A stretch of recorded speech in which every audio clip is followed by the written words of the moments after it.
We open on a sprawling noble estate, fountains sparkling, roses in full bloom. Somewhere in this garden, an afternoon tea party is about to get very complicated. Just off to the side, the household staff are having a field day, whispering about a young lady who apparently ate with her bare hands and licked her plate clean at the last big function. Scandalous, apparently. Here she is now, the very picture of grace, teacup raised just so, not a hair out of place. Whoever those servants were gossiping about, it clearly wasn't her. She digs into the spread with a delighted little squeal. Oh, it's really, really delicious. Simple pleasures, expensive dress. Under her breath, though, she's smirking about the whole disgraceful rumor, practically daring someone to march over and tell her to get lost. Across the table, a sharp-dressed, dark-haired man sips his own tea, watching her with quiet approval. I'm glad you found it delicious, he says. He sets his cup down, takes a breath, and just goes for it. Marry me, Evangeline Clota. No ring box, no violins, just a straight-up proposal in the middle of tea time. Cue the record scratch. Why on earth? Turns out this is 5 years into her second life, just 3 weeks before her original story is even supposed to start, and the man proposing is the novel's final villain. Yeah, that guy. The one built to be the big bad of this whole story is currently holding her like she's the most precious thing in his world. Something clearly went very off-script. But rewind a bit, because by all rights, none of this should be happening. As far as she knew, a death ending was pretty much guaranteed for her. See, our narrator didn't start out as a noble lady at all.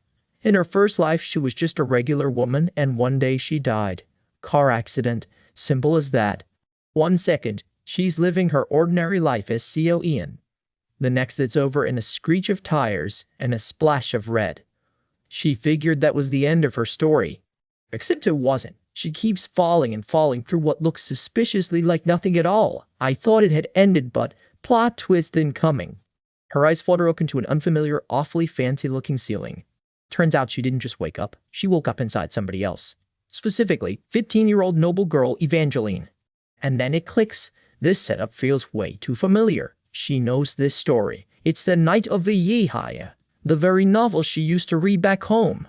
So who exactly is she now? Evangeline Clota, wealthy man's daughter, certified delicate beauty, according to the book anyway.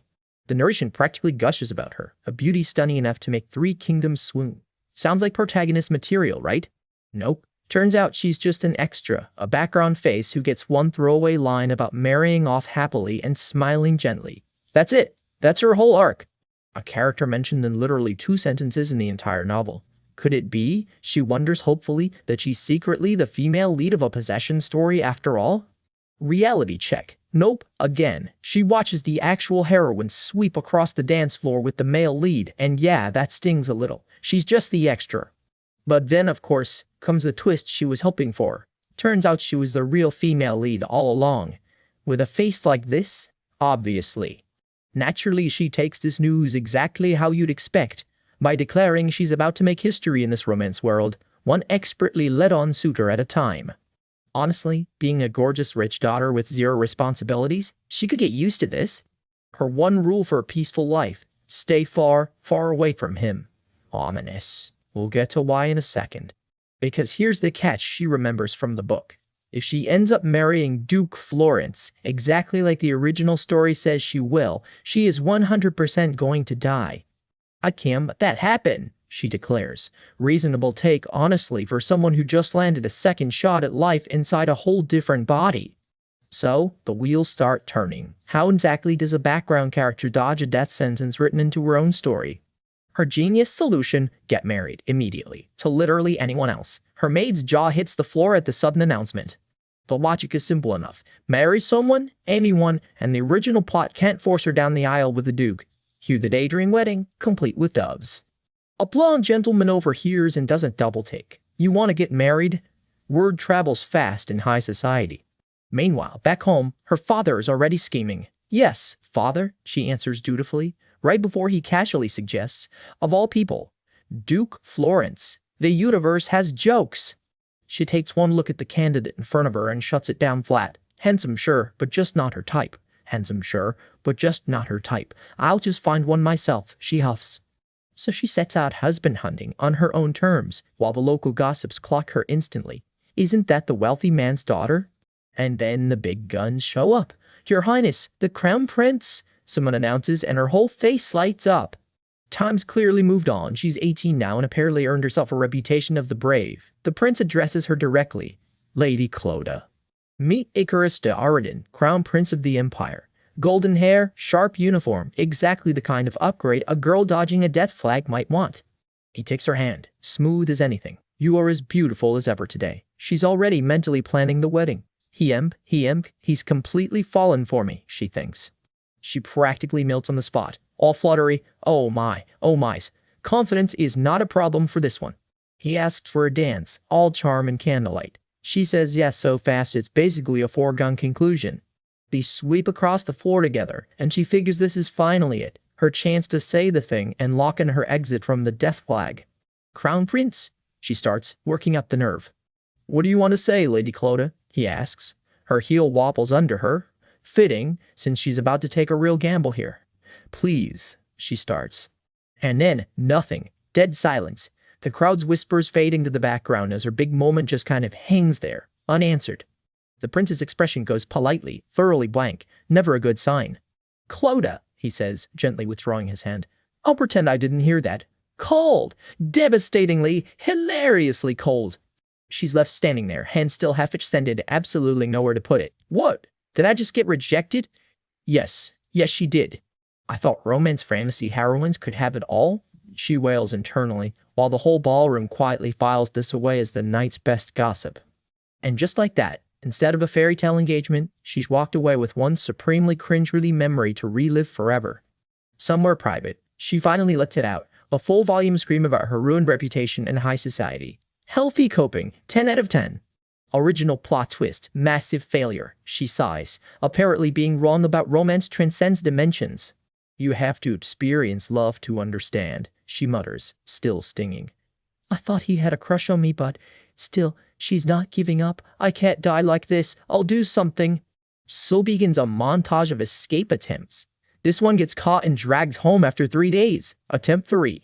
An ice-cold shower, courtesy of an unimpressed maid, but hey, at least it dodged that particular arranged marriage with the Duke. Where are you? Let's keep trying, she cheers herself on. I won't let the original story go as planned. Stubborn, if nothing else. She throws her arms up in victory, however small. Every dodged wedding is a win in her book. Time skips forward again. 6 months now stand between her and the start of the actual novel. The countdown is very much on. Young lady, comes a voice from somewhere in the estate grounds. Someone's looking for her, and it's rarely good news these days. The master is calling for you. What? She groans, already dreading it. Father's going a blind date attack is about to start again. But I already have everything planned, she mutters, before a servant chirps in that she should probably dress up nicely before heading out. Ominous cheerfulness. Then the actual bomb drops. The Duke of Florence is on his way, her maid announces, beaming like this is wonderful news. This is great news, right? Holy crap, is about the only response she can manage. She turns to her maid, dead serious. Aida, could you find my favorite? And she's already planning her getaway outfit. No time to finish that sentence. She's out the door, moving. Because of her father, bless his desperate matchmaking heart, who was absolutely determined to marry her off to Duke Florence, she's back to square one. I'm basically doomed to die at this rate, she groans. At this point, can he just give up already? This has been going on for 4.5 years now. For now, I need to escape. Out the window she goes, quiet as she can manage. She books it through the estate grounds, hair streaming behind her, not looking back. Up and over a low railing without breaking stride. Let's go! She clears a hedge in one clean jump. 4.5 years of practice makes for one athletic runaway bride-to-be. I knew this would happen, she smirks, clearly proud of her own foresight, as she ducks through the underbrush. So during my last escape, I scouted 3 more secret exits, she reminds herself. If I don't act now, I'll end up married. I refuse to meet Duke Florence. She skids to a stop, eyes going wide. Someone standing right in her path. Sleek black hair swept back neatly, and a cold, unreadable expression. And there he is, in the flesh, blocking the exact escape route she was so proud of a second ago. Duke Florence himself. Red eyes. A face like it was carved by someone showing off. Yeah, that tracks for a novel's final villain. Exactly as described in the novel, she realizes, heart sinking. This is really him. No matter how much I struggle, she thinks, watching him approach, this novel will definitely make me meet the Duke. He looms over her while she's left kneeling in the flower bed she just face planted into. Not exactly the dignified escape she'd envisioned. Ugh, I'm doomed, she groans, and on that note we leave her, cornered by the exact man she spent this entire chapter running from. See you next time. Picture it, dead of night, a quiet garden, and the man everyone in this story fears standing dead still. At his feet, out cold, is our girl. He scoops her up without a word, silently panicking about what to do next. She, meanwhile, is very much awake in his arms, praying he has no idea who she is. She peeks up at him mid-carry, biting back a sly little smile like she's getting away with something. Spoiler, she is not. Calm down, she coaches herself. He might not recognize you. Please, please don't recognize me, she begs, silently. The universe, as always, ignores her. Evangeline Clodagh, he says, calm as anything. Busted. Damn it, she mutters. So much for the element of surprise. For one hushed beat, the night turns almost reverent, and we catch a glimpse of blood as smell. A reminder this golden boy isn't as untouchable as he looks. What are you doing here? He asks, low and unreadable. Just like that, the real question of this whole story gets asked out loud. Fast forward, this is Evangeline Clodagh, plotting her escape from an engagement she never asked for. Her genius plan. Go completely mute, and maybe the wedding just never happens. Naturally, he shows up anyway, all smug amusement. Fancy meeting you at a place like this, he drawls. The silent treatment plan is already in trouble. Seems like you know exactly who I am, he says, dark red eyes and easy confidence. Turns out the male lead energy isn't exaggerated one bit. Plan B. If silence won't scare him off, maybe Motormouth will. She flips the switch and goes full chatty, gushing about how everyone just adores him. You like it quiet, huh? Then I'll chatter until your ears bleed, she vows, burying him in small talk about garden strolls and absolutely nothing. He just watches her ramble, completely unbothered, then offers a hand. For now, let's head inside, he says, like her whole scheme bounced right off him. Allow me to escort you, he adds, every inch the gentleman, while she's internally screaming that this is going horribly wrong. And then, of course, she trips straight into the flower beds. Grace, 0. Embarrassment, maximum. Next scheme, play the spoiled, clingy princess in front of her own father and let second-hand embarrassment do the rest. Father, she coos, laying it on thick. Her dad's face short-circuits. You is all he can manage, because his daughter has never sounded like this in her life. She latches straight onto the Duke next. Look, his grace found me and brought me back. Clingy attack fully engaged. Her father scrambles to apologize. Our Eve is still quite immature, but the Duke just waves it off. It's fine, he says, way too calm for a man being used as a human security blanket. Then he drops the real bomb. It's good to get used to this in advance, since I'll probably be chasing after her a lot from now on. Her brain stalls out completely. From now on, that is not the reaction she was going for. The clingy act leaves her completely drained. Turns out fake adoring someone all afternoon is exhausting work. Let's recap her stellar first impression on this man. Crawled in on all fours, loud and obnoxious the whole way there, a truly spectacular debut. And still looking scruffy, she groans, replaying it all. Wait, she thought she'd bombed. Could this be one of those tropes where the disaster just makes him more interested? Someone finally calls it. Take Eve to her room right away. The staff whisks her off before she can do any more damage. The Duke lingers behind, quietly unreadable, watching her go. Now then, he murmurs to himself, and honestly, that little smirk should worry everybody. Somewhere off in the shadows, a voice presses him. I'd like to see what you promised. Apparently, there's a whole other deal going on we haven't been told about yet. Back in her room, her maid is doing her hair and mourning her life choices out loud. What'd you do, my lady? Or how likely is you at Srakan? Your first meeting with his grace went like that. How cruel fate is. You're actually such a lovely young lady, the maid sighs, half comforting, half despairing, because there's officially no escaping her next meeting with the Duke. Evangeline just stares into the middle distance. How, exactly, does she get out of this one? Her maid perks up with a pep talk. Don't worry, there's always a chance. Fate's in your own hands, just mess up beautifully this time and fix that first impression. A light bulb goes off. Right, there's that, Evangeline says, eyeing her maid with a brand new plan forming. Her name, Aida, will you dress me up exactly as I say? She asks Ida, already grinning like this is going to be a disaster on purpose. This is it, she declares. The world's pettiest revenge plot is officially underway. Meanwhile, the men in her life are already having tea together like nothing's wrong, because apparently that's just how these things go. Oh, Eve, you're here, her father calls out, completely unaware of the chaos she's about to unleash. To the transformation montage, jewels, ribbons, every sparkly thing Ada can get her hands on. And there she is, an absolute avalanche of ruffles, lace, and glitter. Subtlety was never the goal. How is it? Weird, right? Like a clown? She asks, absolutely thrilled with how ridiculous she looks. I've been preparing for this day, she says, brandishing her secret weapon, Duke Florence's official likes and dislikes list, painstakingly compiled by Ada. Rule 1. He hates stupidity. Rule 2. He hates extravagance and vanity. Evangeline is taking careful, gleeful notes. Rule 3. Chatterboxes. Rule 4. Strong perfume. Basically a checklist for exactly what she's about to become. She makes her entrance dripping in jewels and feathers. Now, behold, Rebellion Florence. Your Grace, I'm a bit late, aren't I? Everything he claims to hate, wrapped up in one walking, sparkling package. That's the plan anyway. Now give me that look of disgust, she thinks, bracing for it. Instead, he just sips his tea. Calm. Amused. Not disgusted in the slightest. A smile. An actual smile. Why? This is not remotely the reaction she rehearsed. Eve, have a seat, he says warmly, like she just walked in wearing something perfectly normal. Doesn't this man hate flashy show-offs? Apparently not today. Back with Ada, the questions start flying. My lady, what do you think of Duke Florence anyway? Evangeline's stuck on one thing. Why isn't he reacting? She piled on every accessory in the house and drowned herself in perfume for absolutely nothing. Rewind to the parlor. Not one hint of displeasure from him the entire time. He just kept on smiling. I'm really relieved, he tells her, almost gentle. I was worried Lady Eve might dislike me. Somewhere, her master plan quietly combusts. That easy little smirk of his says he knows exactly what he's doing. Since we'll probably be seeing each other often, it'd be a problem if you hated me, he adds.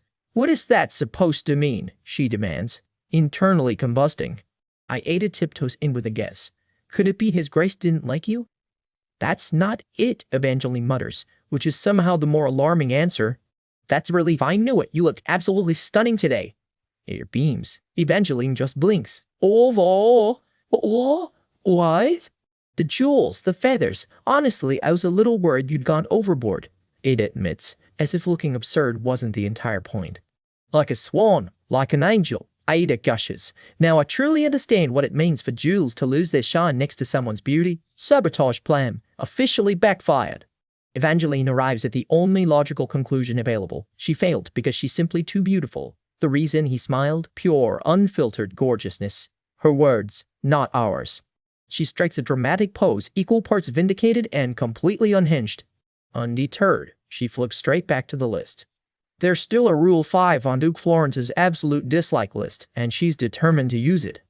Rule 5. Filth. Next, she announces, let's do something dirty. Ada just blinks. That seeing each other often comment is still rattling around in Evangeline's head. You'll regret saying that, she mutters darkly at nobody in particular. Right as a sealed letter arrives. The sender, Rebellion Florence himself.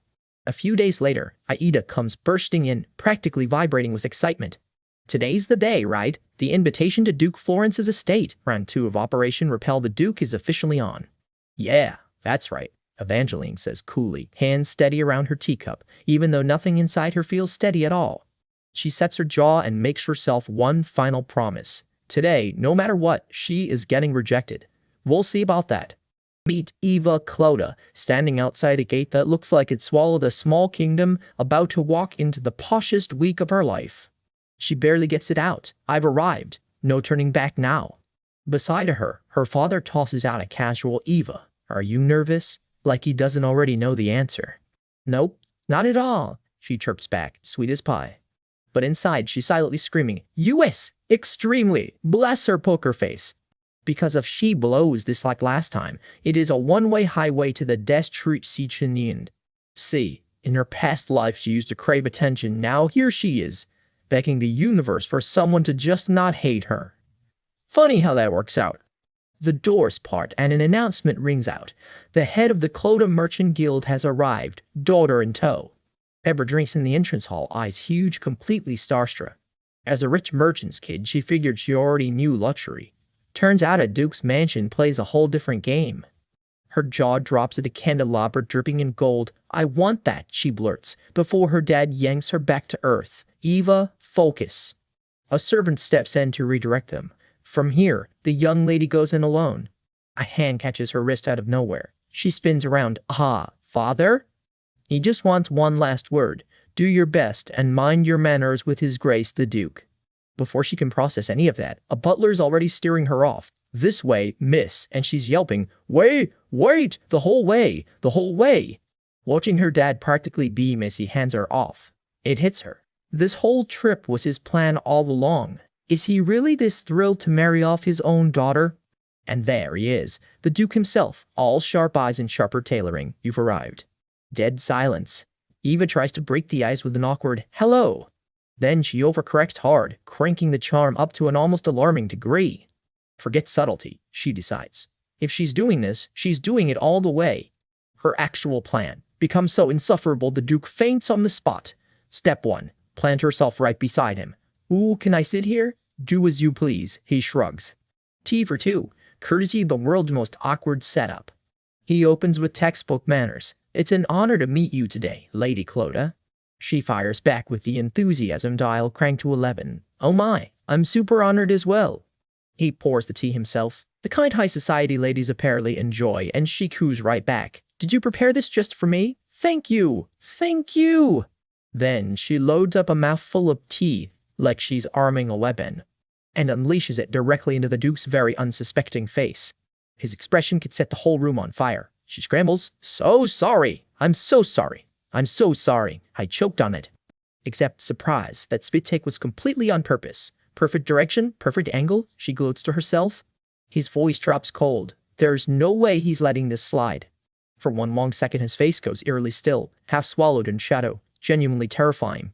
Outwardly, Eva is panicking. "Oh no, what do I do?" Inwardly, a smug little devil in her head is already celebrating. She braces for the axe to fall, muttering that someone as awful as her should be thrown out immediately. He just sighs. No, it was an accident. It can't be helped. Then he throws her off completely, more worried about her dress than himself. She blinks down. "My dress?" A maid rushes over to help. Eva waves her off. "It'll dry on its own." Maybe. Truth is, she needs to look like a disaster, so fixing the stain is the last thing on her agenda. "I need to stay messy," she reminds herself. Somehow she ends up wrapped head to toe in what she assumes is a spare blanket. Nope. Turns out that blanket is the Duke's own jacket. "Oh my," he smirks. "I thought it was a blanket too." He leans in, all smug amusement. She clearly has no idea what she's gotten herself into. Casually, he drops the real bombshell. She'll need to change before dinner, since she's staying until tomorrow. He raises an eyebrow. Didn't her guildmaster father mention that? She's expected to stay at the Duke's estate for the whole day. Somewhere back home, Gildy conveniently forgot to mention the sleepover part. What? Her whole plan just took a very unwelcome plot twist. What in the world is happening right now? She thinks, spiraling. Internally, oh crap. Externally, she just sits there trying very hard to look composed over her tea. Sure, in the original story, the two leads ended up married eventually. But that took time. This is day 1. An unmarried woman staying the night alone at a bachelor's house? That's scandal with a capital S. I'm so sorry, but she starts. He actually agrees it's a fair concern. There is, after all, the matter of what society will say. She presses her case. He's an unmarried duke. She's just a commoner merchant's daughter. She really needs to find a way out of here. He waves it off, unbothered. Plenty of guests have stayed at his estate before, no big deal. She tries a different angle. Her own reputation is already trash, as the girl who chased the crown prince and got shot down. She doesn't want to drag him into that mess too. He palely reacts. Just, "We'll have a light lunch in the garden," and walks off like the conversation's over. Left standing there, something in her gut just will not settle. Why, exactly, is the Duke bending over backwards to be this accommodating? Even chalking it up to pure goodwill, this is way too much effort for a stranger. She asks to see whatever was supposedly promised and gets an instant answer. Ah, yes, I've already prepared it. Her mind snags at a moment from earlier. That handshake, that promise. Something is definitely going on here. Because everything Rebellion has done for her so far doesn't read as simple kindness. And it doesn't read as simple interest either. That look in his eyes a moment ago, it confirmed everything she suspected. That gaze wasn't casual. It was loaded with purpose. He's got a reason behind all of this. She's sure of it now. So she goes straight to the source, catching up to him. Your Grace! He turns and she doesn't bother easing into it. By any chance. Did you make some sort of deal with my father? Her eyes well up waiting on his answer. And that's exactly where this chapter leaves us hanging. We open right where things left off. Eva stares him down and finally asks it straight. Is this because of the deal you made with my father? The room goes dead quiet, moonlight spilling over empty chairs and one seriously loaded question just hanging in the air. The Duke just smirks. A deal? Like she's the one who said something ridiculous. Eva squares her shoulders, refusing to back down from her own accusation. Why do you think so? He asks, arms crossed, not even bothering to deny it outright. Well, she starts, because I remember this character's backstory perfectly. Cue the reveal. She's read this whole story before in the novel called The Night of Haxa, and the Duke standing in front of her, Rebellion Florence, is the villain and traitor of that book. At first, on the page, he was written as a total sweetheart, the textbook, lovable love interest. But that mask came off eventually, and when it did, it wrecked her. I was fooled by that mask. She fumes, still bitter about getting played by a fictional man. So yeah, she's got every reason to eye this real-life version of him with suspicion. She'd love to call him out on it right here, but now is really not the moment. Instead, she plays Dom all sunshine. Oh, no reason.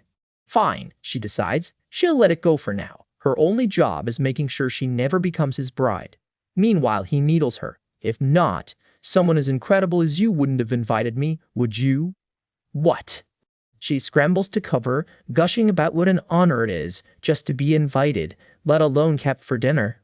Total performance. You can practically see the gears turning behind that innocent smile. He plays right along, smooth as ever. I see. I'm glad to hear you don't dislike it. Which lands about as well as you'd expect. Eva gasped internally. Oh no. She's officially in deeper than planned. I got caught up in this. She groans to herself. Next stop, the wardrobe room, where a sharp-eyed head housekeeper stands guard over rows of dresses, hands folded, all business. The gowns on display are absurd, practically glittering. This guy, Eva mutters, already suspicious. Was he trying to bribe me with dresses? She gasps, eyeing the sheer number of them. Ooh. The housekeeper steps in to help her change. Which dress would you like to wear? Eva can't help marveling. A commoner like her draped in clothes is fine, courtesy of his grace himself. The staff stares are not subtle. Then it hits her what wearing one of these actually means. Walk out in this, and it basically screams, future Duchess. The housekeeper's tone turns icy. Are you saying you intend to disobey his grace's command? Emma flinches, then, while somewhere off to the side someone lets out a disapproving lesson learned from last time. Going flashy backfired badly, so this round she points to a modest cream number instead. I'll go with this dress. The fabric alone practically radiates quality. She just stares at it in silence. The housekeeper studies her pick and murmurs. You have a similar taste to the late Duchess. Eva blinks. What? Turns out that exact dress was the late Duchess's favorite. Eva's whole body goes rigid. That is not the reaction she was hoping for. Wait, is it Rebellion's mother already dead? Why put out a dress like that at all? Is somebody testing her? Her mind drifts back to everything she knows about the Rebellion family, and none of it is pretty. Despite being a commoner herself, the late Duchess became a duchess through an unusual twist of fate. But her beauty caught the Emperor's eye, and she was forcibly taken as his concubine, sent to live out her days in the palace, where she became pregnant with Rebellion. Because of it, the current crown prince and Rebellion grew up as half-brothers, bound by a mother neither of them had any say in. If that were all, Eva thinks, back in the wardrobe room, it'd just be another tragic royal story. But it doesn't end there. After giving birth to Rebellion, the Duchess took her own life. And that single tragedy became the whole reason Rebellion grew into the story's mastermind, plotting revenge on everyone tied to it. Back in the present, Eva's fingers hover over the fine fabric, the weight of that history sitting heavy in her hands. Did his grace pick out this dress? She asks carefully. Do you not like it? The housekeeper returns. I don't want to carelessly wear something that belonged to the deceased, Eva admits. The housekeeper agrees, and adds it wouldn't exactly be respectful to Eva either, being handed a dead woman's dress. As much as Eva wants this man to hate her, she quietly decides there's one line she won't cross: his family and his grief. It hits her harder than expected. It's just a novel to me, she thinks, looking up at the trees, but to him, this is real life. Cut to the garden, where a much brighter Eva chirps. Your Grace, thank you for the dress. But still, this is separate from that, she reminds herself. I need to survive first. Right on cue, the Duke arrives. You're here? He settles in with his tea, all faux casual, acting all casual. I know exactly why you gave me this dress, Eva thinks, side-eyeing him. The dessert table is genuinely stunning. Wow, it's beautiful, she gasps, already forgetting her suspicion. Do you like this kind of thing? He asks. Yes, I do. Not exactly playing hard to get. There are many beautiful things in the ducal estate, he says, popping a treat in his mouth. Take what you like. Then deadpan, he drops the real line. A wife's property is ultimately her husband's property anyway. Whoa, I almost fell for that, Eva mutters, catching the trap a half-second too late. He keeps needling casual as ever. You must have seen a lot of pretty things when you visited the Imperial Palace. Huh, yes, the Imperial Palace? I heard you proposed to the Crown Prince. Direct hit, gasp. And that you were rejected, he asks. And that you were rejected, he adds, not letting up for a second. In front of everyone, quite decisively. 3 heads and counting, the man is merciless. Should I just say it? Eva panics internally.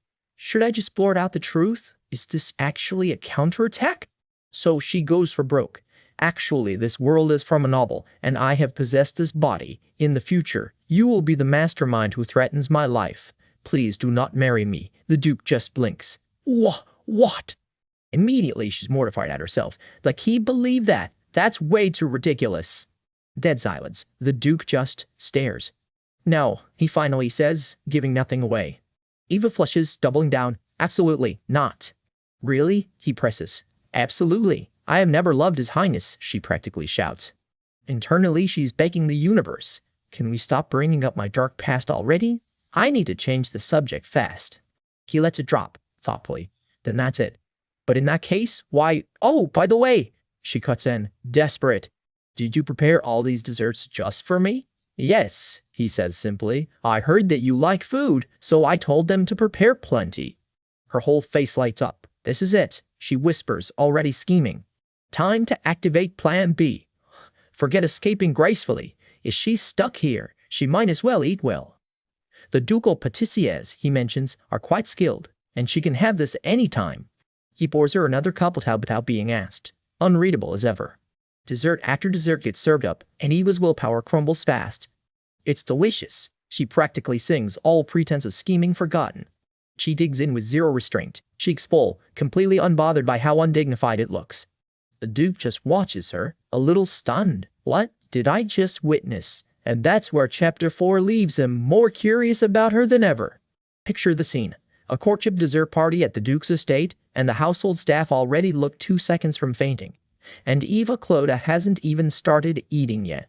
One bite in, and Eva Clodagh just about melts. Oh my, how can this be so delicious? She gasps, batting her lashes for maximum dainty effect. She's playing the picture of a refined lady, poised and precious, barely touching her dessert the way a proper noblewoman should. Her chaperone leans in, already charmed. For now, Eva's fully committed to the delicate lady act.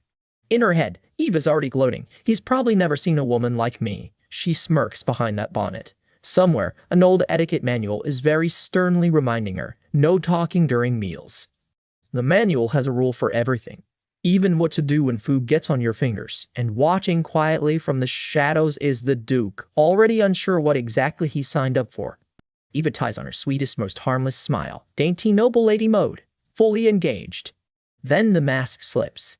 Just a little. She licks a stray bit of cream off her finger without even thinking about it. Across the table, the Duke goes completely rigid. Did she seriously just lick her fingers? Caught red-handed, Eva panics for about half a second, then just doubles down. This Can I have more of it?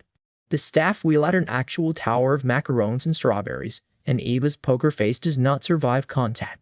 The butler and her chaperone trade a look that says, "This is not what dainty looks like." Eva just keeps going. Even the Duke's composure is cracking now, somewhere between horrified and weirdly into it. In her head, it's a five-alarm crisis. So embarrassing. I was prepared for this, but I didn't think it'd be this humiliating. She grits her teeth and rallies. No, I can't falter, Evangeline Clodagh. This is just a means of survival. There's nothing embarrassing about this. Nothing at all. Resolve secured, she dives back in. So delicious. Manners fully abandoned at this point.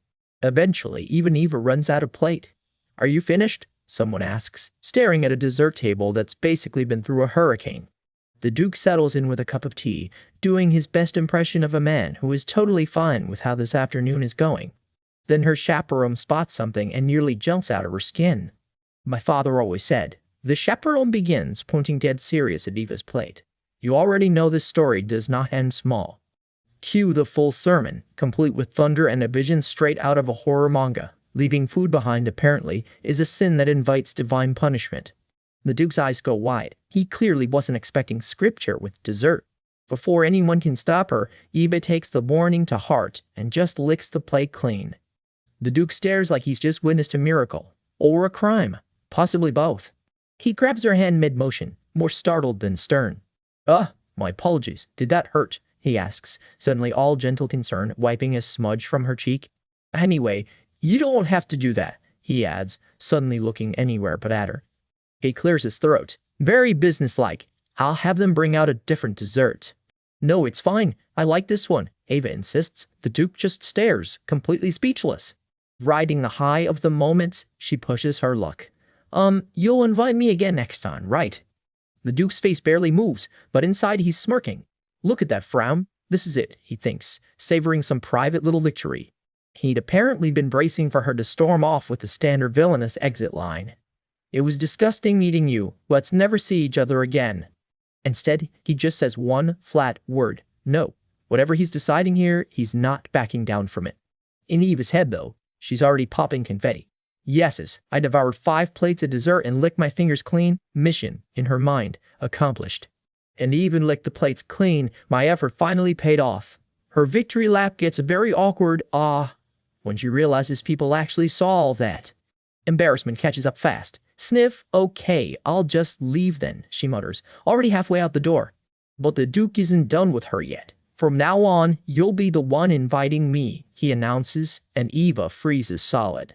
Huh? What do you mean by that? He just takes her hand, like the matter's already settled. Turns out he means it literally. Dessert parties like this one are apparently a duchess's job, and since she's marrying him, that job is already hers. No, this is not it! Ava sputters, watching her whole survival plan collapse in real time. I don't have any plans to get married, she tries, mentally screaming. How do you watch that dessert massacre and still want to propose? He fires back, arms crossed. Didn't you propose to the crown prince? Ouch! Receipts. A rich man's daughter proposing to the crown prince, that was just a joke? Cold. Accurate. Still cold. Ava laughs the exact hollow laugh of someone who knows they've lost this round. I'm so screwed. The Duke just smirks and strolls off, thoroughly enjoying himself. He's not gone for long, though. Those footsteps are already circling back. I'll give you everything the duchy has, he offers, all charm now. Since you love luxury, you can indulge all you want. I don't need it, Eva shoots back, right as he adds, Deadpan, if you need any dish, just tell the head chef. Does he think I'm a pig? She fumes, right before he lands the real blow. But you'll need to clean up that messy personal life of yours. Eva's spiraling now. I'm doomed, completely doomed. Nothing is working. I did all this just to avoid this exact moment, and tea is the best outcome I get. She wails, storming off, convinced the universe has personally wronged her. She doesn't get very far. The Duke's already walking her off arm in arm, straight past a wall of white flowers that are not being subtle about what they're implying. As the old saying goes, no tree stands after being struck 10 times, and apparently that kind of hardship brings happiness in the end. But why? Why? Eva demands. The Duke just tilts his head, all faux innocence. What, do you hate it? He straightens his collar, cool as ever. a man who already knows exactly how this ends. Cue the mental ring bell. Ding, ding, ding, because as far as the story's concerned, the Duke just won that fight by knockout. And there she is, Evangeline Clota, flat on the floor in white. KO. Is this really how I meet my marriage and death ending? She wails to absolutely no one. Someone, please tell me this is just a dream, she begs the sky. Spoiler, it is not. Night falls over the Duke's grand estate, and inside, one very reluctant lady is not having a peaceful evening. In her room, she's muttering under her breath, half out of it. Gucci, she mumbles, like she's reciting a grocery list of designer labels. Prada, Chanel, Louis Vuitton, Dior, Hermes, Cartier, Tiffany, Chior. She's rattling off luxury brands like a stress ritual. Somebody's nervous. Her maid brings her a glass of water to calm her down. It does not work. I can't calm down, she wails, completely spiraling, while her flustered maid just gapes. What in the world are you even saying, my lady? Something's got her rattled tonight, and it's about to get a brand new audience. A new face steps in, a bright-eyed girl introducing herself as the household's newest maid. Please, call me Lirith, she says, just as nervous as everyone else in the room. Lirith isn't just any maid, though she quietly admits she's actually the youngest daughter of a count, slumming it in an apron. Our girl about does a spit take. A noblewoman posing as a commoner servant? That's a twist nobody asked for. But why would you come to attend to me? She stammers, and Lirith drops the real reason. His Grace the Duke sent her personally. Because, Lirith explains, this girl is about to become the lady of the entire Duke's household. No pressure at all. Lirith can't help staring. She'd heard the rumors about her new mistress's looks, but seeing her up close is a whole different thing. You're really, really beautiful, Lirith gushes. Flattered, our girl just smiles. Ah, thank you.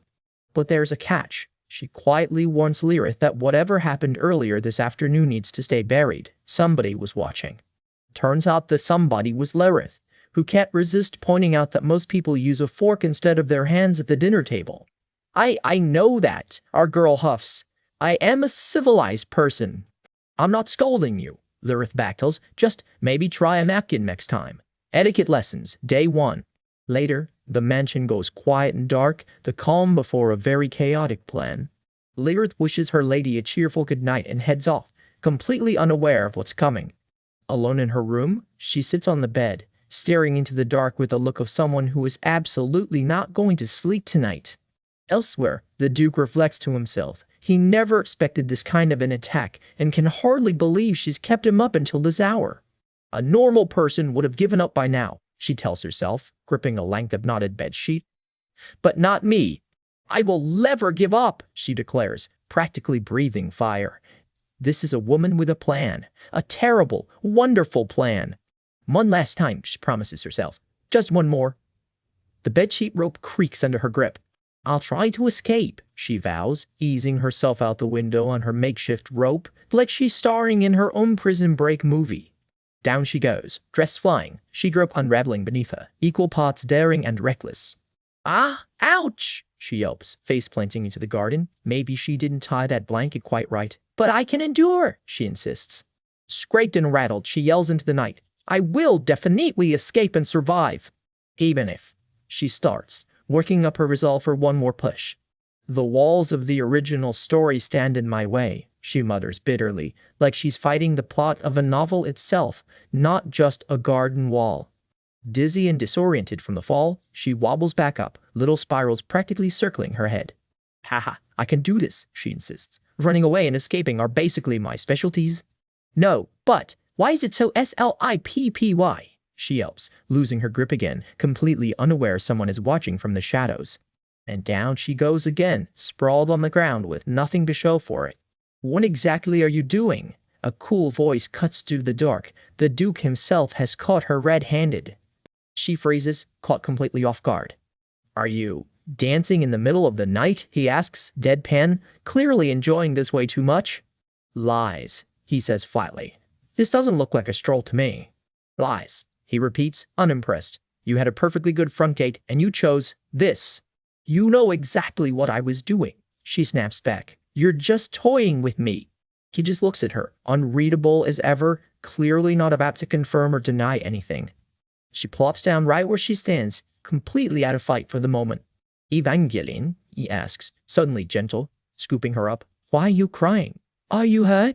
It all tumbles out. No, I didn't try to destroy the world or anything. Why does everyone else get to bend this story just by existing, but not me? I just don't want to follow the original story anymore. I've reached my limit too, she sobs. Damn this novel.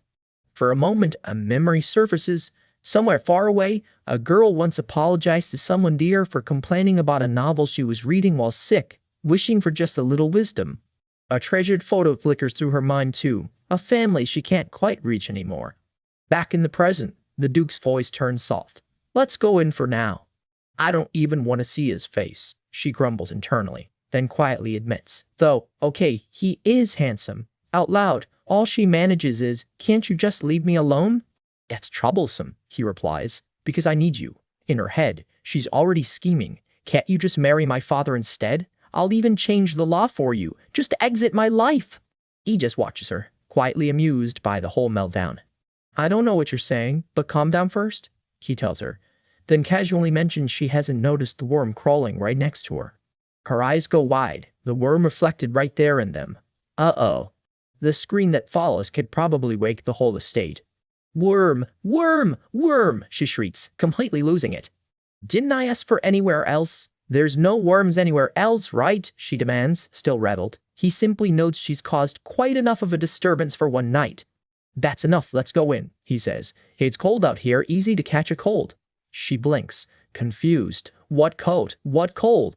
There's an unexpected warmth to the moment as he pulls her close against the night air. But how exactly did you end up here? She stammers, clearly not expecting company.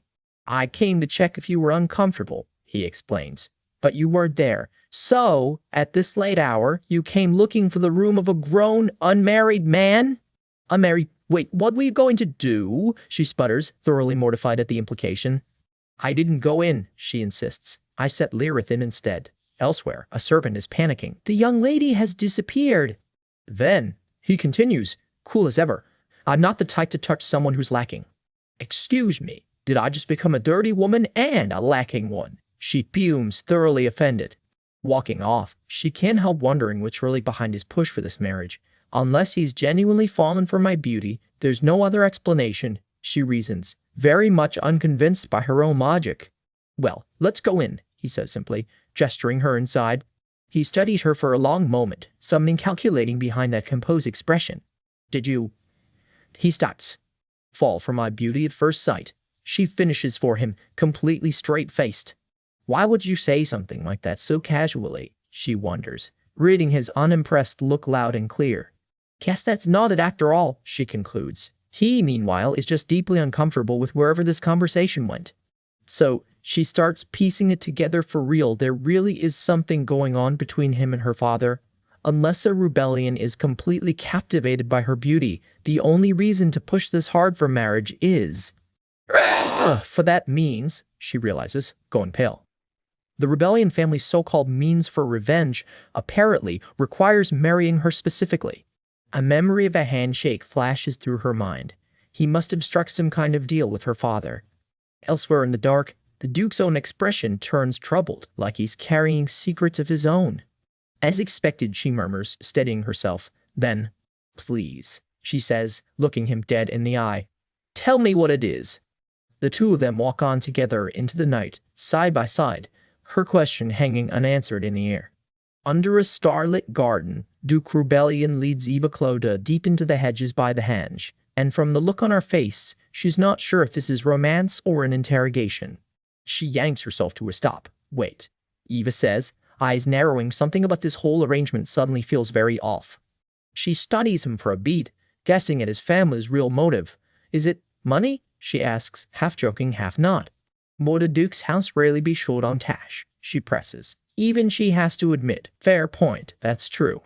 Duke Rebellion turns his back on her, unreadable as ever. Then what's the real purpose? She demands, because somewhere in all this there's a plan for revenge. The narrator lays it out plain. Her father is a man driven by naked hunger for power, and this marriage is just the price tag on his latest deal. Whatever Eva just said, it lands like a slap, Rubellion's head snaps toward her, red eyes blazing. What did you just say? She lays out the theory she's not supposed to know. Her father is trying to buy her the Empress's crown by helping His Excellency become Emperor. His hand comes up fast, silencing her mid-sentence. Watch your mouth, he warns, and he means it. He leans in, dead serious now. It's not something you can say carelessly, and don't go digging any deeper into this deal. Suddenly, it's less spy thriller, more slapstick. He all but crushes her in a warning hug, and she's the one gasping for air. It's too heavy a burden for you. It's too heavy a burden for you, he says, apparently oblivious that he's the one squeezing the life out of her. He blinks at her, genuinely baffled by whatever she just wheezed out. What the hell are you saying? Let go of me, you bastard, she snaps, and funny thing, he understands perfectly well when someone talks down to him. Don't say things like that so recklessly, he warns, cool as ever. Be glad it's just the two of us out here. It turns into a petty tug of war. If you get it, I'll let go, he taunts, and she answers by biting down instead of backing off. She pulls herself together. But hey, she says, can I just handle this myself? Whatever her father traded for this marriage, she has no idea what it actually is. She demands to know. He shuts her down flat. No.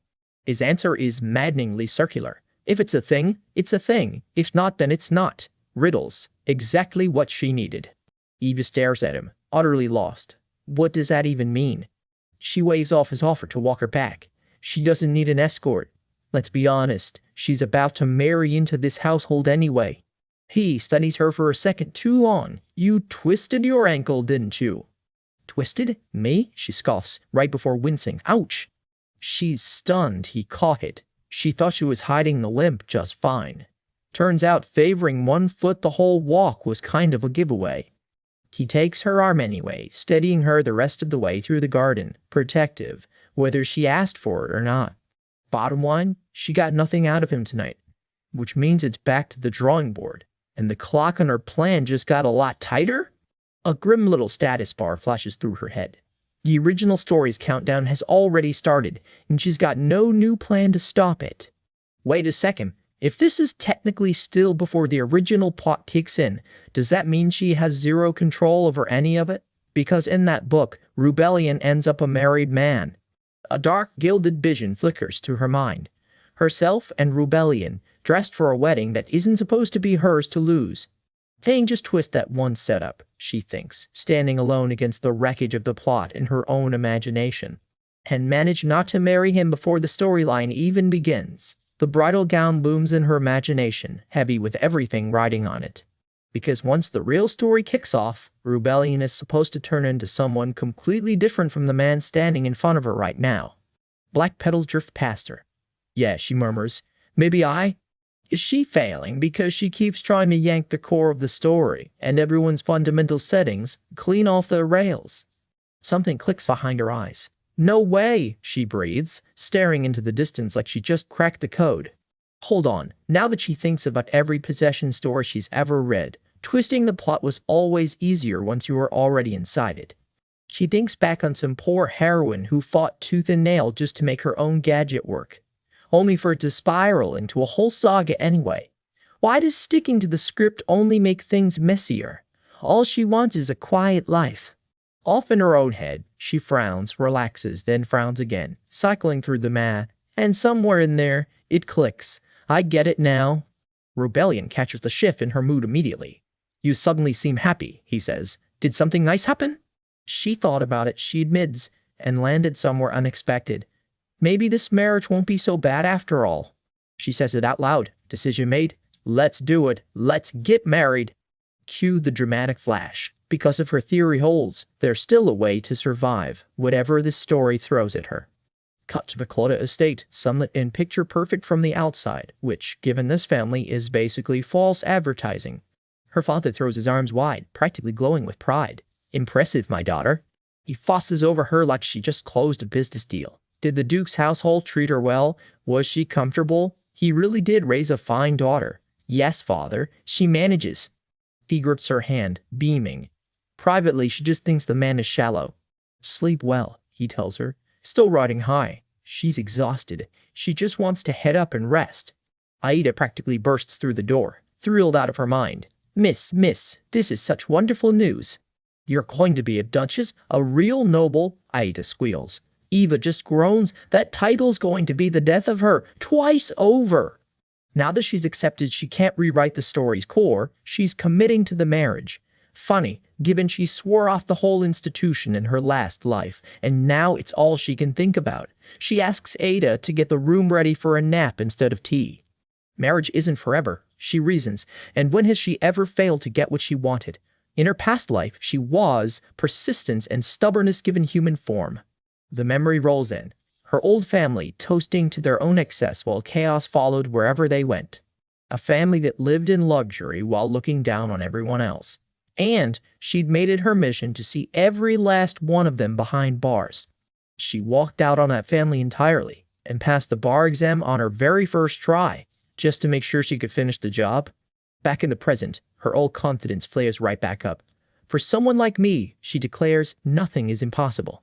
Her theory, restated with feeling, the harder she tries to stick to the original plot, the more it'll twist itself off course. Just wait. A future where she doesn't have to worry about dying is on its way. Time skip. About a week before the original story is set to begin. The seal cracks open an official marriage proposal from the Duke of Florence himself. But the very next day, Eva stares at a second letter, and this seal looks a lot more official. Hey Daya, this looks like the Imperial seal to you too, right? Are you serious this really came from me? Ada nods, wide-eyed. Yes, I even double-checked the sender myself multiple times. It's a summons, straight from His Highness the Crown Prince. The household erupts into chaos. Get the dress ready, someone shouts, while another maid grabs Eva, demanding to know if it's really true the Crown Prince sent for her. Eva's brain short-circuits completely. What is even happening right now?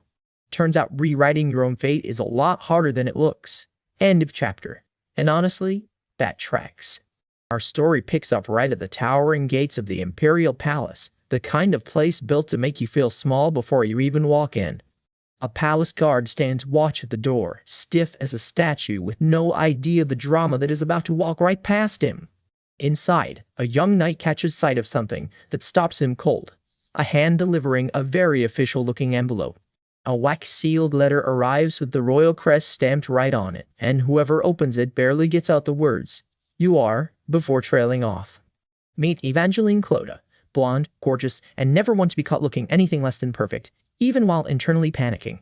The summons is real. Evangeline has been called to see the Crown Prince himself, and from the look on her face, that is very much not a good thing. At the palace stairs, a composed, silver-haired attendant greets her with practiced warmth. "It's been a while, my lady. This is Viscount Toes, son of Count Toes, and today he is her escort straight into the lion's den." Another attendant greets Tals with a respectful bow as he walks Evangeline deeper into the Crown Prince's palace, her pale gown trailing behind her. She keeps her expression cool and composed, but you can practically hear the gears turning behind those eyes. Somewhere behind her, the palace staff can't help but whisper, "This is clearly the talk of the whole building today." Word already got out about her disastrous confession, cheesy line and all, and now the whole palace is buzzing about it. Evangeline just about wants to melt into the floor and disappear. She talks herself down. Once the real plot kicks in, nobody will even remember her name. The whole story is supposed to revolve around the actual heroine, not her. She just has to survive as a footnote. So this little tea invitation? Probably nothing. Definitely nothing. She hopes. This is, after all, just an awkward little reunion between the girl who confessed and the prince who turned her down flat. Then Toles drops the bomb. Everyone is already waiting for her in the garden. Evangeline freezes. "Wait, everyone?" Toles tilts his head, almost amused. "Did you not know? Today just happens to be the Crown Prince's regular tea party, and apparently she is the special guest of honor. Lucky her." Something in her snaps into villain mode. If they want a show, fine, she will give them one. Wait, he called her here just to have tea right after rejecting her in front of everyone? That does not exactly scream innocent invitation. In her head, she's already the villain of this story. Confessed, got rejected, and now paraded in front of the nobility for dessert. She catches herself. No, there has to be a reason. The Crown Prince is the male lead of this whole story. After all, he would not do something needlessly cruel.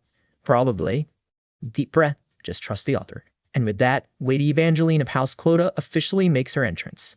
The garden party is already in full swing, and more than a few guests look distinctly uncomfortable the moment she steps in. You can feel the temperature drop about 10 degrees. Let's just call it what it is. A tea party radiating pure, unfiltered hostility. One particular guest in deep violet watches her with a smug little smirk, clearly enjoying the show already. She expected the cold shoulder, but even she is a little stunned by just how openly everyone here despises her. She keeps that polished smile locked in place anyway. Never let them see you sweat. Even if underneath it, her eyes are stinging just a little. First jab of the day, aimed right at her outfit. Oh my. It must be so difficult to wrap yourself in such vulgarity from head to toe. And yet, comes the follow-up. Dripping with fake sweetness, Lady Evangeline manages to pull off the impossible. Translation. Even trying that hard, she still looks cheap. Charming crowd, honestly. Evangeline turns it right back around. Oh, Duchess Colica, since you're soon to marry His Grace the Duke, it might be wise to carry yourself with a little more grace and dignity. Internally, she is very calmly considering murder.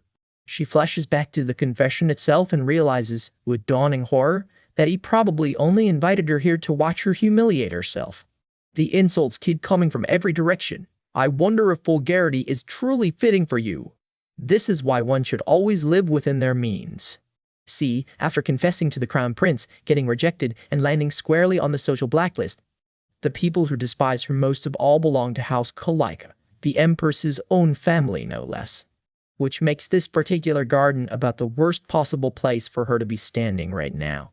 As Duchess Colica puts it, with a razor-sharp little smile, no noble in this world would dare oppose her family. The tea table sits there, gleaming and pristine, like a battlefield disguised as a garden party. Evangeline squares her shoulders anyway. She already knows the math. A mere commoner who confessed to the Crown Prince and got shot down? Nobody here was ever going to look kindly on her. This whole party's obviously a gathering of nobles loyal to the Crown Prince, which means every single person here answers to House Colica one way or another. So she cuts right through the whispering. I see you're all quite busy discussing about me. It is just one family after all. I've always been unmatched, she adds with a shrug. Because if you are going to be the villain, you might as well be a stylish one. She snaps her fan open like she is drawing a sword. Well, except House Florence. Apparently even the rumor mill has its limits. In her head, she is already declaring war on the lot of them. Or war with some idiots, as she so lovingly puts it. Face to face with Duchess Colica over the teacups now, Evangeline opens with a smirk. Oh my, what a vulgar reaction. Colica does not blink. Vulgar, you say? Well, if picking a fight is a lady's role, then talking back is mine. Oh my, lady, Evangeline coos back. You seem overly sensitive. If that was your attempt at sarcasm, she continues, then I must express deep concern for the quality of your upbringing. She laughs it off. If your tutor was the one who taught you that, on a scale of 1 to 10, you should take about a 2 at best. Duchess Colica's smile does not so much falter as shatter completely. Wow, Evangeline sighs happily, fanning herself, just like the rumors say. That is but a new voice cuts in, dripping with contempt. As expected, vulgar commoners have no place in gatherings like this. Say hello to Gellin Fursick, heir to House Issik. Heir to House Issik. Judging by the awkward silence that follows, everyone else already knows exactly where this is going. Evangeline blinks, then it clicks. Oh, weren't you the one who confessed to me before and got rejected, Lord Frisk? Fursick practically explodes. When did I ever to someone like you? She reminds him anyway, word for word. Oh, Evangeline, my ocean, your eyes are like the full moon in the night sky. Riveting stuff. You even suggested a private meeting under the cover of night, didn't you? She adds, twisting the knife just a little more. Even as a lowly commoner, I still have standards. I'm sure I turned you down politely, but it seems you just can't forget this vulgar woman, my lord. The crowd snickers behind their fans as she delivers the finishing blow. I'm almost inclined to pity you, Count Frisock. Fursick's hands ball into fists on the table. This is not going well for him. His whole face goes red with barely contained fury. Evangeline clocks the danger immediately. Judging by that look, he actually wants to hit me. Time to make my exit. Too late, Fursick explodes. You bitch, you think having a pretty face is all enough. And lunges straight at her. She barely has time to react. What the hell, is he seriously about to get violent here? Then a hand shoots out of nowhere and catches his wrist cold. Stop! A voice, low and dangerous, demands to know exactly what he thinks he is doing. Whoever just grabbed him is clearly not someone you want to cross. Evangeline stares up, wide-eyed, heart still hammering from the near miss. A gloved hand gently closes around hers instead, steady and sure. And there he is, Duke Rebellion himself, stepping out of the shadows like he was waiting for exactly this moment. Well, this chapter just got a lot more interesting. The doors swing open, and in walks the Duke himself, done up in a showy white cape. And just like that, the whole room, including our girl, freezes. Someone stammers out a nervous "Your Grace" as he strides in like he owns the place. Honestly, he kind of does. He walks Eva right down the grand staircase in front of everyone. This is the big, official, yes, we're engaged moment, and she is not ready for the spotlight. But before anyone can applaud, some guy loses it completely, clutching his head and sobbing. Meet Lord Gellin, mid-meltdown. The Duke doesn't even blink at the chaos, just turns to Eva, dead serious. Are you all right? You're not hurt, are you? He cups her face like she's the only person in the room, while poor Gellin quietly dies of second-hand embarrassment in the corner. Guests scramble to explain the scene away. Yo, Your Grace, this is, while the Duke's expression goes ice cold. I expected to find everyone having a pleasant conversation, he says, dry as a bone. Translation, somebody is about to get destroyed. Eva gets walked through a gauntlet of whispering onlookers, every single one sizing her up like she crashed a party uninvited. But it seems there has been some commotion, the Duke adds, right as the golden-haired crown prince strolls in, adjusting his own cape like he's got somewhere to be. The crowd snaps to attention and bows. Greetings, Your Highness, the crown prince. Great, now there's royalty watching too. The prince flashes a smug little smile and drops the bomb. He showed up late on purpose just to give Lady Evangeline time to adjust to high society. Eva's inner monologue is not having it. I knew it. That devil, he threw me to the wolves on purpose, while her outside voice gushes fake gratitude at the prince. He leans in, all charm. If you don't mind, I'd like to hear the full story. Eva clocks it instantly. He's playing peacemaker for his own reasons. Does he think I'm just going to let this slide? She thinks then, with a little smirk, realizes this whole mess might actually work in her favor. Cut to a proper invitation. The prince explains he heard about the engagement and figured today was the perfect day for a tea party. The scene shifts to a lavish tea table with half the cast seated around it. Eva's inner voice is unimpressed. Oh, sure you did. Since Eva's about to be thrust into high society for real, the prince figured she could use a mentor. Enter the Duchess of Colica, today's guest of honor. The prince goes quiet for a second, clearly enjoying whatever is about to unfold. Of course, I trust the Duchess gave Lady Evangeline valuable lessons, someone offers, while the Duchess hides a knowing little smirk behind her fan. However, the prince trails off, and you already know that word is doing a lot of heavy lifting. Cut back to that night, Gellin skulking down the stairs as the narration fills in the gap. It seems there was some unseemly disturbance.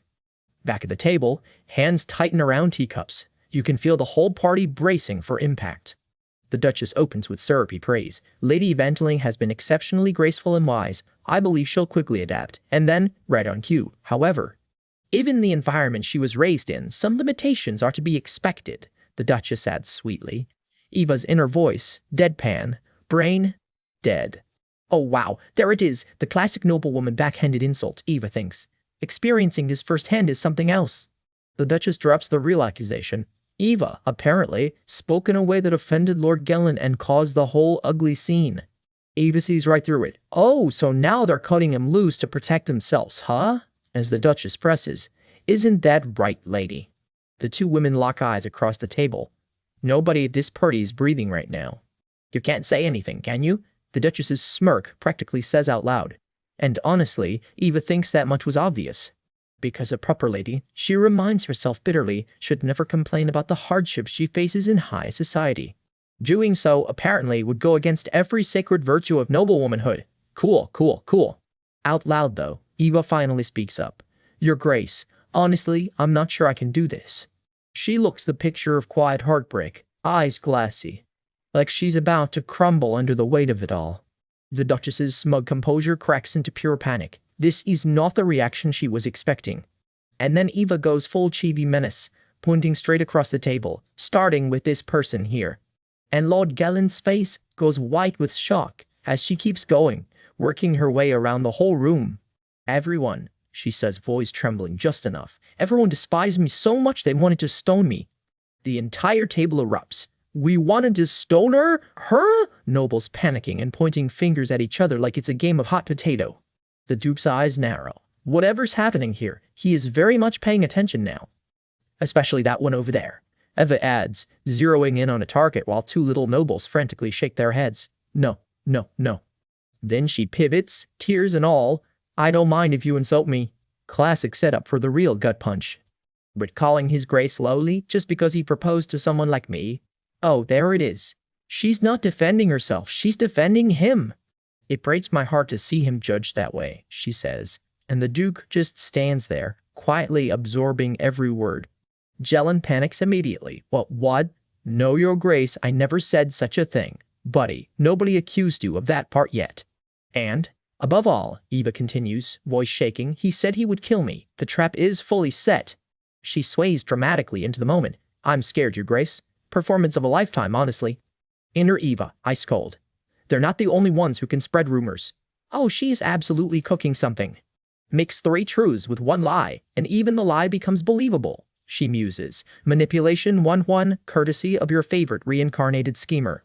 I'm quite the expert at this myself, she admits, though she confesses even she was overwhelmed by the atmosphere at first. They're no different from the people I dealt with in my past life, she thinks. Am I wrong? Out loud, Gellin scrambles to deny the murder accusation. No! I never said such a thing! When did I ever say I'd kill you?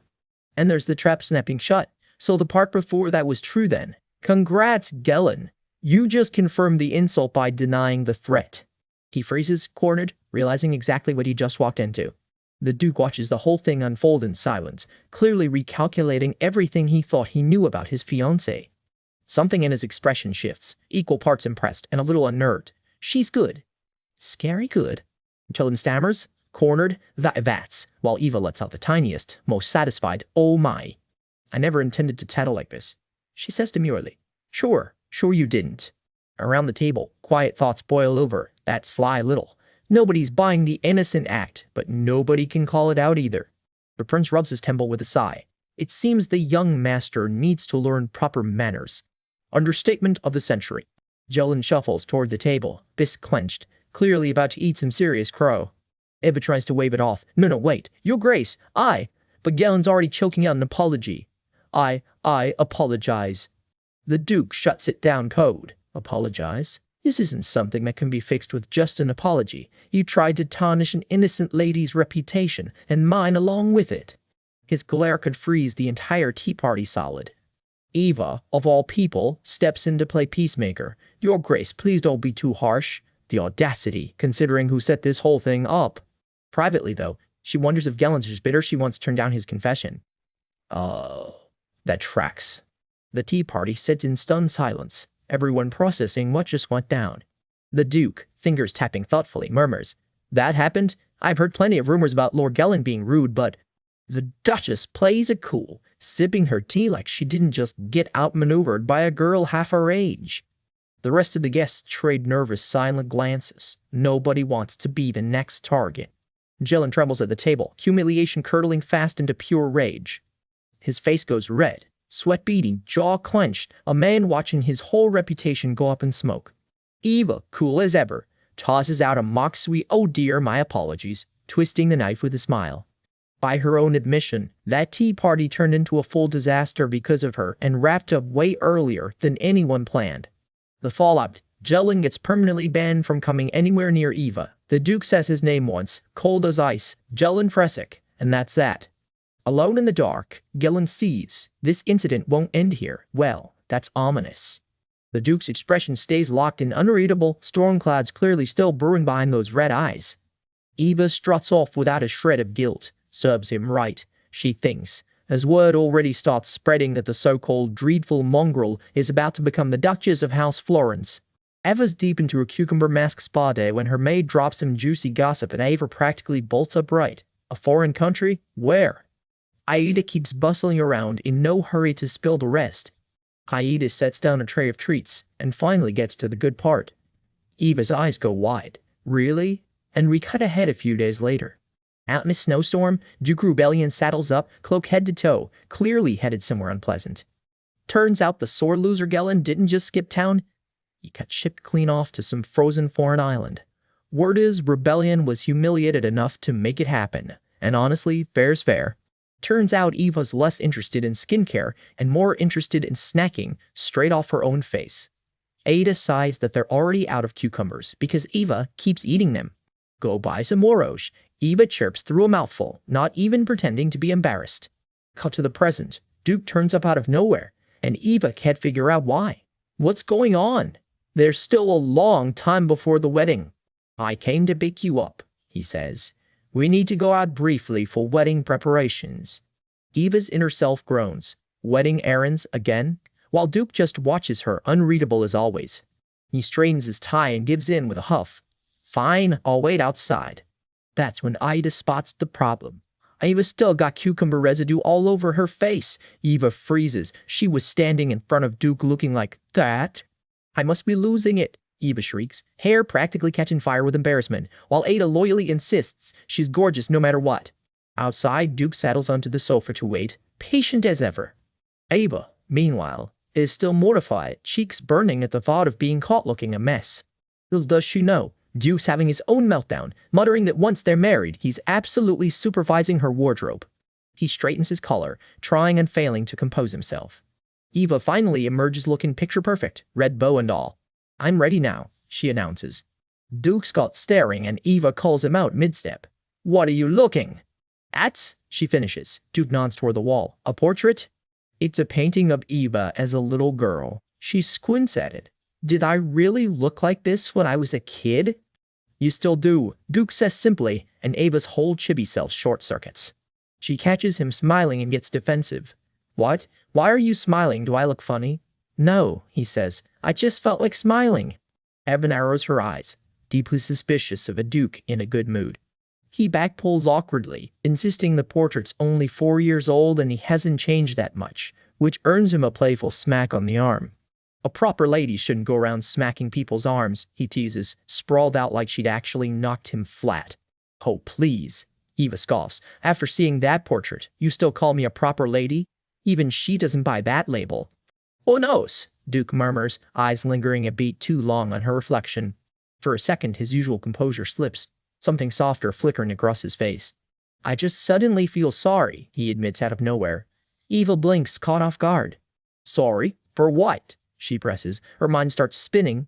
A man about to marry his bride has no real reason to seriously apologize, unless...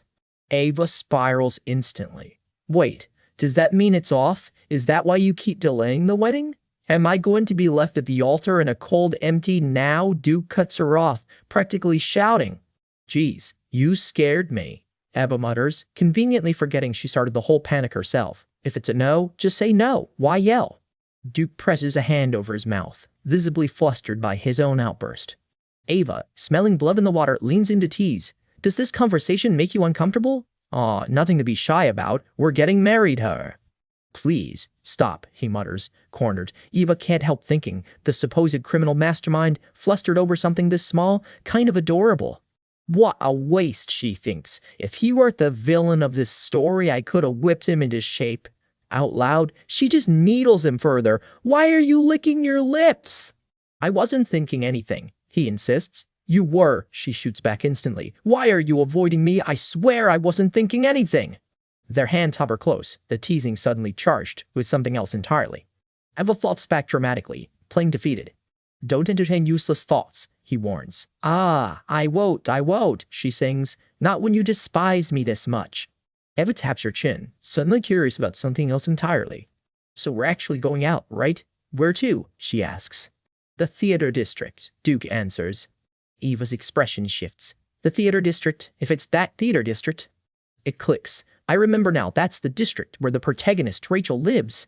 Somewhere across town, a soft-spoken girl with pale lavender hair prays quietly among the flowers. This is Rachel, the actual heroine of the story Eva's trapped inside.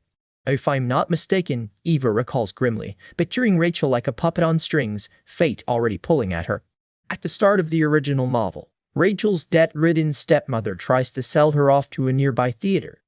If Ava's anywhere near that neighborhood, there's a real chance she could run into her. But is it even okay to meet the heroine before her own story has properly begun? Before she can decide, someone calls out her name. In the carriage, the two of them sit close as the ride rumbles on. Eva's mind is racing behind that calm expression. Duke watches her quietly, a flicker of concern crossing his face. What's with that look? She wonders. Like he's actually worried about me? Then a thought strikes her. Wait a minute. If she happens to run into Rachel today and makes a good first impression. See, in the original novel, one reason Rebellion marked Rachel as a threat was her closeness to the Crown Prince, the man his whole revenge plot was built around. But if Rachel became close with Eva instead, become best friends with the heroine, Eva realizes, then when Rebellion tries to target her, I can just beg him to back off. That way neither of us ends up dead by Rachel's sword like in the book. This is it. This is the plan. Caught up in her own genius, Eva grabs Duke's hand without thinking. He blinks. Why are you suddenly grabbing my hand? Let's hurry to the theater district, she says, dragging him along. He obliges, helping her along without complaint. Yuka has no idea what's actually going through her head. Eva, meanwhile, reassures herself that meeting the heroine before the story technically starts should be fine, right? It's not like I'm twisting the plot the way the villain does, she tells herself, before turning to Duke all sweetness. Have you eaten? Let's grab something while we're out. The two of them head out together, arm in arm. Sounds good, she chirps. Inside, though, she's crossing every finger. I really hope Rachel's actually in the theater district today. And with that, the two of them step out into the city, Eva's hurry-brain scheme already in motion. Our story picks up on a sunny afternoon in the capital, where a certain reluctant bride-to-be is about to turn one simple errand into an all-out shopping war. One look at a dress and heels in a shop window is all it takes. Eva's verdict. I'll take everything. Drink in hand like she owns the block, she lays out her route for the day, from here to there. Which, it turns out, means the entire street. Rebellion just stares at her flat. Tell this woman to choose freely, and she chooses literally everything. She just shrugs it off with a grin. She's always had a gift for misunderstanding things in the most ridiculous way possible. She reminds him sweetly that H.E. was the one who offered to buy it for her, so where does he get off talking about limits now? If you don't like it, she teases, just call off the engagement. Thoroughly outplayed, he just sighs and asks what else she needs. With a defeated little laugh, he finally waves the shopkeeper over. Bring out the shoes. The staff scrambles to keep up while Eva sips her drink like this is just a normal Tuesday. Her eyes drift out the window toward the theater district in the distance. Something or someone has her full attention now. In her memory, the story's real heroine, Rachel, had silver hair, pale skin, and violet eyes. Eva scans every face in the crowd, wondering if she is walking right past her. If she is lucky, she thinks, maybe she will catch a glimpse of Rachel passing by, maybe even get the nerve to actually talk to her. My lady, a shop attendant calls out, and just like that, she is yanked back to shopping duty. While they settle the bill, the shop offers to show off a few bestsellers. Eva's eyes go wide. Wow, so pretty, she gasps. One glittering pair of jeweled red shoes seals the deal on the spot, and even her maid cannot help but squeal right along with her. Her maid teases that His Grace must really love her, spending like this. Eva goes red. Did it really look that way? Kind of embarrassing, honestly. Flustered, she plays it off with a laugh, then snaps right back to business. Did they bring out absolutely everything? Walking out, she casually asks for the total. His answer? About as much as a mansion on the outskirts of the capital. Her reaction is not embarrassment, it is mock disappointment. Oh my, is that all? Just one mansion's worth? She backpedals fast, with a laugh. Just kidding, while he mutters that she genuinely does not understand the concept of humility. Should she act extra miserable about it instead? She wonders aloud. Besides, people like them practically owe it to the economy to spend big. She even acts out an imaginary huffy bride storming off over the bill. Dress cancelled, shoes cancelled, wedding cancelled, the whole works. He is not impressed. Worn out from her own performance, she slumps, while he just watches her with quiet, exasperated amusement. Half joking and half testing him, She asks what if she really did call off the wedding. His question comes right back, careful and quiet. His answer is short and firm. No. No. Ende, caught off guard by how serious he sounds, she asks if he is the one teasing her now. She needles him further. Is he worried nobody else would marry a woman this beautiful? Does she even need a husband with looks and brains like hers? Not sure, he dead bonds. With that beauty, maybe. But the wisdom part, he adds, trailing off pointedly, well. She swats at him, laughing, and the two of them keep strolling, bickering like they have been doing this for years. She demands to know why he stopped mid-sentence, all while privately admitting, watching him smirk, that he is annoyingly handsome when he does that. That's not going to happen, he says simply, and something about how sure he sounds makes her go quiet. For a second, neither of them says a word, just two people standing a little too close, a little too comfortable.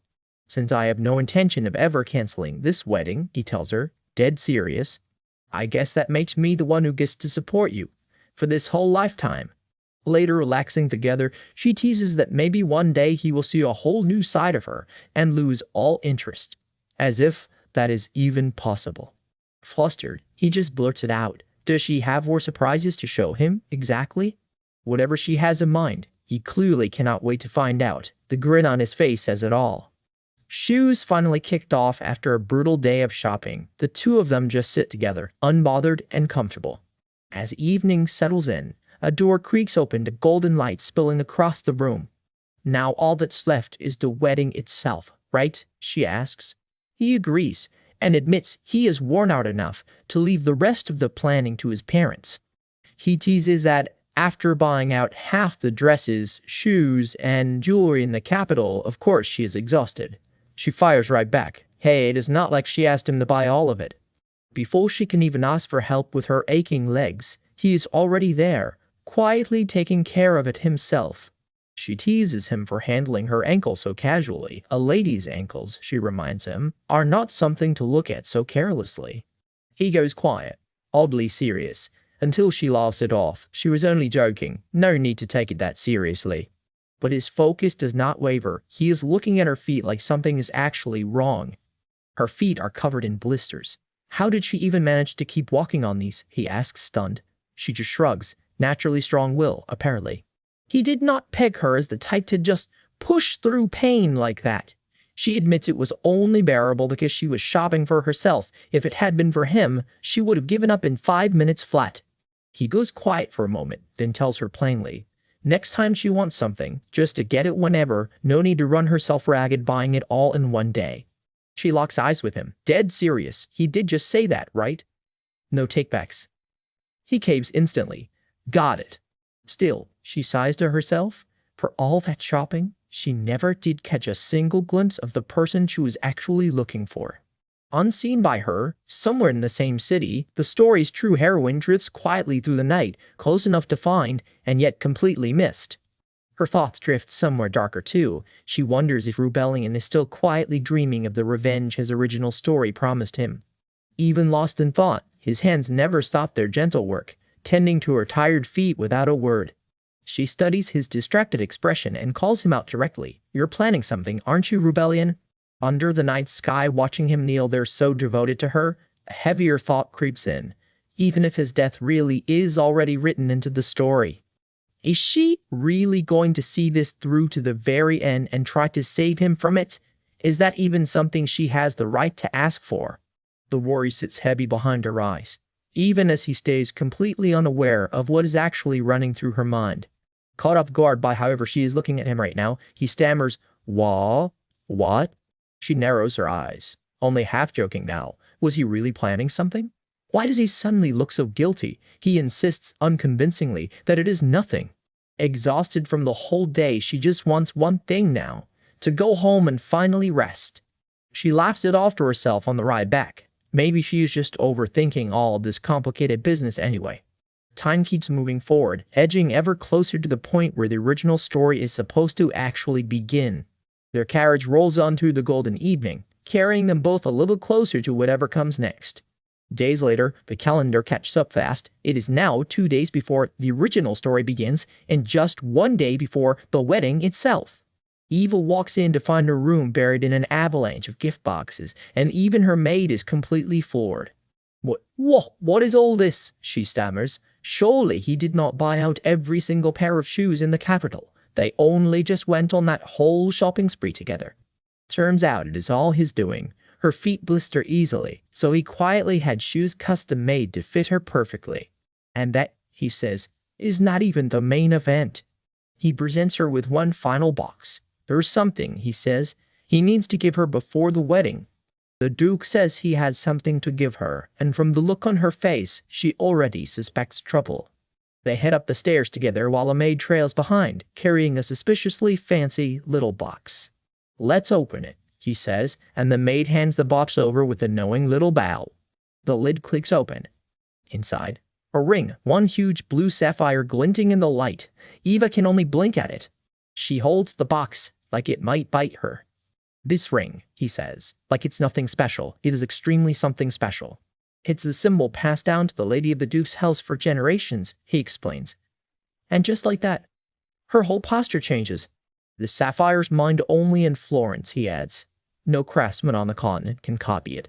So, expensive then? She fishes. Don't sell it, he says flatly. Rude, but fair, since she was absolutely already pricing it out. If you ever need anything, just bring that ring with you, he tells her. Sounds sweet. It is not just sweet. Turns out the ring works like an ID. Show it at any shop and the purchase gets billed straight to the Florence family. Her mate spells it out plain, and Ava's jaw drops right on cue. Oh, and it's enchanted. Works anywhere on the continent, with absolutely no cap on the amount. Her eyes actually turn into little dollar signs. Somebody warns her not to bankrupt the Duke's family. Somebody should be worried. So, this is basically a new limited CRSA card, she screams. Honestly, same reaction. Not even her old life's money bought something like this, she marvels, already halfway through a chocolate before the shock wears off. Sniff, I'm finally enjoying luxuries I never had. She performs for the Duke, laying it on thick. Of course, I gave up everything when I left home, she adds, dabbing a fake tear. She has given up nothing. Clothes? Shoes? That steak she never got to eat in her old life? Her inner voice is already cheering. You did not waste this life after all. Rebellion, she blurts, spinning around, the ring box clutched to her chest. I love you, she says, straight to his face, easy as breathing. He visibly short-circuits. She just nods along, cheeks pink, like she didn't just detonate a bomb. His heart, for the record, is doing somersaults. He is in every sense still processing. You said love you that easily, he mutters, still rattled. What? Is it wrong to say it over a gift like this? She shoots back. He just pinches her cheek. How is one person this consistently, richly materialistic? Anyone would think I only say it for the money, she huffs. I tell my maid I love her instead of just saying thanks all the time. Cut to receipts. Eva, clumping her maid Ada over, specifically a plate of snacks. Ada, unbothered, you only say that when you bring me food. My lady, that is not what I meant. Ida squawks, mortified, while the Duke just stares into the middle distance. Anyway, he says, done with all of it. Stop thinking useless thoughts and don't sell the ring. Oh, come on. What do you take me for? I already said I won't sell it. Do you really think I wouldn't worry about this right now? He murmurs, quieter, more invested than he lets on. Yes, must be so tough having such an unreliable fiancé. I eat a needles, and even Ava's thank yous get called nagging now. Don't be too nervous, he tells her, brushing her hand. Your wedding's tomorrow. He says it so casually. She is going to need a minute. I'll take my leave now, he says, while Ada scrambles to see him off. Ah, Eva breathes, watching him go cut staring. If it weren't for the hidden agenda, she thinks to herself, I'd actually be tempted. A hidden agenda. Interesting. The next morning, the Cloder estate is dressed up for the biggest day of the family's life. I never thought this day would come, her mother says, watching her get ready to marry, already tearing up.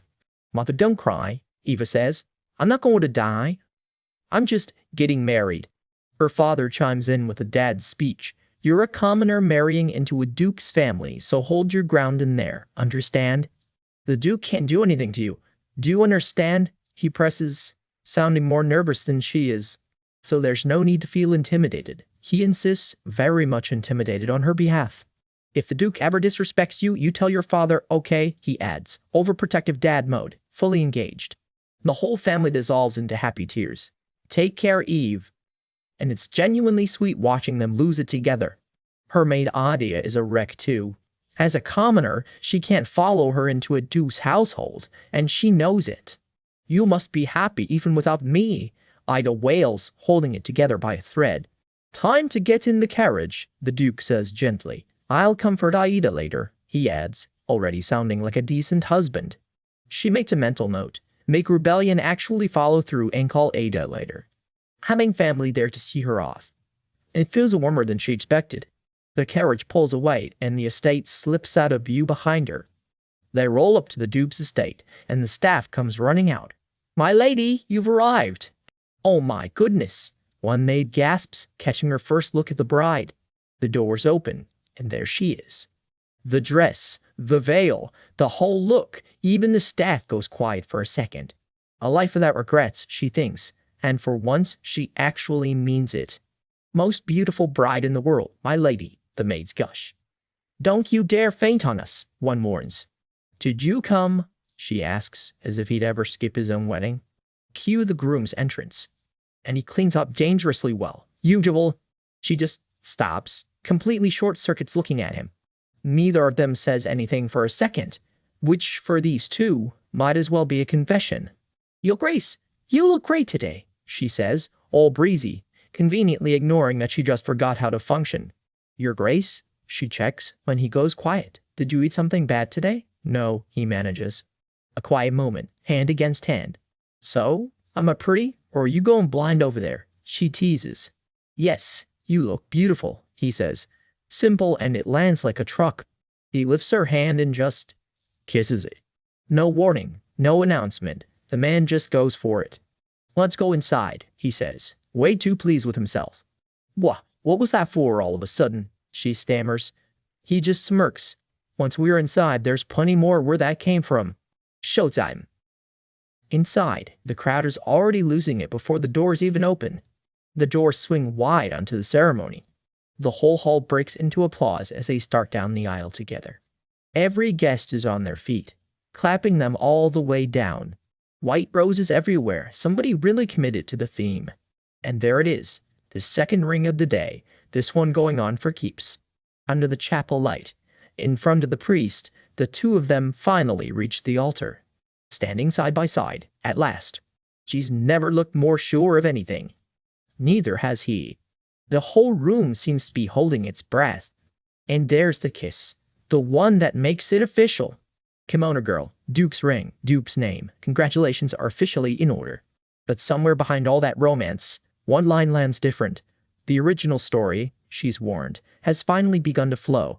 This fairy tale might not be done throwing plot twists yet. The wedding is over, and the newlyweds finally have their chambers to themselves for the first time. Still glowing from the reception wine, Evangeline breathes his name, Rebellion, while he works loose a stubborn clasp at his collar. Trump brave, she orders him to take it off, flashing a grin that says she knows exactly what she is doing. Rebellion just stares back at her, jaw tight, doing his best impression of a man who is totally fine. He mutters that she's going to drive him crazy. Honestly, he is not wrong. But the wine catches up with her fast. By the window, she's groaning, done pretending she is fine. Rebellion watches her nurse the hangover and asks, a little too smug, if she has finally come to her senses. She blinks around, completely lost. Where even is she right now? He explains this room is theirs from now on. Turns out she could not handle a few sips of wine at the reception, so he had let her rest here the whole time. Low tolerance. Her. No way, she protests, swaying as she says it. She brags that back in her day she could down a whole basin of shots and still show up to work the next morning in full makeup. He has no idea what that even means.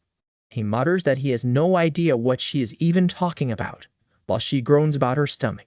Sitting at the edge of the bed with a glass of water, he wonders if she's just rambling because of the drink. Even half gone, she still frets about the wedding guests, mumbling about them between sips of water. Oh, she realizes, he already sent them all away. He tells her plainly to drink her water and go to sleep already. Her legs give out completely. He barks her name, Evangeline, and catches her before she hits the floor. He scoops her up in his arms without a second thought. "Mph. Are you okay?" he asks.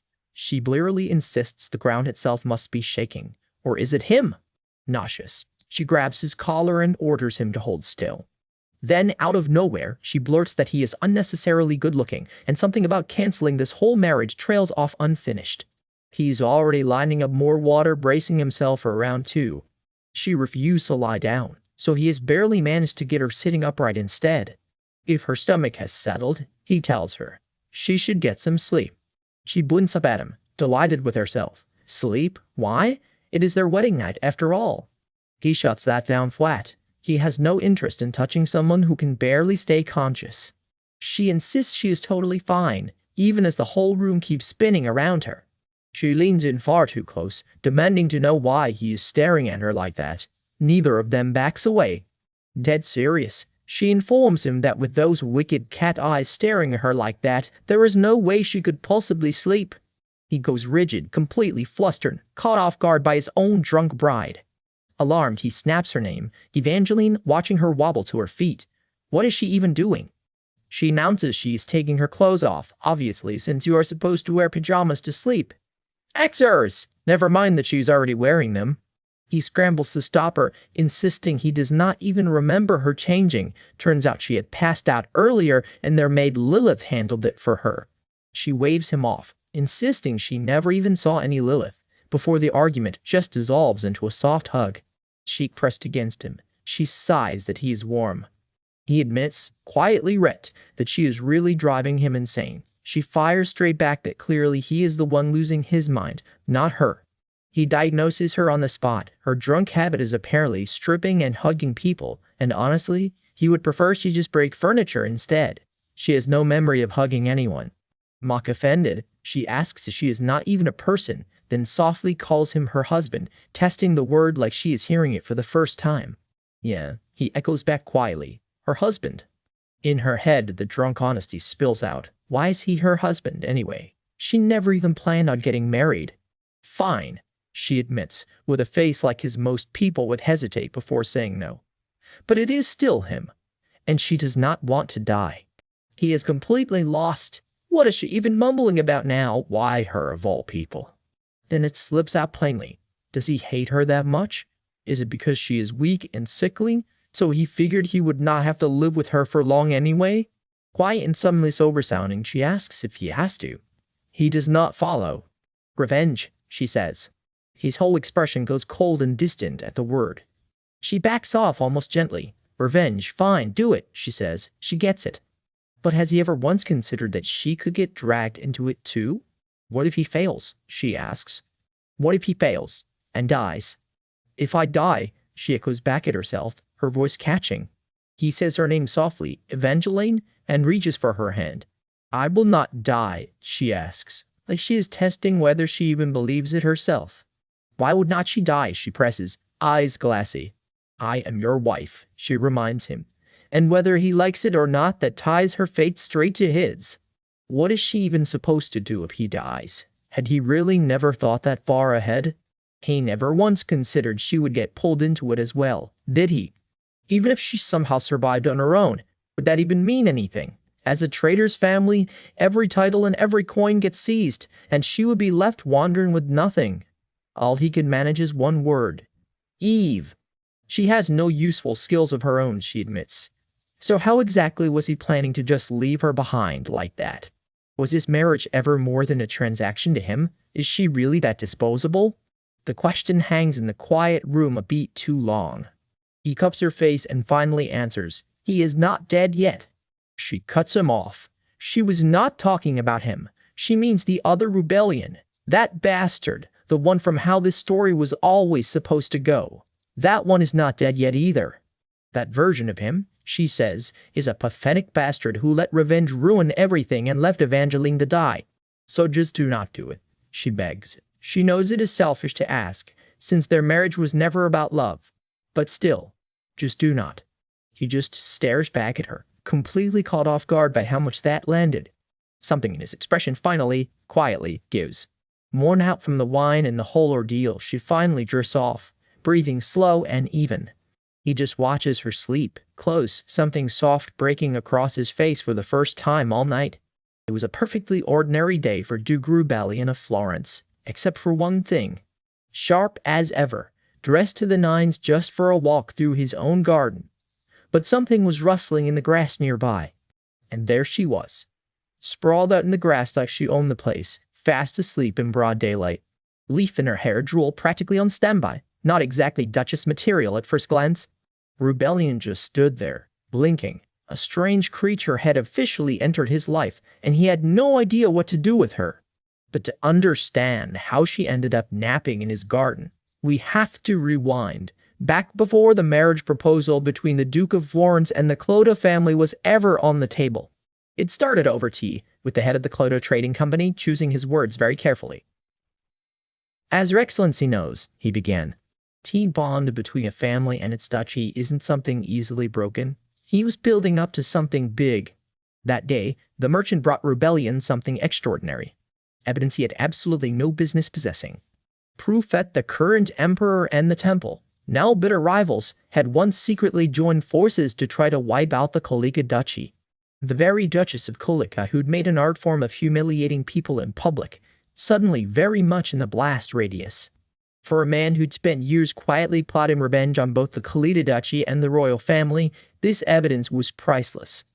Because it was a well-known secret in the empire that Rebellion was carrying a hidden birthright of his own.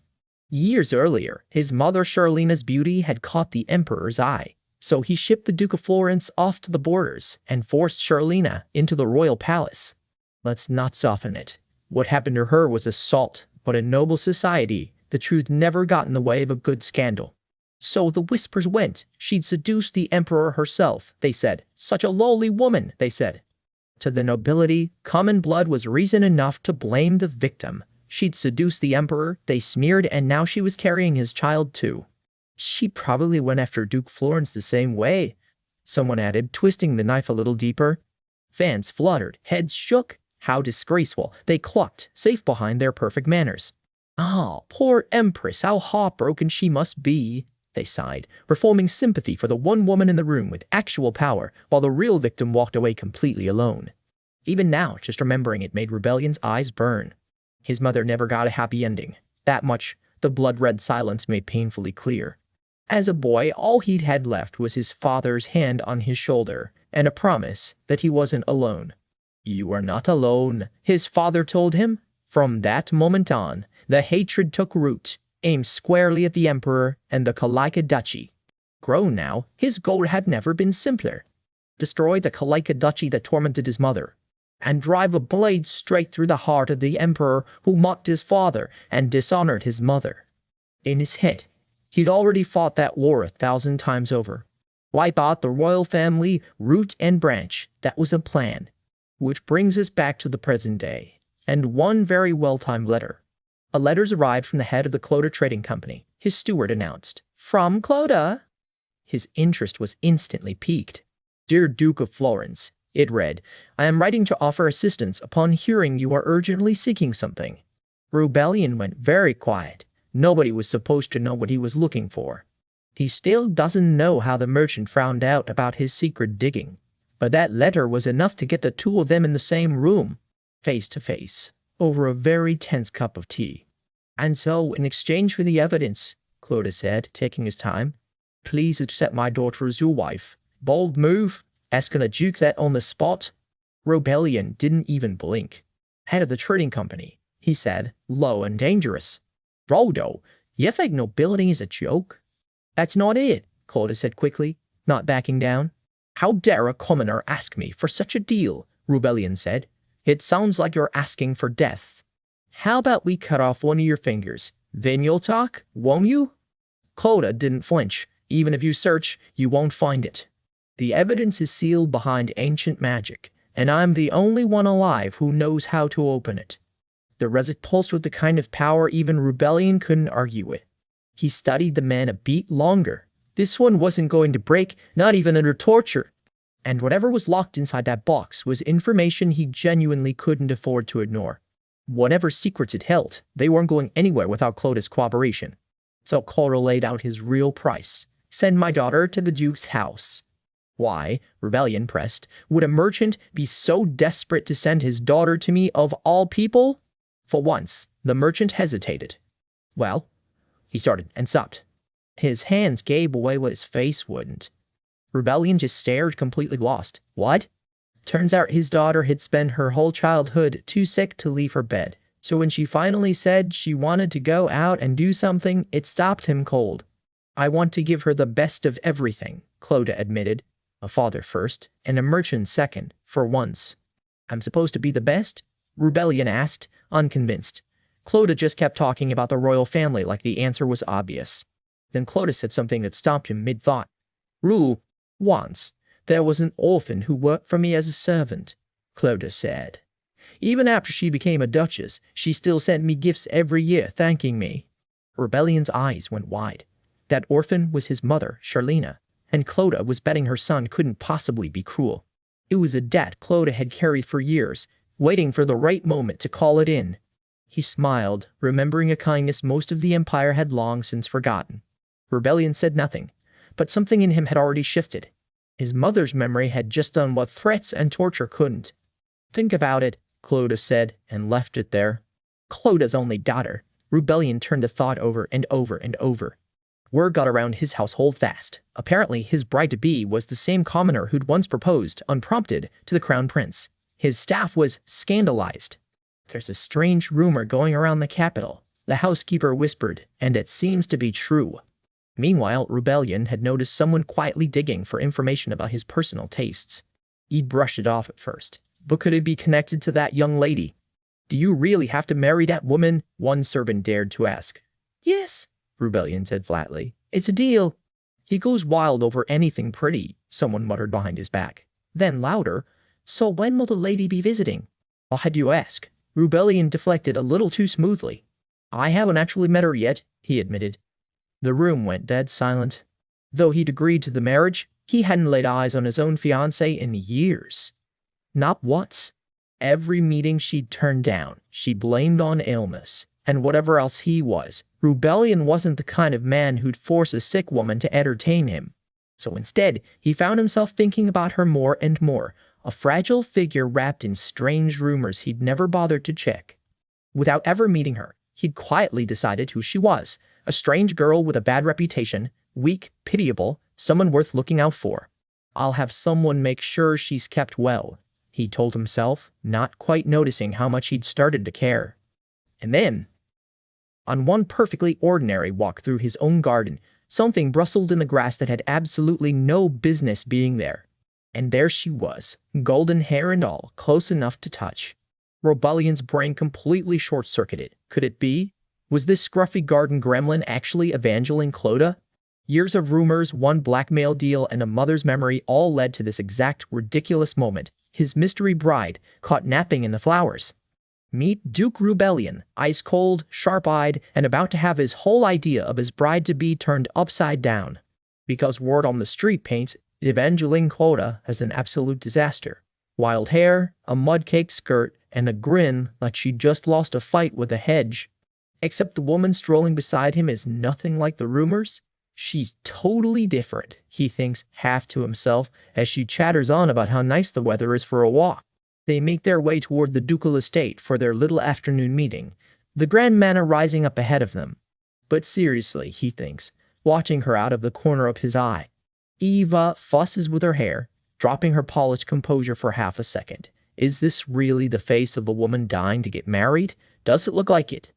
The merchant swore his daughter wanted this marriage. Duke Rebellion clears his throat, flustered. Well, smooth, Duke. Real smooth.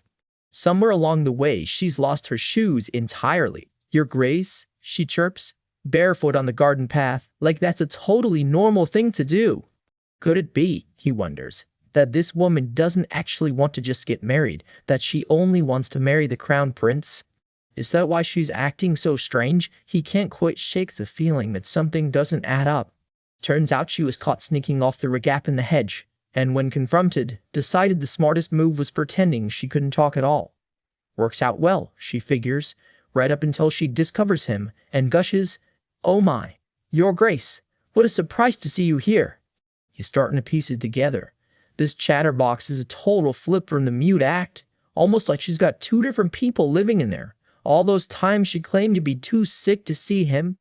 Faked, every one. It feels like a dream, walking with you like this, Your Grace, she gushes, looping her arm through his for the stroll back. He'd mentioned once that he disliked idle chatter, and now she won't stop talking, right on cue. The gossip mill has a theory too. Maybe she just can't let go of the crown prince who turned her down. Ah, it's just wonderful being with you, Your Gracious, she sings, leaf still stuck in her hair from her earlier hedge incident. Well, is all he manages in response. He clearly has no idea what to make of her. Because here's the truth he's not telling anyone. Right now, all that matters is getting his hands on the evidence her merchant father is sitting on. This marriage is a means to an end. Cut to the big day. Eva stands radiant in her wedding gown and veil, bouquet in hand, every inch the picture-perfect bride. What a pity, the guests murmur, watching poor Evangeline get forced into a marriage she doesn't want. That's about all the sympathy anyone can muster. If only they knew she orchestrated this whole thing. But then he spots her. Oh, Eve, you're here! Just seeing her steps quiets the whole room around him. He steps closer to lift her veil, the moment hanging heavy between them. Beautiful, just like the rumor said, he admits, and Eva can't help a sly little smirk at landing the compliment. She did her homework, he realizes. Her whole look today is the exact opposite of everything he's ever said he likes. Petty? Absolutely. Effective? Also absolutely. But then there's her expression, and he nearly chilled some of his own tea trying not to laugh. Yet, somehow, none of it lands the way she probably hoped it would. So, he decides, tea in hand, I'll just keep watching her a little longer. Famous last words for every romance lead ever. Enter the Duke's aunt, and she is not here for this marriage. Your Grace, I don't think this is right, she snaps, practically vibrating with disapproval. What do you mean? He asks, unbothered, sipping his coffee like, this is any other Tuesday. You saw Hall this afternoon. It was definitely shocking, his aunt insists, replaying the scene where Eva got caught mid-snack with the household. Because apparently Eva, cheek stuffed with strawberry tart, looked like a squirrel. The Duke just thinks about that for a second. She wasn't even acting like a human, his aunt declares, dramatically clutching her head. I must be losing it thinking well of someone like that, even for a second. From the sidelines, the household's Lilith pipes up unbothered. But she's pretty, isn't she? The aunt whips around. Lilith, you! Since you were little, you've had zero judgment when it comes to anything pretty. The aunt scolds, smacking Lilith's hands. Hi! Ouch! Bouch! That hurts, auntie! Lilith yelps. So yes, this cheeky troublemaker is family. Later, alone, the Duke can't quite shake the whole encounter from his head. Why is she so desperate to make this marriage look terrible to everyone but him? Meanwhile, Eva, blissfully unaware of the drama she's caused, just goes yummy, over her snack. She's a pretty bad actress, though, he admits to himself. Not exactly subtle, this one. He goes quiet, turning the whole strange courtship over in his hands like it's a puzzle he can't solve. To go that far just to make herself look undesirable, that's dedication. He sinks back into his chair, unsettled. Does she really hate me that much? He wonders, alone in the dark, the question landing harder than he expects. Or maybe, he starts to think, and stops himself before he finishes that sentence. Because the memory surfaces uninvited, her shouting furious, I've never loved your highness, above the crown prince, not him. So which is it? Does that mean she still loves the crown prince? Maybe. But it doesn't change anything. For his revenge, he needs her no matter what. He figures it's inevitable she'll end up hating him for it. Ruining someone's life just to get what he wants. That's the plan. Laid out plain. Under the shadow of an emperor's crown he can't stop picturing. Sitting alone in the dark, the question won't leave him. How is he any different from the emperor he despises so much? King needs to actually talk to her properly. No games. Lilith, is she in her room now? He asks. Huh? I just saw her finishing getting ready for bed. Lilith reports, right before someone teases him. What, feeling lonely at night and want to see her face? If she's not asleep yet, tell her I'll come by in a moment, he says. All business. Sure, Duke, all business. His aunt, predictably, does a total 180. I want to discuss this marriage again. Why not? You could search the whole country and not find another beauty like her. You've made the right call. Now go. What are you waiting for? Lilith just groans, caught between the two of them. Ugh. I hate both of you. Is that brat going to some kind of late puberty? The Duke mutters as Lilith storms off. My apologies for her slamming the door in front of your grace. It's fine, he shrugs. I've known Lilith's attitude since she was little. In panic, Lilith comes sprinting in. My lady has disappeared! The window's wide open. Looks like she tied the curtains in blankets together and climbed straight out. What if someone saw her and, I don't know, kidnapped her on the spot? No, let's be honest. This is almost certainly her own doing. He's out the door and moving before he even finishes the thought, shirt hanging half open, no time to be presentable. He knew she was unpredictable, but this is a new level of unbelievable, running off into the night in nothing but her pajamas. Hopefully, she's still somewhere inside the estate grounds and hasn't made it past the gates. But what if she did make it out into the streets? What if something happens to her out there, alone, in the dark? He stops dead in his tracks, catching a flicker of movement up ahead in the dark. Something wrestles, just on his sight, and his pulse spikes. Is that her? He'd told himself she was just a marriage partner for a deal, nothing more. Right now he's running full speed to find out. He finds her, small and shaken, tucked away in the dark. He'd told himself she was nothing more, nothing less than a means to an end, but she is unpredictable in absolutely everything she does. The culprit, a garden worm, inches from her foot. Eva shrieks bloody murder, and he instinctively pulls her into his arms to shield her from it. And yet, just seeing her safe in front of him right now, that alone brings him more relief than he expected. What is this feeling? He wonders, still holding on to her a beat longer than strictly necessary. He can't quite define it yet. Not tonight, anyway. So he just walks her back, keeping her close the whole way, in no hurry at all to let go. For now, he decides, he'll just let himself enjoy this small, quiet sense of relief, and maybe hold off on asking her to reconsider the marriage.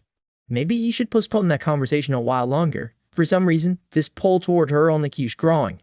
They walk on together, hand in hand, and for once neither of them seems to be acting. Eva, for her part, finds herself thinking maybe, just maybe, this whole marriage thing wouldn't be so bad after all. He watches her, turning that thought over, not entirely sure what to do with it. Then, out of nowhere, let's do it, let's get married, she beams, and he does not see that coming. He has no idea what change of heart made her smile that beautifully and just accept it. But he's not about to argue. Marriage, just like that, it's really happening. And this time it feels like more than just a means to an end. With her acceptance, whatever else happens, he gets to stay by her side. That's the part he holds on to. No matter how he feels right now, he reminds himself, the real reason for all this hasn't changed. I've done something terrible to her, he admits to himself, watching her sleep. So, using that as an excuse, if he treats her more beautifully, more lovingly than anyone else would, if he cherishes her more preciously, loves her more nobly than anyone else could, maybe that counts for something. Maybe, just maybe, she'll come to look back at him too, even a little. After all, he tells himself, watching her sleep, we'll have plenty of time together from now on. He sits alone at the edge of the bed in the moonlight, guilt and something warmer tangled together, no closer to sorting out which one wins. Morning light spills into the ducal estate, soft and golden after the biggest day of Eva's life. The Florence estate stands quiet and grand in the early sun, the morning after the wedding. Inside, Eva drifts somewhere between asleep and awake, a small dreamy sigh escaping her. In the haze of her dream, everything feels soft and warm, impossibly warm. It feels like floating on a warm cloud, she thinks, sinking deeper into the feeling. And her head throbs and reality crashes back in. Right, she drank, because yesterday was the wedding. Wait, the wedding, her eyes fly open. A voice cuts through the fog. Are you awake now? And there he is, Duke Rebellion, close enough that she forgets how to breathe. Did you sleep well? He asks, gently, like it is the most normal question in the world. Is there anything hurting or strange? He presses, and Eva's brain short-circuits trying to answer that one. Robe half open, pear a mess. He looks entirely too composed for the morning after. Such a touching scene, she thinks, deadpan. Why are we so close together? She blurts out, not exactly complaining, just confused. Wait a minute, she says again, the gears finally turning. Don't move. Stay exactly like that, he tells her. Huh, Why, this is uncomfortable, she protests. It's a little embarrassing being tangled up like this, she admits. Well, it is the morning after their honeymoon night, after all. Wait, come to think of it, she starts, and then stops cold, because she genuinely has no idea what happened last night. I don't remember, she admits to the empty room, staring at nothing in particular. I seriously don't remember anything from yesterday, she groans, mortified.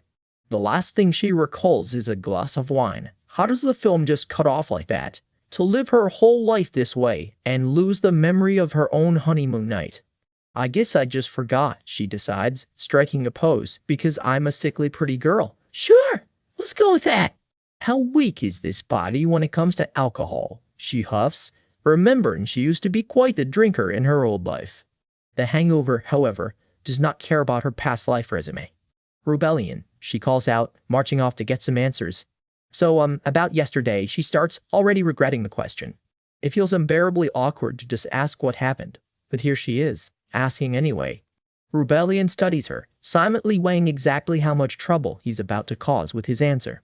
Yesterday, he repeats slowly, savoring the word a little too much. Are you trying to ask if something happened yesterday, he says, all faux innocence. He settles back, robe slipping, entirely too pleased with himself. What do you think happened? He asks, turning the question right back on her. Why are you laughing? Was this man always this sly? She demands, flustered. Nothing happened. She finally hears, relieved, right before he adds, with the way you carried on drunk, how could anything have happened? A fuss. What fuss? She sputters. What do you think? He shoots back. Yesterday it seemed like you wanted something, he says. You just would not let go of me. I'm a gentleman, he adds. I wouldn't do that with someone completely drunk. Oh, so it was hard for you because I was so drunk. She fires back. Is he actually making fun of her right now? She wonders, cheeks burning. An idea flickers across his face, and he leans in closer. Why are you suddenly coming closer? She squeaks. Are you saying I did that yesterday? Well, it's true, he says. Then how about now? He murmurs. I'm sober now, she points out, a little too quickly. The two of them lean in, the teasing tipping into something a lot more serious. It's still their first night together. Technically, he reasons, and the recap is tactfully cutting away right about here. By his reaction afterward, though, she's fairly sure nothing actually happened last night either. Please, he says, clapping a hand over her mouth before she can finish. What? Weren't you disappointed? She mumbles anyway. He just exhales, long and slow, clearly regretting every choice that led to this conversation. A knock at the door saves him. Master, madam, did you call? A servant asks. The timing could not be worse, or better depending who you ask. Come back a little later, Rebellion says smoothly. Understood, the servant replies, already gone. What is he trying to do, staying this late, she wonders. Don't tell me. Are you expecting something right now? He teases, poking at her face. Such a thing won't happen, he says, smug as ever. I'll go out first, so rest a little more comfortably, he says, and she grabs his sleeve before she can stop herself. Dead silence. Neither of them quite knows what just happened. So you're really not going to do anything, she pushes. Aren't you going to regret it? I'm not doing it. There's nothing to regret, he says, infuriatingly composed. He walks off looking entirely too satisfied with himself. The room empties out, and so, apparently, does her patience. So he's not even a little disappointed, she realizes, sinking into the bath. Wait, since when is she the one who ended up disappointed? What's with that laugh? Her maid asks, refilling the water. Let me know if it gets too hot, madam. Okay, I'm not disappointed at all, Eva insists, not convincing anyone. Still, she thinks being a noblewoman isn't so bad. Could you check what's going on? She asks the servant, hearing some commotion outside. Yes, just a moment, he says. The servant hesitates in the doorway, clearly bracing for bad news. It seems the master won't be able to join you for breakfast, he explains. There's a serious matter. Please prepare for his departure. Excuse me? Eva's jaw drops. Madam, let me dry you off a bit more first, one of the maids insists, undeterred by the crisis. She's dressed and moving before she's fully processed any of it. If nothing happened on their first night, the least they could do is have breakfast together, she grumbles, glaring at the man who made sure of that. Seriously, aren't you even a little disappointed? Isn't there any romance left in you? Rebellion, Florence, she calls out, and a voice answers right behind her. Eve! She freezes, caught completely red-handed. Down the hall, Rebellion had already heard every word of it. Is she sulking, he wonders, fighting a smile. It seems he'll have to head to the palace right after breakfast after all, he admits to himself, dreading her reaction. It's the first day of our marriage, he tells her plainly. I don't intend to leave your side. I'm sorry I can't stay longer. What's going on? She asks, quieter now. Did you get summoned? She pouts, just a little, arms crossed. He's already dressed for the palace, sharp and serious in a way that makes the morning's teasing feel very far away. Something's clearly bothering him and she can't quite read what. This morning, he begins, choosing his words carefully. They're saying the power of the goddess is manifested in the theater district of the capital. Whatever it is, it's real enough to have left its mark, glowing and impossible to explain away. If he tags along with Rebellion today, Eva realizes she might just get the chance to meet Rachel. Rebellion, she says, squaring her shoulders. Please, take me with you, she asks, and for once, she's dead serious. Our story kicks off inside a palace so polished it could double as a museum. Somewhere behind these walls, today is about to get complicated. Guards standing stiff at attention, always assign something big, or at least mildly disastrous is on today's schedule. That is Evangeline, Duchess Florence, walking deeper into the palace than she really wants to. She settles in at a beautifully set tea table and lets out one long silent sigh. This is not how she pictured her afternoon. I ended up following along after all, she thinks, staring down at her own dress like it might have the answers. Her composure is already cracking, hands pressed to her head like she can hold her nerves in by force. Her heart is hammering so loud she is sure the whole palace can hear it. This was way more nerve-wracking than I thought. Have I ever been this tense in my entire possession life? She thinks. And yes, possession life, reincarnation into a noble family, comes with its own flavor of anxiety. See, Evangeline is not anxious over nothing. She is replaying everything she remembers from the novel she used to read. Well, of course, she mutters, bracing herself. Today is not about the male lead. It is not about the villain either. It is the actual heroine of the story she might be meeting today, of all days. From what Evangeline remembers, this heroine, Rachel, got dealt a truly brutal hand in the original story. In her memory, Rachel starts out as basically a puppet, pretty, powerless, and completely at the mercy of everyone around her. The story kicks off with Rachel's own step-family selling her to a sleazy pot-bellied theater owner. Charming relatives, really. Trapped under his roof, Rachel suffers through his abuse night after night. Desperate to escape him, she accidentally unleashes something nobody expected, the legendary goddess power. Light erupts around her. The powerless girl from the theater district just became something else entirely. Sensing that kind of power, the imperial family swoops in and captures Rachel, which is exactly how she first crosses paths with the story's two leads. A tiny flashback of that very first meeting, the male lead and the girl who's about to flip his whole world upside down. Back in the present, Evangeline puts it together. If Rachel is finally being brought in, then today is the day from the novel. Her stomach drops. If the timeline lines up, Rachel could be walking through these halls any minute now. She smooths her skirt like it might somehow steady her nerves too. This is my chance, she tells herself. I have to treat her well. I have to be her friend. Because if Evangeline does not get close to Rachel and rewrite the story from here, her own fate might end exactly where the novel wrote it. And the original story did not write a happy ending for any duchess who got in the heroine's way. That's right, she squares her shoulders. Time to charm a heroine. So there she stands at the window waiting for a girl who is about to change everything. By now they should have brought Rachel in from the theater district, right? I have no idea what is going on out there, so there is nothing I can do but wait. An hour ticks by. She has been left alone in that reception room for one full agonizing hour. Then finally, footsteps and a sharp, startled gasp from the girl being marched in. Stay inside, a voice orders from the hallway. Evangeline presses closer to the window, trying to catch a glimpse. Her eyes go wide. This is it. And there, bare feet, unsteady on the marble, stumbling into view. A soldier escorts her in, and the girl beside him is walking without even a pair of shoes. The soldier stops short. Ah, Duchess Florence. Evangeline bows quickly. My apologies. I did not realize you were here. I will have another room prepared immediately. It's fine, he replies. But Evangeline cannot stop staring at the barefoot girl beside him. Who is this? The girl studies Evangeline right back, quietly sizing her up. Probably not imperial family, she decides. Since the Duchess of Florence is here, the soldier says, we will need to move you to a different room. Wait a moment. Evangeline cuts in. What is going on here? She looks like a guest to me. She catches the girl's hand before they can whisk her away. The soldier hesitates. Ah, well, this morning we brought in someone who just awakened the goddess power in the theater district. And there it is. Evangeline's worst-kept secret just confirmed itself.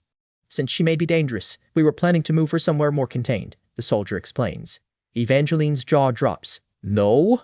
Surely you are not planning to imprison a holy power wielder, she demands. The soldier trails after her, still protesting, but this person is dangerous. It's fine, Evangeline says simply. Let her in. Rachel steps inside, wary and silent, sizing up the noblewoman who just fought for her. Grim, wait outside, Evangeline tells the soldier. If anything happens, I will call for you. Out in the hall, the guards trade looks. Is this really okay? Who knows? Maybe she just feels for her. They are both commoners after all.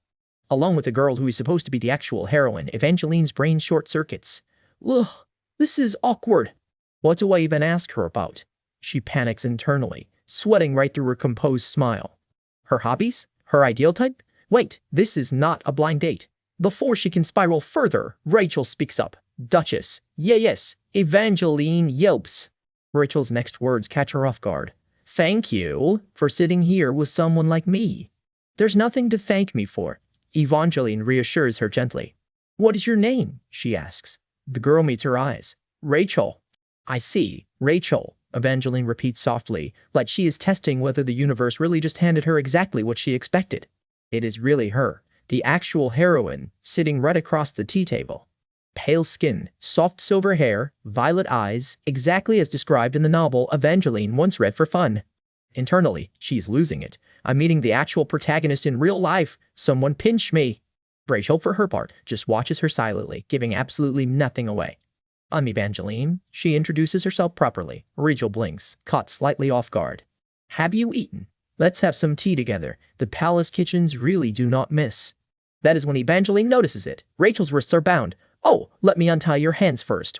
What? How could I? Rachel stammers. Evangeline waves off the protest and barrels ahead. Yes, food is the best way to bond.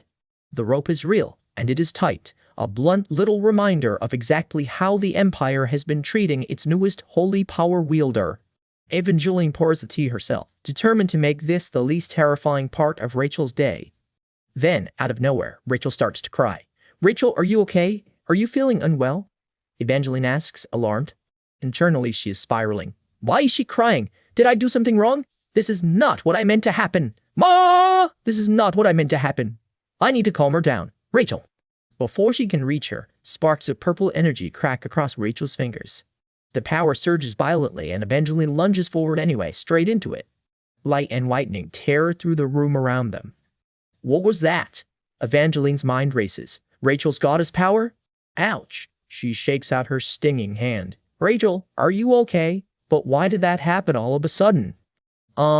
Rachel starts to answer, and then a voice cuts through the room like a whip. Eve! Someone very unhappy just kicked the door open. Both girls freeze, looking up at the figure now filling the doorway. Rebellion. Evangeline breathes, hardly believing it. And there he is, her husband, the Duke, staring down the scene with a look that says this conversation is far from over. Duke Rebellion comes storming down the hall, and from the look on his face, somebody's afternoon is about to get ruined. The whole household is losing it. Word's out that the Duchess got hurt, and everyone's scrambling to look innocent. Eva, now the Duchess herself, can only stare, baffled. Why is Rebellion suddenly barging in here of all times? Because of course this turns into the world's messiest misunderstanding. Timing like that doesn't happen by accident in this house. Your Excellency, what is this commotion? Suddenly everyone's come rushing in at once and nobody's got a straight answer. Someone's grip tightens on someone else's wrist. Tense doesn't even begin to cover the mood in this hallway. Have you lost your mind? Someone snaps. How can you put the Duchess and that wretched girl in the same room? Turns out the Duchess requested it herself, which only makes the guards more nervous about the girl they're calling dangerous. Eva waves it off cold as ice. I'm fine. Not exactly the reaction anyone expected from someone who just got hurt. Call a physician? Immediately, somebody's not taking I'm fine for an answer. And there's Rebellion, pulling the girl in question. Pale hair, quiet, clearly terrified, protectively into his arms instead of hauling her off. Yeah, yes, sir. The guards practically trip over each other trying to look useful. Somewhere in the shadows, a mustached court official is already plotting his next move. The power of the goddess, my foot, he mutters. Sounds more like the kind of power that ends empires. And judging by the Duchess's hand, that girl's behind all of it. The girl in question sits alone, pale hair spilling over her shoulders, saying absolutely nothing in her own defense. Eva's stuck wondering why everyone's treating Rachel like she's the one who attacked her. Nobody even asked what actually happened. This one too, Eva decides. I need to set Rebellion straight before this spirals any further. Rachel glances back, startled. Huh? Clearly not expecting anyone to come looking for her. Eva studies her up close. No way, she thinks, putting pieces together she really wishes didn't fit. Is Keen mad at Rachel right now? Eva panics watching Rebellion walk off with a face like a thundercloud. Left behind, Rachel just sits there quietly, the fallout of this whole mess landing squarely on her shoulders. Rachel kneels in the cold behind him while Eva trails Rebellion, mind racing. What am I even supposed to do here? Eva can't shake the question nagging at her. Why is Rebellion suddenly this furious? Their hands meet, and all Eva can manage is a stammered, Rebellion? What's the matter? She asks, trying to sound calmer than she feels. Rebellion's gaze drops to her hand. This wound, he says quietly, and Eva can already tell he's not buying whatever story she's about to give him. Without warning, he presses a kiss to her injured hand, gentle and completely unexpected. Eva short-circuits on the spot. What? Did he seriously just kiss it? Does it hurt a lot? He asks, uncharacteristically soft. Huh? No, it's my own fault, she blurts, already flustered. She spins a story on the spot. Burned it pouring tea, total accident, nobody else's fault, especially not Rachel's, who is far too pretty to be blamed for anything, obviously. I'm sorry, Eva says, then spots Rachel nearby. Huh, Rachel. Elsewhere, in a memory that clearly isn't pleasant, Rachel kneels in the dark, whispering an apology to someone we can't see. You wicked witch, a voice spits from the shadows, not exactly a warm welcome. So it was you who hurt the Duchess. A figure looms over her, and the accusation lands before she can even open her mouth. Your Excellency, you must imprison this girl immediately, the court official demands, mustache practically vibrating with outrage. Hurry and lock this wench up, he snaps, and just like that, Rachel's fate is already being decided for her. Eva can only blink at the sudden wave of concern. Since when did any of these people care this much about her? Rachel bitterly notes the difference. A commoner who married up gets gossip, sure, but a commoner who might bring down the whole empire? That gets you locked in a tower. See, in the original story, the power of the goddess was supposed to be a divine gift, until a prophecy claimed whoever wielded it would destroy the empire. After that, nobody called it divine anymore. They just started calling it the power of the devil instead. And that, right there, is exactly how Rachel got treated from the very first page of this story, long before Eva ever showed up to mess with the plot. Some people just can't help trampling on whoever's weaker than them. A boot presses down on the kneeling girl without a shred of hesitation. Eva's seen this exact cruelty before in her past life, and now here too. And it makes her blood boil both times. Enough, Eva finally says, cutting through the noise like a blade. Her stare goes ice cold as she looks the room over, daring anyone to keep talking. And why do you keep blaming her without a shred of evidence? Someone challenges. We're only concerned for the nation and the Duchess's safety, the official insists, not at all convincingly. Concern? Eva repeats flatly, one eyebrow raised.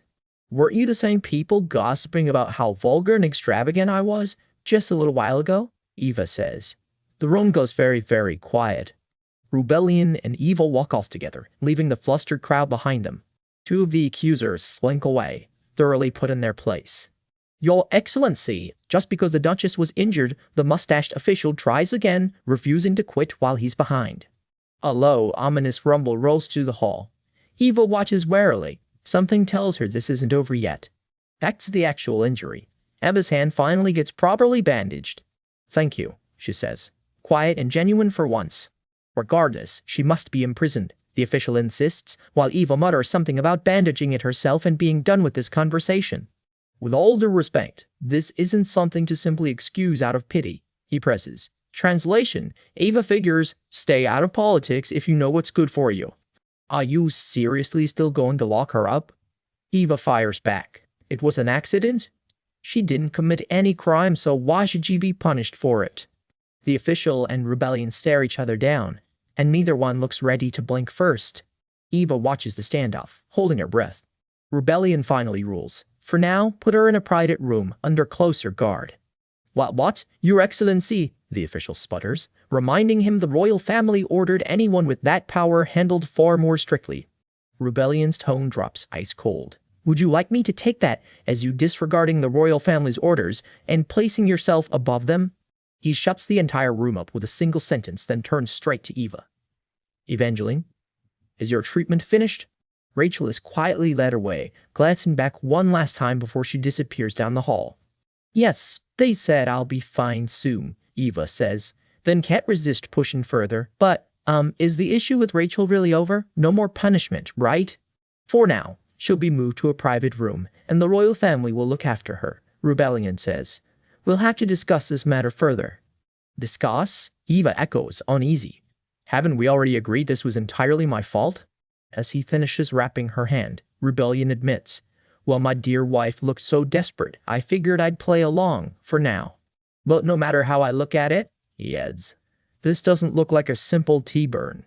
Regardless, she did hurt you, and that has to be answered for. He steadies her bandaged hand in his, and for a second, neither of them says anything at all.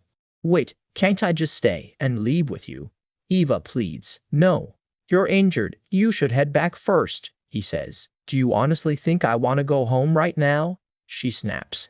Tears well up as it sinks in. You just said you're going to punish Rachel, she says quietly. Here's the real problem. If Rebellion punishes Rachel over this, their bond only gets worse, and in the original story, that's exactly what gets Eva and Rebellion both killed by Rachel's sword. What the hell? Eva fumes internally. Am I seriously not even allowed to rewrite my own story? Rebellion holds firm, gentle but unmovable. Even if you insist on staying, I won't allow it this time. Go home and rest.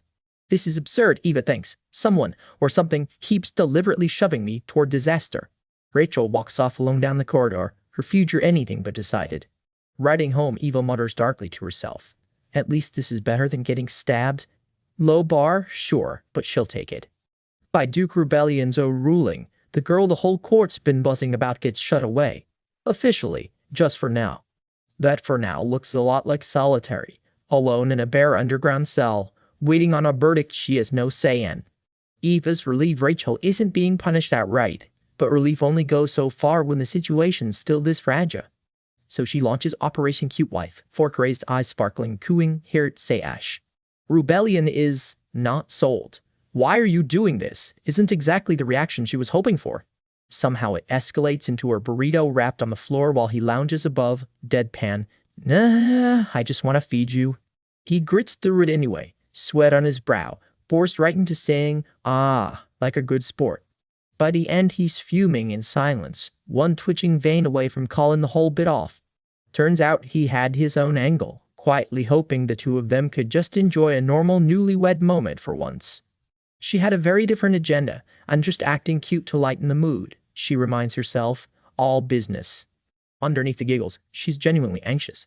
Rebellion's still furious at Rachel Lyons, still furious at Rachel, and so far, the cute act isn't landing. Still, she knows from experience. Sometimes you just got to turn on the charm.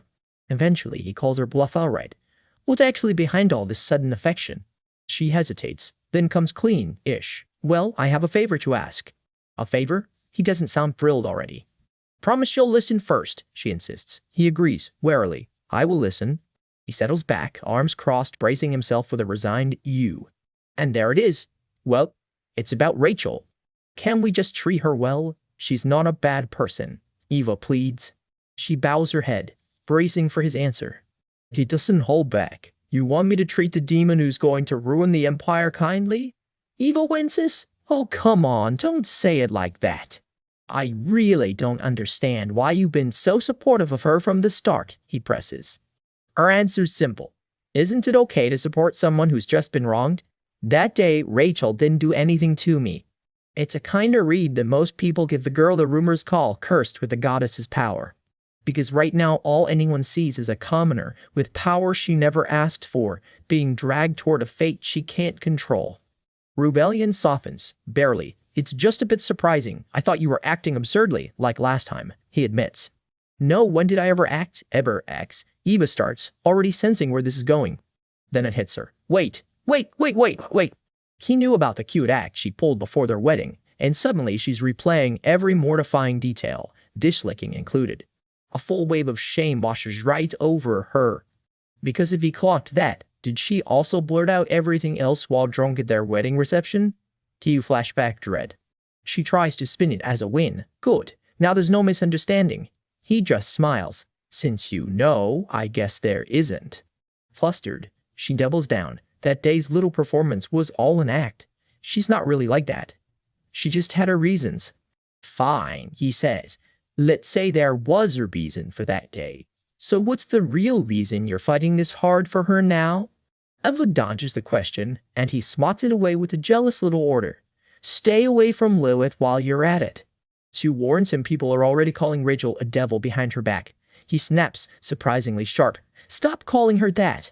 Fair's fair, he presses. How would he like being called at himself? I'm not exactly worried about my own reputation, she shrugs. But would he want his own kids branded that way someday? That word alone stops him cold. Children. She presses on through tears. Softer now. Rachel's own parents must be devastated. Then again, they might not even care.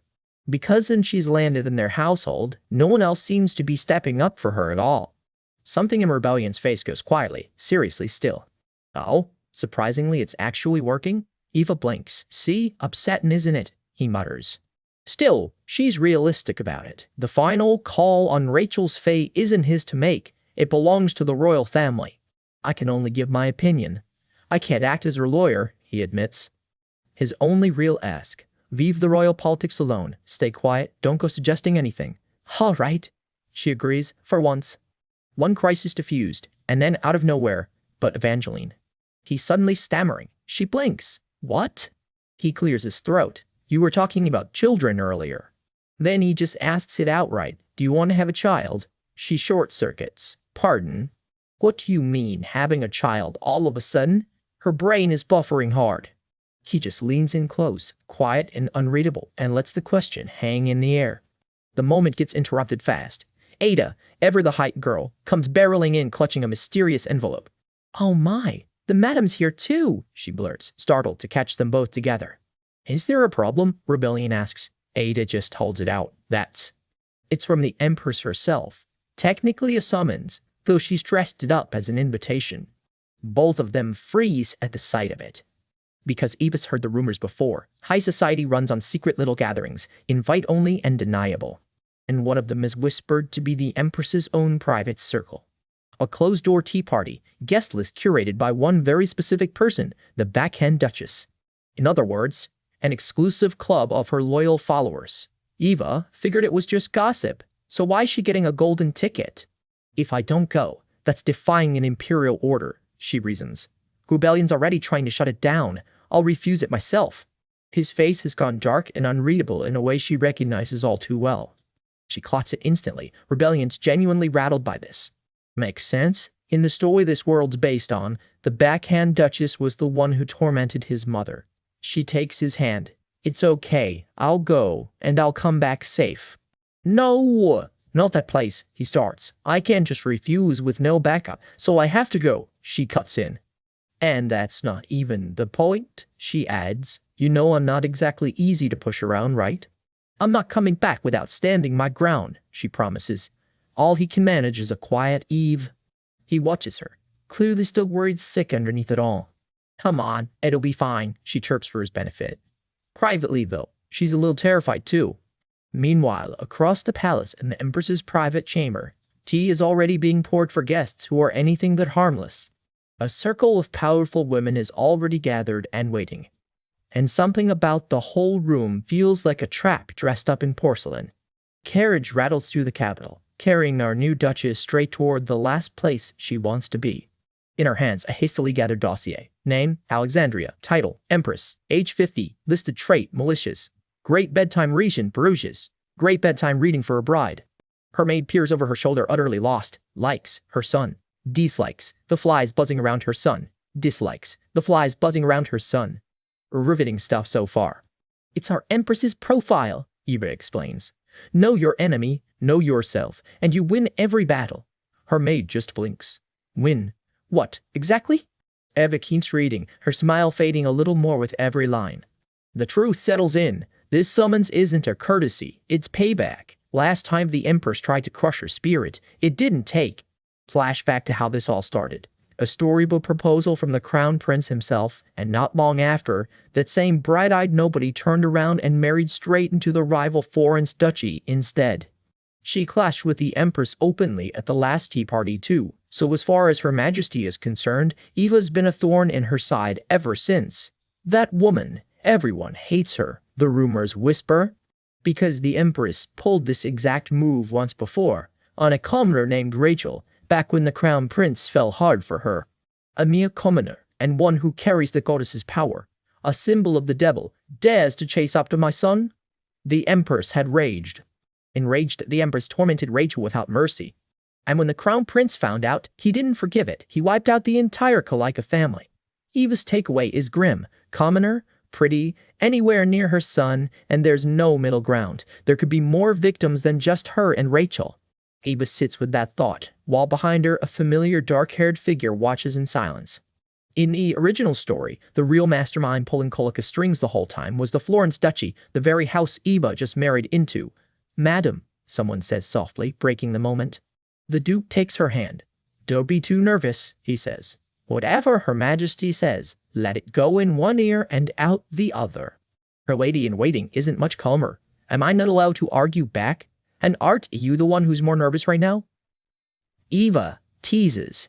Her Majesty isn't exactly one for pleasant conversation, another maid warns. Anyway, if anything dangerous happens, don't forget to scream.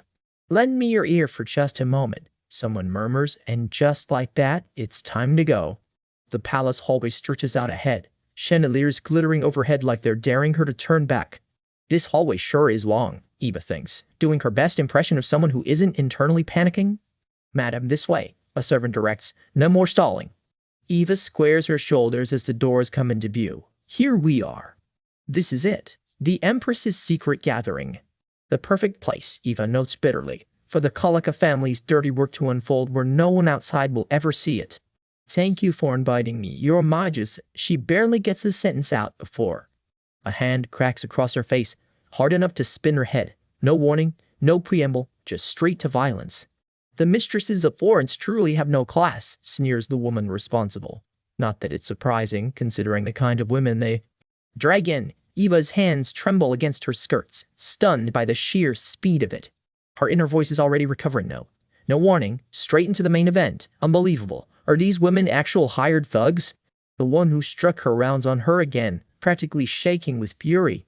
You wretch! How dare you glare at me so insolently when your safety isn't even guaranteed? Eva's cheek stings, the mark still blooming, but her eyes stay locked and unflinching.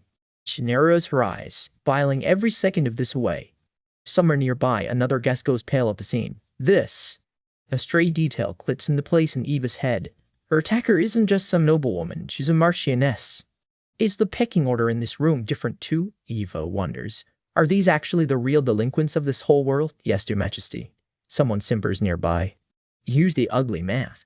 Even if Eva ran outside screaming that a marchioness struck her 100 times over, one denial from the Empress and it never happened at all. And let's not forget, comes the warning, whatever happens in this room never leaves it.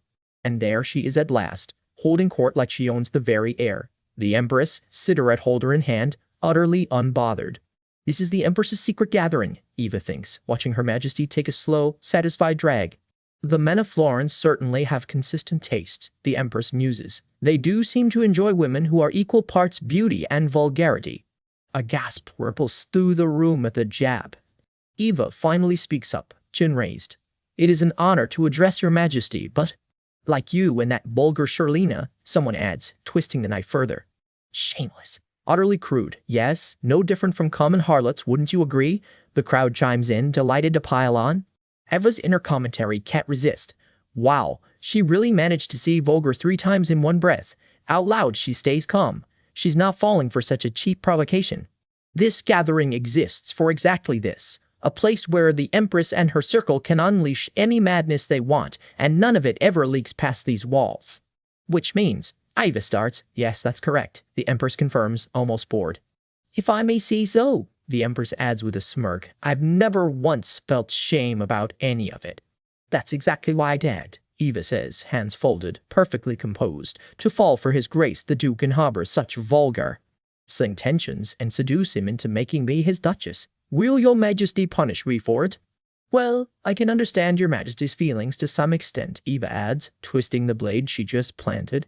The room goes dead silent. Ha! I understand your anger, but, Eva continues, even a mere commoner like me knows that such anger should be aimed at whoever actually broke the covenant in the first place. The onlookers freeze mid-fan flutter. You crazy fool! You have no boundaries, not even in front of Her Majesty! Someone shrieks, storming forward. The room tenses as jewelry catches the light and a hand draws back. Another slap lands, sharp and loud. Even the Empress recoils a little from her own swing, breathing hard. A fist clenches in dark green silk. The tension in the room stretched razor thin. Eva's cheek burns with a fresh mark, but her expression barely cracks. She smooths her skirts, unbothered on the surface. If you intended to vent your frustration on me, you really should have told me beforehand, she says, touching her stinging cheek almost thoughtfully. That way you could have come prepared and actually tried to please your Majesty, she adds with a razor-edged smile. Savage. The room's mood curdles further, shadows closing in around the moment. Are you truly insane? The Empress hisses, done pretending to be amused. Yes, I'm mad, Eva shrugs. Sometimes I even bite people, just like that. Bite them? The Empress sputters. You never know when I might snap, Eva warns sweetly. So please, don't touch me carelessly. Ha! This lowlick thing with such a sharp tongue, spewing nonsense. Her hand snaps up for another strike. But this time, Eva sees it coming and dodges clean. Fabric and hair whip through the air right where her face used to be. Eva straightens her dress, not a hair out of place, quietly savoring the small victory. The gathering breaks apart, footsteps echoing as the two women put some distance between them. Somewhere behind them, a dropped cake splatters across the floor. There's a limit to vulgarity, you know, someone mutters, because apparently even dessert isn't safe tonight. A thin red mark lingers across Eva's cheek as she holds her composure jaw tight. Don't take it personally, a new voice says, heels clicking closer. This is only fitting, given the crime of a lowly person daring to lay eyes on His Royal Highness, the Crown Prince, she finishes, red gown sweeping, utterly composed. And let's not forget the audacity of disrespecting Her Majesty the Empress on top of it. A new face steps fully into the light, cold-eyed, immaculate, and clearly not finished with Eva yet. This chapter closes on a warning, not a resolution. Picture this. A furious noblewoman gets right up in someone's face, spitting that despite her lowly status, this girl had the nerve to disrespect Her Majesty the Empress herself. It's silence, just a bare ceiling, a held breath, and one girl bracing for whatever comes next. That girl is our girl, Eva, and her mind is racing back to how she got here. She'd proposed to the Crown Prince once, purely as a survival move. Only problem, he already had a fiancé. That fiancé has a name, Melina Venice, young lady of House Venice. And here's the kicker, Melina isn't some background extra Eva can improvise around. She's an actual character straight out of the original novel. Somewhere behind the Duchess of Kolika, one of her little cronies is cackling along, thrilled to watch the drama unfold. Eva admits she barely remembers this side character from the book, but judging by how fast things are spiraling, she's about to get reacquainted real quick. Melina squares up, hands on hips, and Eva can only think, is this really her? Silence again, then a sly little thought from Eva. Well, this actually works out better for me. Melina wipes her face, steadies herself, and asks, almost daring her, shall we begin? And just like that, Melina lets out an ear-splitting shriek, the whole room jolting at the sudden outburst. Every noble in earshot spins around, jaws dropping at the chaos. Melina just kicked off. Melina sweating bullets now, stammering that the tea she just splashed, surely wasn't that hot, right? Cue Eva, clutching her face and wailing like she'd been branded with a hot iron. My face, Eva shrieks, while some poor bystander squints and goes, "Wait, your face looks totally fine?" "No, it's not fine," Eva howls right back, refusing to let a little thing like reality ruin the performance. With one triumphant, "Ha!" she lets herself flop dramatically to the floor, and everyone watching is officially horrified. But the Empress isn't having it. She snaps that she won't be fooled by such a cheap little trick, and Eva, caught red-handed, actually blushes for real. Inside her head, though, Eva's grinning. The Empress is rattled, not exactly the reaction Her Majesty was hoping to get out of this. She must have expected Eva to crumble the way some poor girl named Lena did before her. Not happening. So Eva doubles down, dropping to the floor in an over-the-top grovel. "I'm sorry, Empress." "Ha ha!" Tears and all. The Empress just drags her along through the pouring rain, sneering that she's still putting on the waterworks. That's when the Crown Prince himself storms in, demanding to know what exactly his mother thinks she's doing. Off to the side, Melina's jaw clenches. This is not how she pictured this going. Figures sweeping through the doorway, capes billowing, and the mood in the room shifts instantly.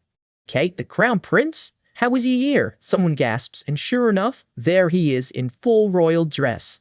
Something in the air seems to shift, like the whole scene is bending toward whatever comes next. Lilith and Melina both freeze. "You don't tell me," as the pieces start clicking into place. Back with the Empress, Eva sucks in a sharp breath, sensing exactly where this is headed. Lilith rushes in, all concerned. "My lady, are you all right? What is this tea spill? Is that an injury on your face?" Eva just breathes her name back with relief. "Lilith." Lilith pulls her close, steadying her, the two of them sharing a quiet moment amid all the chaos. Then Eva's mask slips into a smirk. "You did well. Yes, that's right, because, plot twist, every bit of this disaster was exactly according to plan." Eva can't help but laugh to herself. Chef's kiss on a scheme well executed. Rewind a few hours, to inside the carriage on the way to the palace. "Lilith, lend me your ear for a moment," Eva says. "At me your arrow moment," Eva says. And that's where this whole mess actually began. Eva lays it out. The second they arrive, Rebellion will invent some excuse to show up at court too, probably claiming he's just there to see the Crown Prince. Meanwhile, she'll be stalling in a secret meeting. Step 2. Lilith. If she runs into the Crown Prince or Rebellion, she's under strict orders to cling to them as long as humanly possible. And the signal? If Eva suddenly yells out loud, Lilith's job is to drag both men straight to wherever she is. Lilith panics a little. What if she doesn't even get near the Crown Prince in the first place? Evie just weighs it off. "Don't worry," she says. "Rebellion will show up. Guaranteed." Because if Eva's read on his character is right, so this'll go off without a hitch. "And I trust Lilith," Eva adds. "You can do it, right?" Lilith practically melts on the spot. Sparkling with resolve, Lilith elides the mission. "Leave it to me." Eva allows herself one very smug, very satisfied smile. Her logic. The moment Rebellion hears she's been summoned by the Empress of all people, he's going to remember something painful. Namely, his own mother, a woman who was bullied and broken once, long before he could do anything to stop it. So for the sake of his own long-simmering revenge, Rebellion will march straight into the Imperial Palace to see for himself what's going on. No question about it. And his cover story practically writes itself. He's just there to see the Crown Prince, obviously. Bottom line, the plan was a total success. Hooray! Cue the confetti. Now that the original story's actually moving, Eva's practically bouncing, twisting the plot in her favor is getting easier by the day. But then a sharper voice cuts through. "You never said anyone would actually get hurt in this." Eva goes quiet. Yeah, using Rebellion's painful past for a scheme does sting a little. Still, she reasons it away. So what? All she's really done is hand him a shot at the revenge he's wanted all along. And with that, you're snapped right back to the present, back to the mess Eva engineered from the start. Back in the palace hallway, the tension is thick enough to cut with a knife. Rebellion's already at her side, fixing her jewelry, steady as ever. "Your Grace," Eva breathes, and for a second the act drops entirely.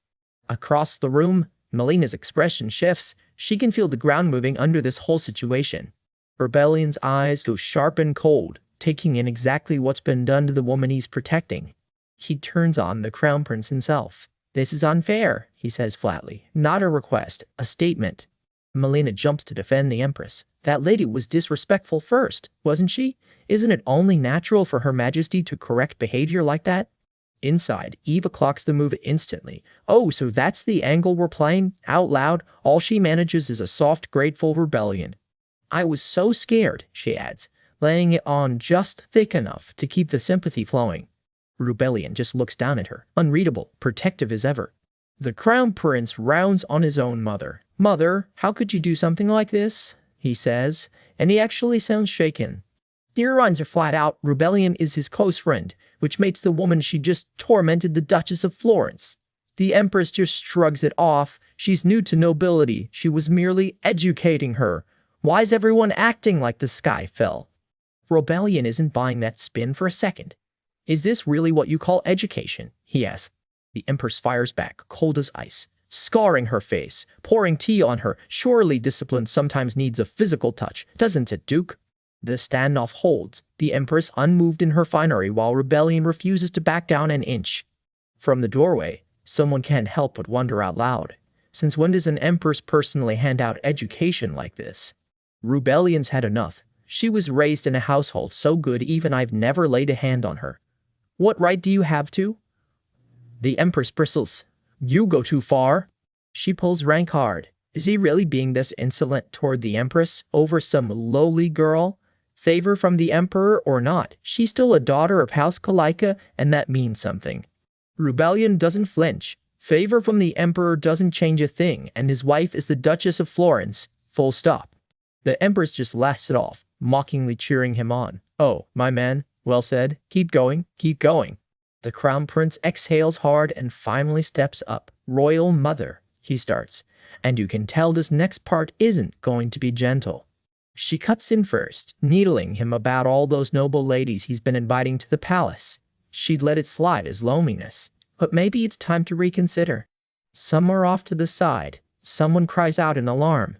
And Icarus draws his line in the sand. He is not a son of House Kalika. He is His Majesty's son. Full stop. He stands tall in that royal blue uniform and simply walks away from her, done arguing. Behind him, the Empress remains exactly as cold and composed as ever, untouched for now. His final warning lands ice cold. Don't you dare try to use me like a piece on your board. In a flicker of memory, a shadowed figure drops a bombshell. He's not the Duke of Kalika's son at all. He's the Emperor's own blood. A regal woman with fire in her eyes cuts him off cold. Don't you dare try to manipulate me. Snap back to the present. The golden-haired Crown Prince Icarus levels a warning at whoever's listening. Never pull a stunt like that on the Florence family again. The Duchess of Kalika corners him right back. He has no idea what kind of family he's cozying up to, she warns, and it's going to cost him. Icarus brushes her off. Rebellion's like a brother to him, he says, and when he takes the throne, his most trusted ally. Off to the side, Eva winces. She knows he means every word about Rebellion, which almost makes her feel bad about what's coming, because she already knows how the story goes. Sooner or later, Rebellion betrays his own best friend. For now, though, the two of them walk off together, easy as old friends, blissfully unaware of the storm already brewing. Cut to the palace. A sharp-eyed young noblewoman insists the Empress was only handing out a little friendly correction. That's Melina Barnes talking, and not everyone in the room is buying the excuse. Eva's maid isn't having it, pointedly asking how anyone's supposed to trust the Empress's character after this. Inside, Eva's fuming. Heat this up and she won't stay quiet much longer. Moina turns, suddenly much more polite, addressing Rebellion with His Highness's name still hanging in the air. Rebellion doesn't blink. The Empress did nothing wrong, he says, in a tone that makes it very clear he means the opposite. Eva lays it all out. The Empress grabbed her by the hair and forced her to bow the second she walked in and called it a lesson. And that lesson escalated. Somebody in the room asks outright, did Melina really pour scalding tea on Eva's face on purpose? Rebellion's jaw tightens. Just one word makes it out. Empress. Then the warning, ice cold and final. From now on, don't summon his wife so carelessly. Eva's fiery friend Lilith is already plotting revenge, muttering that next time she sees Melina at a party, she's leaving a nice set of claw marks on her face. Eva has to talk her down. It's just the Empress's doing, she explains. Moina was only following orders. I can't forgive her, Lilith fumes. Eva waves it off, insisting the mark will fade in a few days. Rebellion isn't so easily reassured. He tips her chin up, checking the mark on her face himself, gentle and grim all at once. Someone finally offers an apology to Madame Florence, admitting this isn't even the first time something like this has happened. Icarus listens quietly, the easy charm gone from his face for once. Honestly, he admits, he figured she'd call him about this eventually, and he hopes it never happens again. He promises to make sure of it personally. Even if the Empress summons her, he'll keep her away and trust his father to understand.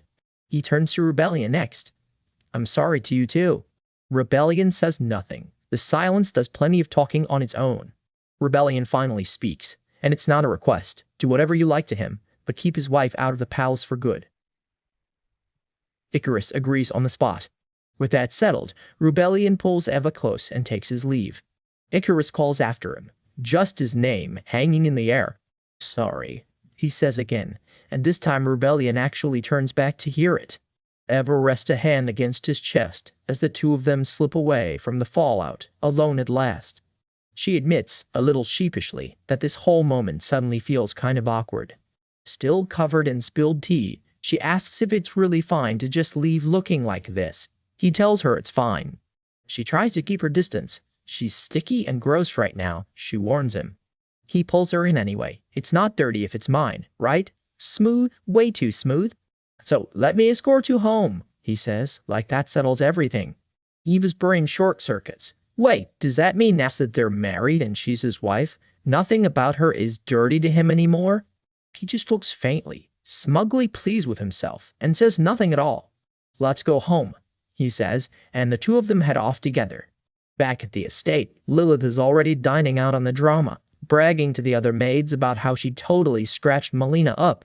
She swears she even helped back him a nail drumming out of the goodness of her heart. In her retelling, if nobody had pulled her off, she'd have left one more mark for good measure, and a nearby servant mutters that the rumors were apparently true. The head housekeeper isn't amused, snapping at Lilith to quit gossiping and get back to work. After all that, one thing's for sure, the Empress never summons Eva again. The storm passes and ordinary peaceful days settle in as Eva slowly finds her footing in the Florence household. She'd wanted to check on Rachel, but the girl's still locked away in the underground cells, so Eva decides to wait for the upcoming Santa ceremony instead. For a moment she just sits with that thought, quiet and unreadable. Something about all this peace and quiet is nagging at her. It's too calm, and that's exactly what worries her. Cut to a much cozier scene. Rebellion, sleeves rolled up, is carefully toweling off Ava's hair like it's the most natural thing in the world. She asks, half teasing, if he isn't supposed to be busy these days. Why do you ask? He says, not even looking up from her hair.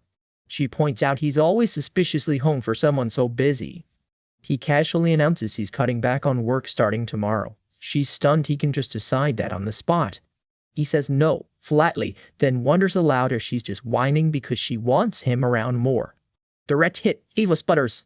Who's whining? She protests. I was just asking, that's all. Then why ask? You just because. He leans in. Am I making you uncomfortable? No, it's not that, she manages. Her composure is already cracking. He draws her in close, and the air between them turns warm and a little dangerous. In her head she's panicking. Did he somehow hear her just now, thinking he looked kind of hot today?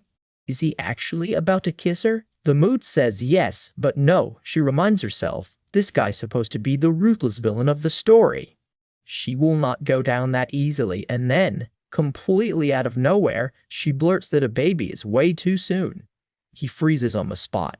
Chaos immediately follows. Eva squishing his face and demanding to know since when he even wanted kids with her. She backpulls fast. If she's going to have a kid, she needs to be properly prepared for it, obviously. He goes quiet, then asks, dead serious. So if she were prepared, she wouldn't mind having his child? She scrambles to clarify. That is not her saying she'd rather have a kid with some other guy. In her head, she's screaming that this isn't some steamy drama. He goes quiet again, then admits, lo, he thought she found him unbearable. For once, the villain's easy confidence slips. No, she says softly. It was never you I hated, just the idea of marriage. He asks the obvious follow-up. Then why did you propose to the crown prince in the first place? She winces. She was young, dumb, and dazzled by the idea of being a crown princess. Eve, thank you, he says, out of nowhere. She blinks. For what? For not hating me, he says. Why are you, she starts to ask. Thanking me for something like that, before he cuts her off entirely, pulling her into a hug that leaves her stammering. As she melts into it, doubt creeps back in. Did you really fail to earn his trust, to the point he can't even consider a child with me? He stops her right there. She's misreading this again, he says. They've only really known each other a few months, married just over 10 days, so no matter how solid a person she is, if he's not ready, it's not happening. Then, she says, until you're ready. Their hands find each other. Is it okay? He asks quietly. He looks down at her, like she's the only thing in the room. She can't help thinking, honestly, this man. It really is a shame, she thinks, that he's supposed to be the villain of this story. The rest of the night fades into something a lot softer than either of them expected. Our story opens with Duke Rebellion striding up to the Imperial Palace, summoned for what's supposedly just a friendly little visit. Waiting for him is the Crown Prince himself, Icarus, all easy smiles and humming, like he doesn't have a manipulative bone in his body. A hand brushes past the palace rose garden, the perfect backdrop for two powerful men to pretend this is just a casual catch-up. Rebellion greets him properly. Your Highness. Polite, distant, exactly how you address a man you don't fully trust. Rebellion? You came, Icarus says warmly, and the two trade a stiff little bow that screams, we are absolutely not friends. Small talk kicks off among the roses. Icarus wants to know, is it true? Did Rebellion actually go and marry Evangeline Clodagh? That's correct, Rebellion says flatly. Icarus needles him back. Pretty, kind, sure, though she's not exactly the most modest, he adds with a smirk. Icarus watches him sideways, clearly fishing for a reaction. Yes, I invited Lady Evangeline today, Icarus admits, plucking a rose like it's no big deal at all. Rebellion's composure cracks instantly. What? What do you mean by that? Icarus, all sunshine. Now we'll be seeing each other often. His reasoning. The Florence Duchy is bound to clash with the Colica Duchy eventually, so why not meet Evangeline now? Rebellion isn't buying the innocent act. He knows exactly how hostile Colica is toward his house. But you still summon her anyway, Rebellion points out, because a crown prince doesn't just casually invite people, he plans. And that word summons hits a nerve. Everyone in the Empire knows whose invitation his own mother received right before she walked into this palace, and everything changed. Rebellion's expression goes ice cold. Duke, Icarus starts, caught off guard by the sudden chill. Rebellion cuts him off cold. Please don't involve her. I don't want to see the same thing happen again, he says, and walks off before Icarus can argue. In his head, Rebellion's already 3 steps ahead. If he's noticed the parallel, the Crown Prince surely has too. Evangeline and his late mother, the former Duchess, are standing in eerily similar shoes. White Rebellion, Icarus calls after him, a little too late for damage control. Both women were commoners, both married into the Florence Duchy, and both, however innocently, ended up tangled with a man from the imperial family. History's got a nasty sense of humor. His fist clenches. This is exactly the pattern he swore he'd never let repeat. Left behind among the roses, Icarus just mutters, how pleasant. He watches the Duke's back disappear, the picture of a man who just poked a bear and is only now wondering if that was smart. Icarus exhales, rolling his shoulder like he can just shrug the tension off. I may have made a mistake, he admits to no one, staring down at a fallen rose. You think, Prince Goldshoulder? Meanwhile, Rebellion's already running, because by now half the nobility is gathered at that tea party, and Evangeline is walking straight into it. If she gets caught in the noble's cruelty the same way his mother once did, he doesn't even want to finish that thought. His face is all nerves he'd never admit to out loud. Too late. Across the garden a voice rings out, aimed right at Evangeline. A fool who thinks a pretty face is all it takes. The insult comes with a dramatic flourish of the arm, courtesy of Gellin, the sore loser himself, still salty about getting rejected. In his head, Gellin's already gloating. My expectations were not wrong. He fully expects her to crumble. He's wrong. Rebellion arrives just in time to catch it, and the whole mood's about to flip. Because Evangeline doesn't crumble, not even close. She's more resilient than I expected. Rebellion thinks, rushing to her side. Are you okay, Evangeline? You weren't hurt, were you? He tilts her chin up to check for himself. She stammers. What? Well, clearly not used to being fussed over. His face darkens. Of course, he says, below. To say I wasn't angry would be a lie. The temperature around him actually seems to drop. And just like that, sweet worried husband Rebellion is gone, replaced by petty scheming Rebellion, chuckling to himself about payback. Turns out Evangeline's got the exact same idea, radiating her own little dark aura. They're all done for. Power couple energy, right there. Her fist clenches with quiet determination. Rebellion just stares, utterly speechless. Is she actually more resilient than I thought? Yeah, Duke, you have no idea. Someone approaches with a formal, Your Grace, pulling him out of it, right as Evangeline mutters that actually she's not quite as fine as she let on. In her head, the revenge plan's already rolling, starting with this person Darzarach, and target number 1 is about to get exactly what's coming. Fantasy Gellin gets buried in guilt. Everyone, they all dislike me, especially that one Gellin. It's petty. It's glorious. Back in reality, Evangeline dabs at very convenient tears. That person just called me a woman who thinks she can get away with everything just because she has a pretty face. Rebellion nearly chokes on the audacity of the performance happening right in front of him.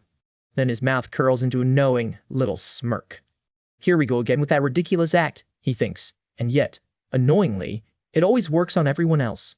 She's so desperate, he mutters, half impressed. Should I play along for once? Bothersome, sure, but also kind of fun. He steps in, letting his own dramatic aura do the talking.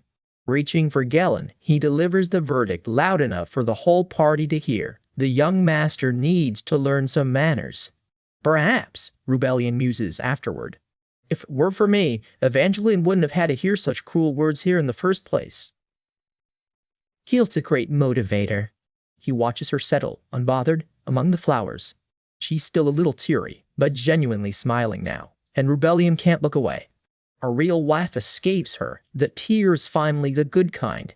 Off to the side, Gellin stuck red-faced and rattled, watching his whole scheme collapse in real time. I felt guilty, Rebellion admits, and I wanted to repay her for enduring it so bravely. So naturally, he does what any doting husband would do, starts plotting. An aide bows into his study. You called for me, Your Grace. Rebellion sits behind his desk, already several moves ahead. Somewhere across the capital, Gellin gets the message loud and clear. The Crown Prince won't protect you. The sore loser stands there, visibly rattled, confidence draining out of him fast. Of course, the Calicut Duchy won't bother stepping in for you either, Rebellion adds, cutting off every escape route in one breath. Gellin tries to bluff his way out. If you're doing this just because of that woman, it won't look good for the Duke either, and the rumors about Evangeline aren't exactly flattering. Rebellion, unbothered. Well, who spread those rumors? I heard you were being too forward, then got rejected, he continues, and there it is, motive confirmed. Before Gellin can even process it, someone from his own household overhears and rounds on him. And so you started spreading disgusting rumors all over the place? That woman's behavior was disgraceful, she continues, quoting his own gossip back at him, until Rebellion's voice cuts sharp through the room. Woman? Gellin panics and backpedals fast. Lady Cloda's behavior. Way too little, way too late. Rebellion delivers the final blow with a smile. It would be better if you stayed lonely for the rest of your life. Cold. Efficient. Devastating. The smugness on his face says he's enjoying this way more than a duke probably should. If you want to live, that is, he adds, and Gellin breaks out in a cold sweat. A key changes hands. Officially, it's for study abroad. Unofficially, it's an exile. Gellin will probably never set foot in the Empire again. Snow falls outside the palace windows, quiet and final. An aide walks the halls, weighing the fallout. The Kolakadachi might resent this, but they're not about to go to bat for a mere count like Gellin Freshik. Still, he raises a concern to the Duke. Exile that person, and rumors are bound to start flying. Rumors? Rebellion asks, one eyebrow raised, already 10 steps ahead of the question. Sure enough, after the tea party, whispers start circulating that some terrible hybrid is about to become the new mistress of the Florence Duchy. The gossip rags run wild with it. The new mistress of the Florence Duchy, scoop, the Florence Duchies, scoop, the Florence Duchies, and juicy details on exactly why Gellin Freshik got kicked out. But the story that actually sticks is a different one. The Duke of Florence is lavishing affection on Cloda's daughter. And just like that, the whole capital's buzzing that the ice-cold Duke is head over heels for his wife. Rebellion reads the headlines with an awkwardly satisfied smirk. I kinda like that, he admits. Turns out, for once, the rumor mill got something exactly right. He never thought his younger self could have predicted this, staring at her, utterly caught off guard by his own thoughts. That one day, this strange creature in front of him would come to feel lovable. Evangeline Cloda, she really was one peculiar woman. Setting aside the fact that she was breathtaking, she was honestly one of a kind. Sometimes, when she spoke in ways he just couldn't follow, he wondered if they even lived in the same world. Just a childhood portrait of her left him utterly speechless. Evangeline Cloda, somehow she'd become impossible to look away from. At every gathering, he'd watch her from the sidelines, like a guest at a party he wasn't quite part of. Like a spectator standing just outside the frame of the picture, watching her like a guest at a play, as if she wasn't the one at the very center of it all. I'm all ready. What are you looking at? Eva asks, catching him staring, hat on and ready for their outing. A portrait? Did you really look like this as a kid? Don't I look about the same? She teases, comparing herself to his baby-faced sketch. What? Why are you smiling? Am I funny? She presses, and he can't stop the grin creeping onto his face. What the... Jeez, he mutters, flustered. Roses blooming behind her like she has no idea what she just did to him.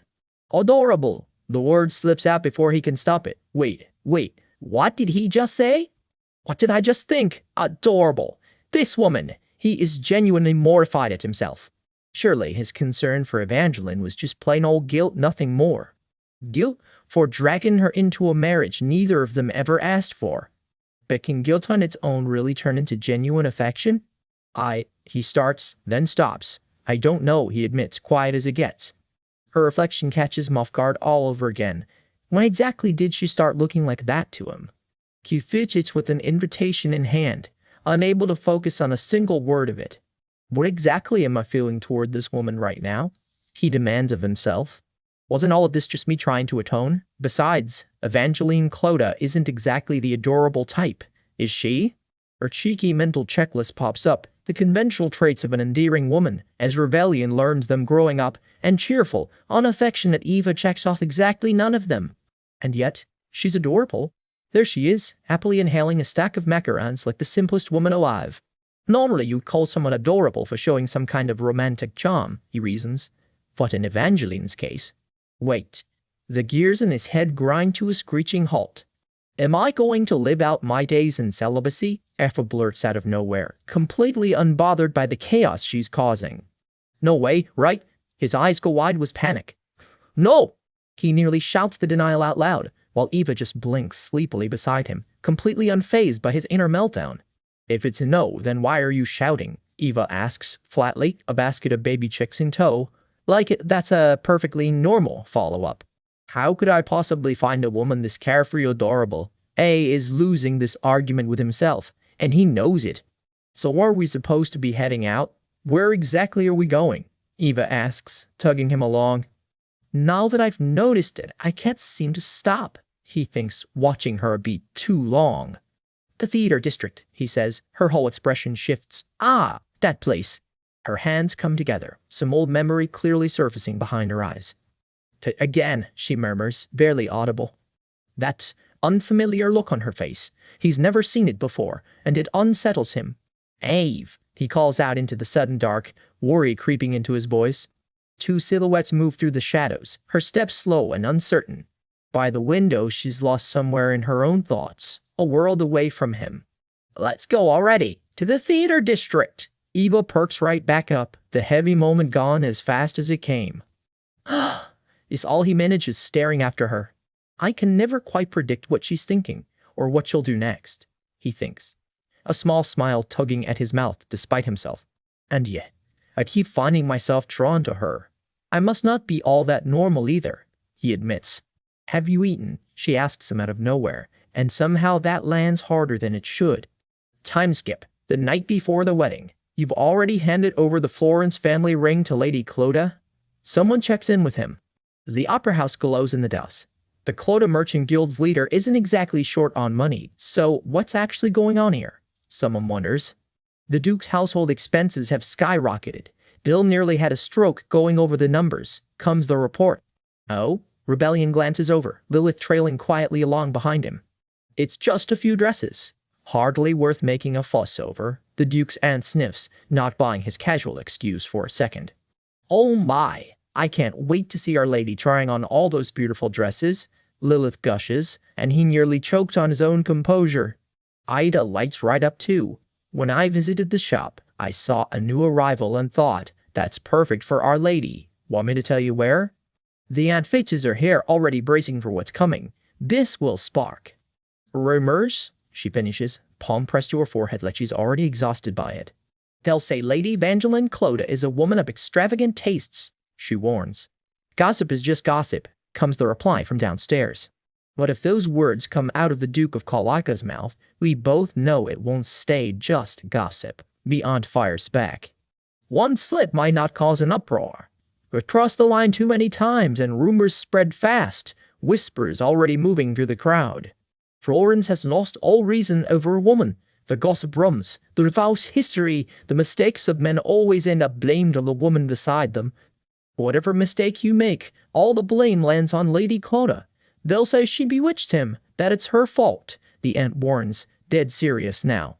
Give her enough time, everything you do will get tangled up with the name Evangeline, she tells him.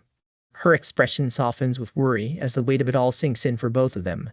From this moment on, Your Excellency, directions are no longer yours to bear alone. A ruler's glory is his own to claim, she says. But his failures always fall on the woman standing beside him, she finishes, and his footsteps slow to a stop. That's why responsibility matters now. Such is the way of nobility. Once Evangeline Clota marries into this family, her fate is tied to ours. You understand what that means, don't you? I do, he answers, no hesitation in his voice. Marriage demands sacrifice and change from both sides, she reminds him. And if you find you're sacrificing nothing, changing nothing at all, her words trail off just as the wedding day arrives.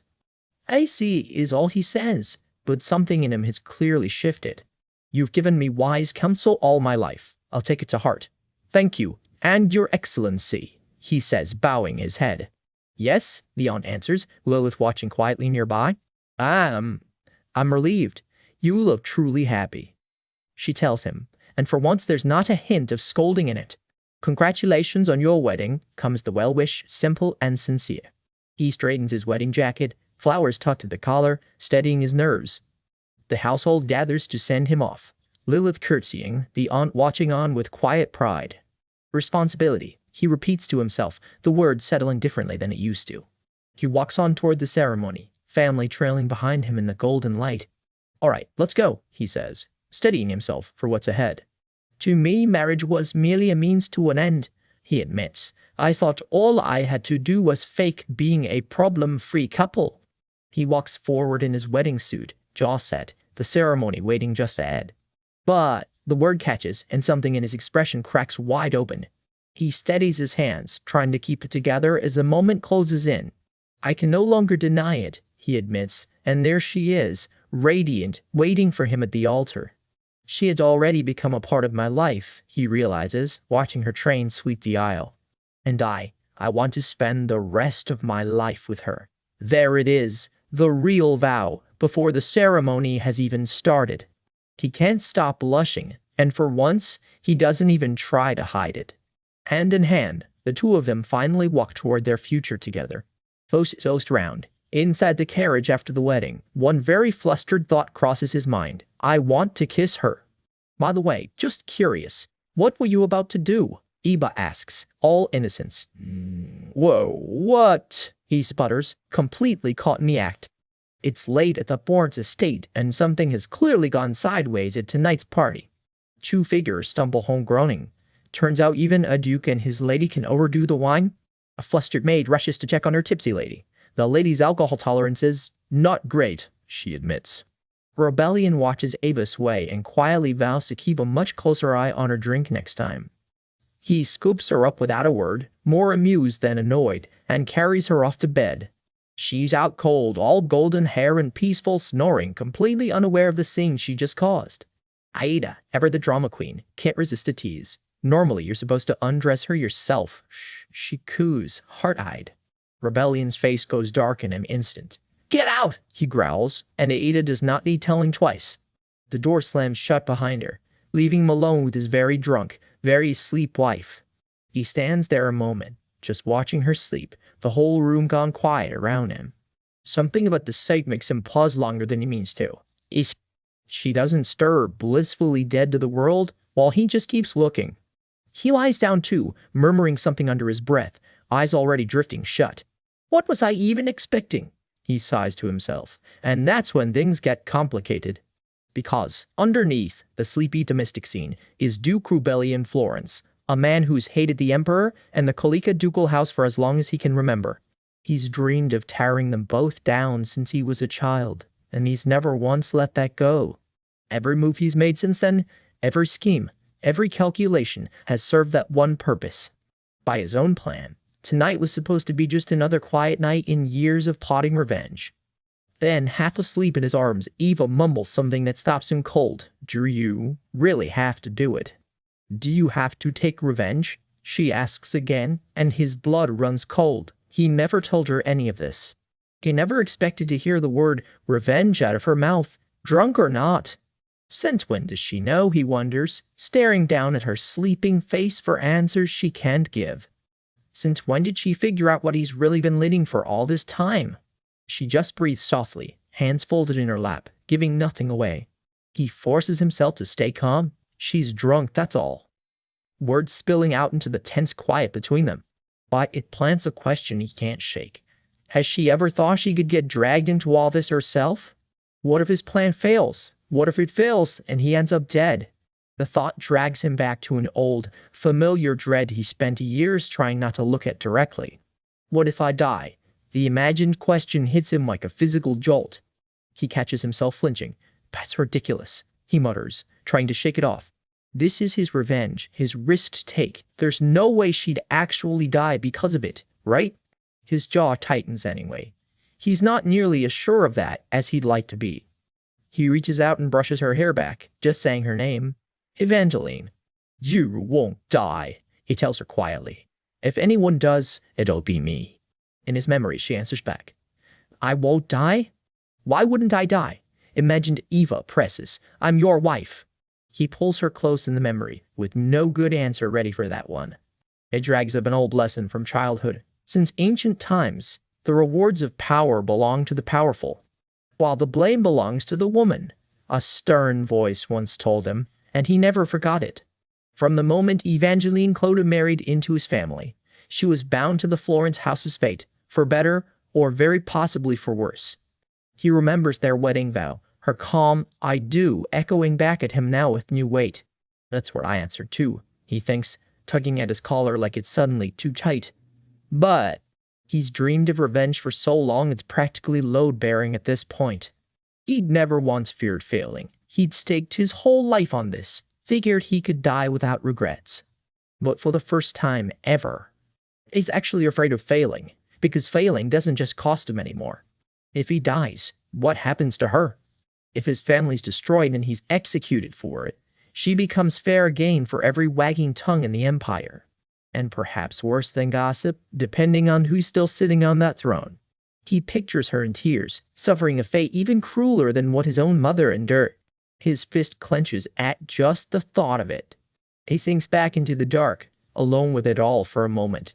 I'd been too short-sighted, he admits to the empty room, lamp glowing low beside him. He looks back over at her, still fast asleep, and sits with her a while longer. His usually unreadable face softens just slightly in the quiet. He reaches for her again. Eve. She married him for the sake of a deal, not love. That was always the arrangement. And now she's supposed to risk dying to the revenge of a man she doesn't even love. He remembers the day he promised to cherish her. I should have given up on revenge right then, he thinks. How much fear has she swallowed, he wonders, knowing exactly what she was marrying into. He's wronged her in more ways than he ever let himself realize. Morning light creeps in as he sits with the thought a while longer. She sleeps on, completely unbothered, golden hair spilled across the pillow. He gathers her in gently, exhaling a long, quiet breath. For once, something close to a real smile tugs at his mouth. I still hate the Emperor, he admits. That will never change. But he pictures her laughing, bright and unguarded, in a light that has nothing to do with any of it. Still, I think I can set that hatred aside, for a while, he decides, because he can't quite put it into words yet, watching her sleep in his arms. But there's one thing he does know for certain. If revenge was once his entire world, Evangeline is the one taking its place now. He watches her a moment longer, unable to look away. Sleep well, Eve, he murmurs. Still, I think I'm the lucky one. He thinks back to a life that once held nothing but revenge, and remembers the day the person who walked through that door was her. Whatever plans he made before that day, she's the one who ended up rewriting them. A new face steps into Ava's world, the ducal steward, all buttoned up and coldly polite. Nice to meet you, madam, he says. I am Bill, responsible for the finances of the ducal family. Bill's stiff, humorless stare says it all before he's even finished the pleasantries. Eva, mid-paperwork at her own desk, blinks up at him. Yes, but what brings you here? A hand slams down on the ledger. Not exactly the warm welcome she was expecting. Bill, looking rather smug about it, informs her that managing the ducal finances is officially the lady of the house's job now. Eva just arches a brow. Is that so? She can't shake the feeling she's already annoyed him somehow. This is their first meeting, isn't it? All she can recall is him grumbling about overtime, practically accusing her of blowing the budget on shopping. Just an awkward little hangs between them, so this is how introductions go around here. Later, the Duke looks over the same paperwork, admitting he probably should have handed the finances to her the moment they married. Eva just tilts her head. But, Eva blinks, replaying the exchange. Was that backbiting? What a harsh personality this guy's got.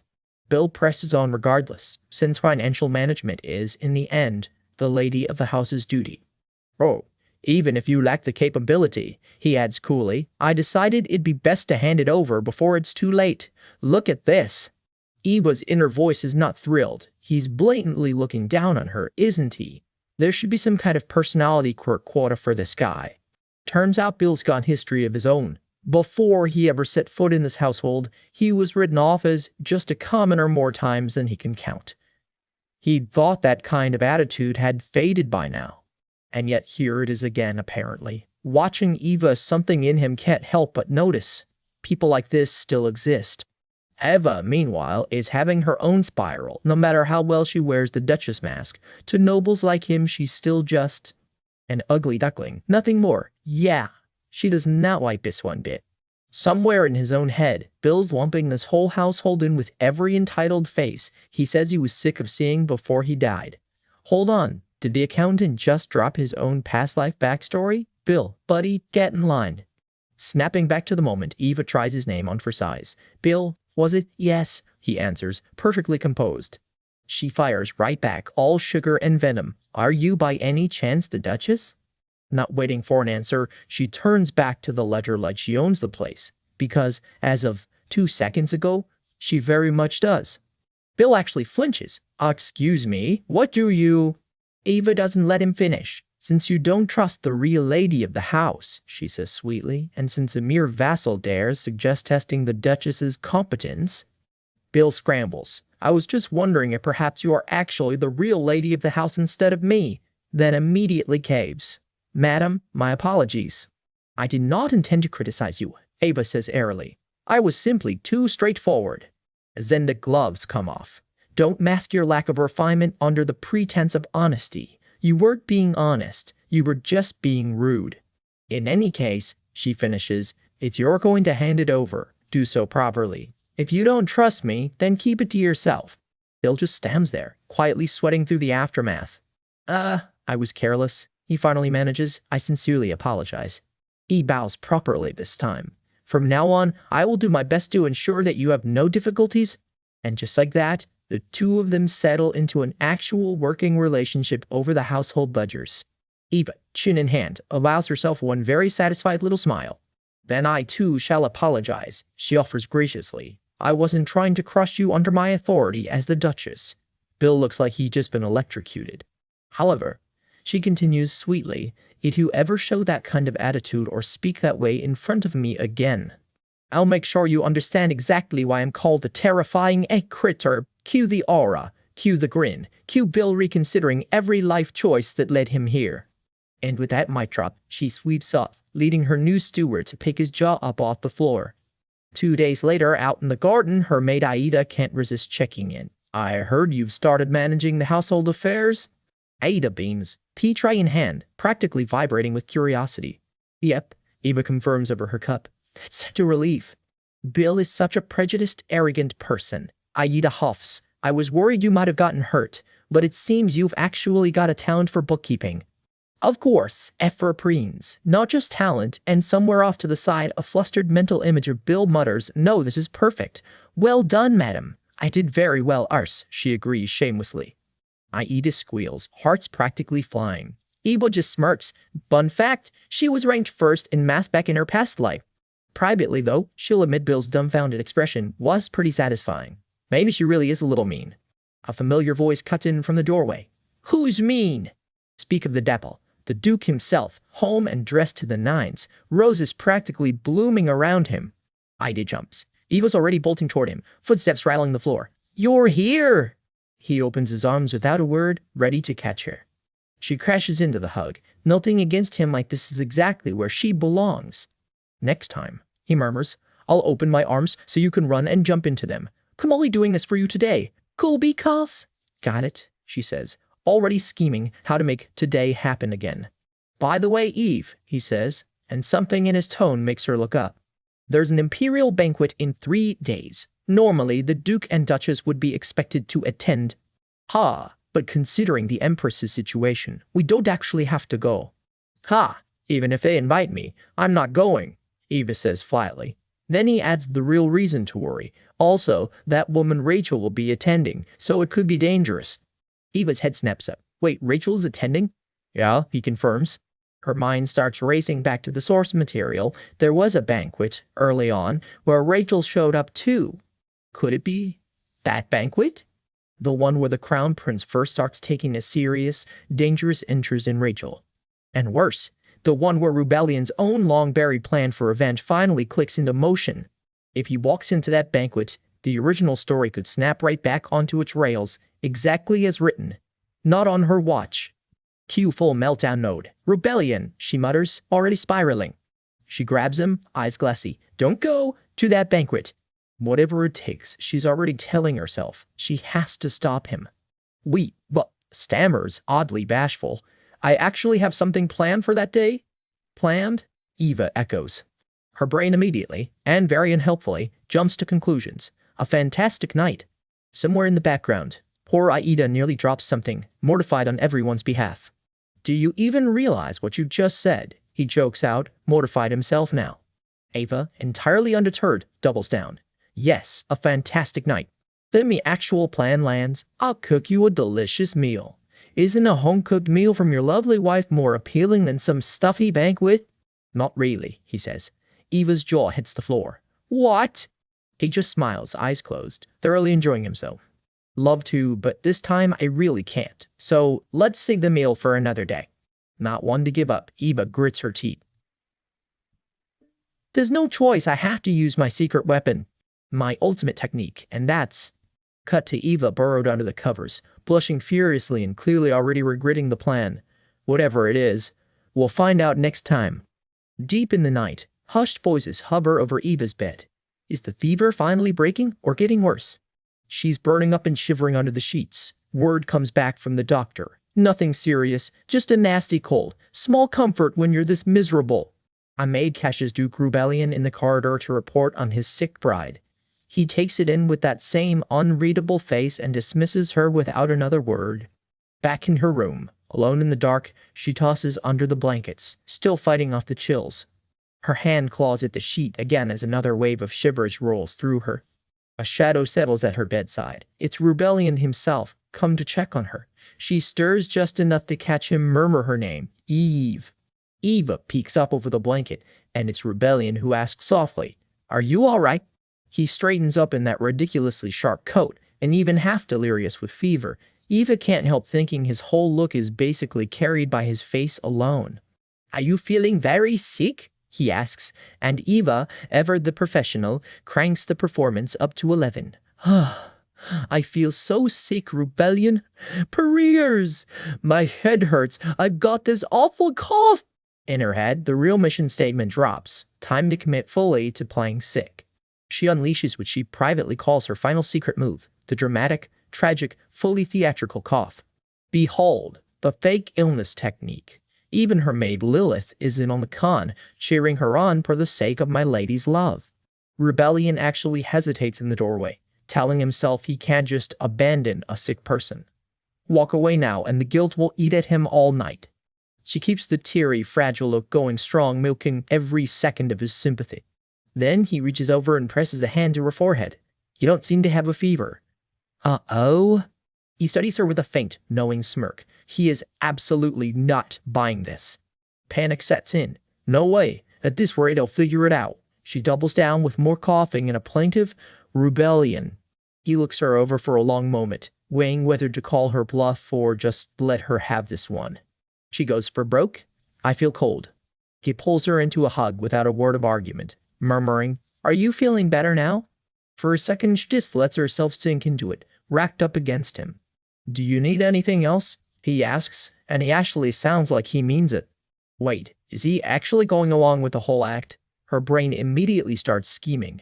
In that case, She pushes her luck. Do you have to go to the party? He just hums, amused, clearly seeing right through her. You can't stay, she presses, and lets his name slip out soft. Rebellion. Are you really going? I'll be all alone, and alone? He repeats, and something shifts behind those red eyes. For a second, the whole scene goes full romance novel, dramatic lighting and all, like he's about to deliver the line of the century. Which is exactly when his internal monologue kicks in. Is this not working? She waits, breath held, for whatever he's about to say. He leans in close, all seriousness. I won't go, he says. Eva's brain short circuits. Really? She lights up, absolutely thrilled. The act worked. Or that he just wanted an excuse to stay. Take your pick. Riding the high, she pushes her luck again. My anemia is acting up too. I feel so weak. Will you stay by my side? She asks, dialing the charm back up. Of course, he says, like it was never even a question. Later, safe and sound, all she can manage is relief. Thank goodness. Seriously, thank goodness. Because the real news is this. She pulled it off. I changed the original story. Cue the confetti. Her scheme paid off where it counts. At last night's banquet, the actual hero and heroine of this story finally got their moment together. And drifting a little further, she catches herself thinking, and I, with Rebellion, have also. Then she slams the brakes on that thought. No, what am I even thinking? I should just focus on staying alive. Her face is otherwise. That bush isn't going anywhere. Watching him sleep beside her, she can't help thinking, isn't he way too kind to be a villain? He seems like a genuinely good person underneath it all. And yet somebody like that still had to live through whatever broke him enough to want revenge? Her thought gets cut off. Something startles her. Turns out he's awake and immediately teasing. Wow, why is your skin so nice? Stop it already, she groans. He keeps her hand close, studying her like there's nowhere else he'd rather be. You ruin the mood, she mutters. He just asks plainly, are you feeling better? Yes, after a nap I feel refreshed, she says, then falls back dramatically. That's good to hear, he says, not missing a beat. If you were still sick today, he tells her, I would have had no choice but to sit here and watch over you. What do you mean? Who knows? What do you think? Who knows? What do you think I mean? She short-circuits at that one, then recovers just enough to ask, so are you taking the day off today? Then is there anything that's been hard for you, he asks. She hesitates. If I list everything one by one, it kind of feels like I'm just tattling on people. I want to know what you do and how you spend your time, he says. Please tattle as much as you want. So she flips it back on him. Then will you fix it for me? You're always complaining I whine too much. Of course I'll fix it, he says, and for once there's nothing guarded about it. He holds her hand to his face and means every word. I don't get tired of hearing it. Honestly, you can whine to me for the rest of your life. All she can get out is a flustered, all right. She lets that sit for a second, quietly glowing. The room settles into a soft quiet. Then she starts, and the scene drifts on. A few days later, life at the estate rolls right back to normal. Eva, perched at her desk like she owns the place, immediately clocks a familiar face. Hello, Bill. Did his grace scold you a lot? As expected, Bill groans, while a maid pops in looking suspiciously pleased with herself. You really told him, didn't you? And why do you look so proud about it? What? What did I do? She deflects. The maid brings tea, all smiles. Ah, thank you, Eva says. Then the maid suddenly hesitates, awkward. My lady, she starts. I heard something while I was out in the city with Lady Jenna today. Eva and Bill both go quiet. What is it? Why you're hesitating? The maid finally spits it out. There's a rumor going around that her marriage to the Duke was actually just a transaction. The war just sits there, a transaction. Even Bill looks stunned hearing it said out loud. A closed novel, a ring, and a couple of flower-pressed bookmarks tucked between its pages. Proof that whatever this marriage started as, it isn't staying that way. Dinner at the Florence estate. Just the Duke and his lady at a table big enough for 20. Rebellion looks a little too lost in thought for a man just eating dinner. Eva catches it over her wineglass. Is something wrong? She asks. He deflects, asking if she's the one feeling unwell again. She just goes quiet. Rebellion, she finally says. The wine is too bitter. A truly devastating revelation. She looks personally betrayed by her own drink. He just blinks. That's non-alcoholic, he points out. Eva, undeterred, declares it. Bitter like life itself. Bold words for grape juice. She coughs it down anyway, fully committed to the bit. A maid swoops in with an actual bottle of grape juice, sensing an emergency. I appreciate the thought, but, Eva starts, not thrilled about drinking juice like a kid at the grown-ups table. So Rebellion solves it his way, orders himself a glass too, so she's not drinking alone. Eva watches him get poured a glass of grape juice like it's the most normal thing in the world. She's touched and a little charmed. He drinks it without a shred of shame and asks, Is this better? Eva goes a little pink. That's an unfairly sweet gesture for a man who claims this is all just business. Was wine always this bitter? She wonders quietly, half to herself. Yes, extremely, comes the answer, and honestly, fair. She lets out a little pleased sigh. Dinner's turned into something warmer than either of them planned. But something's still nagging at Eva. She can't shake what Lilith mentioned earlier. If a certain noblewoman heard the rumor from Lilith, that almost certainly means Rebellion's heard it too. So why does he look so calm? Is he just hiding it, hoping she hasn't heard yet? Or is he just pretending it doesn't matter at all? Either way, she's pretty sure she knows exactly where this rumor came from. The Kolika Duchy, partly for their history of scheming in the shadows, and partly because the Duke of Florence has become a real thorn in the Empress's side lately, especially after Eva humiliated the Duchess and exposed her mess in front of the Crown Prince. In Eva's head, the Duchess is somewhere right now, furious enough to be yelling at her own son. If this is what payback for Eva looks like, she shudders to think what it'd be for Rachel, the actual protagonist. Thank goodness she didn't get reincarnated as her. And if the Crown Prince starts digging because of all this, he could end up suspecting Rebellion of outright treason. Rebellion of outright treason. Rebellion, oblivious, just asks what's wrong. He announces he's done eating. Eva eyes his barely touched plate. You only ate that much. He blames too much tea that afternoon. Eva's not buying the excuse for a second. Eat properly instead of just sipping tea, she scolds, and he fires right back that she's one to talk about being weak. She decides she'd better get up too, and yelps when he tugs her along before she's ready. She quietly resolves to just bring the rumor up herself, before things get any messier. Rebellion, she starts. But he beats her to it with a different question entirely. Shall we go for a walk? They head out into the night garden, Rebellion already draping his coat over her shoulders out of habit. Ah, so refreshing. Eva stretches, all her worries momentarily forgotten. He warns her she might catch a cold. She points out, he's the one always giving away his coat. So maybe worry about himself. I'm not that weak, she insists, taking his hand anyway. He just says to tell him if she gets hungry. She barely touched dinner, and he's worried. She laughs it off. She hasn't even digested this morning's breakfast yet. At this rate, she'll pop. Then it hits her. It's not just meals. He's been weirdly overprotective lately, doing everything she asks, even patiently hearing out her complaints. Suspicious. Wait, did my dad make some kind of deal again? She blurts, already picturing her scheming father at it once more. Rebellion just smirks, clearly enjoying this way too much. Says the one who's been happily accepting everything I do for her. He shoots back, and now sees the flustered one. There you go again, she grumbles, taking advantage of any opening you get, as he leans in a little closer. He tucks his coat tighter around her, close enough that neither of them is thinking about rumors anymore.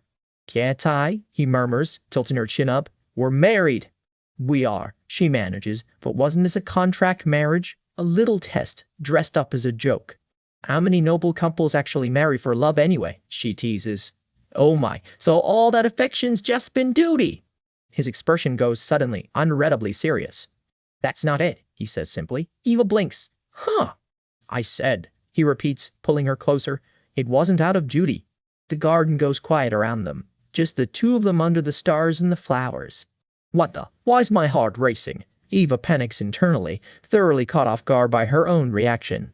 Maybe, she thinks, if it's this rebellion standing in front of her, it's finally safe to bring up the rumor. Rebellion, actually, she starts. But he cuts in first. I heard a rumor. About you and I, or more precisely, he says, and her stomach drops.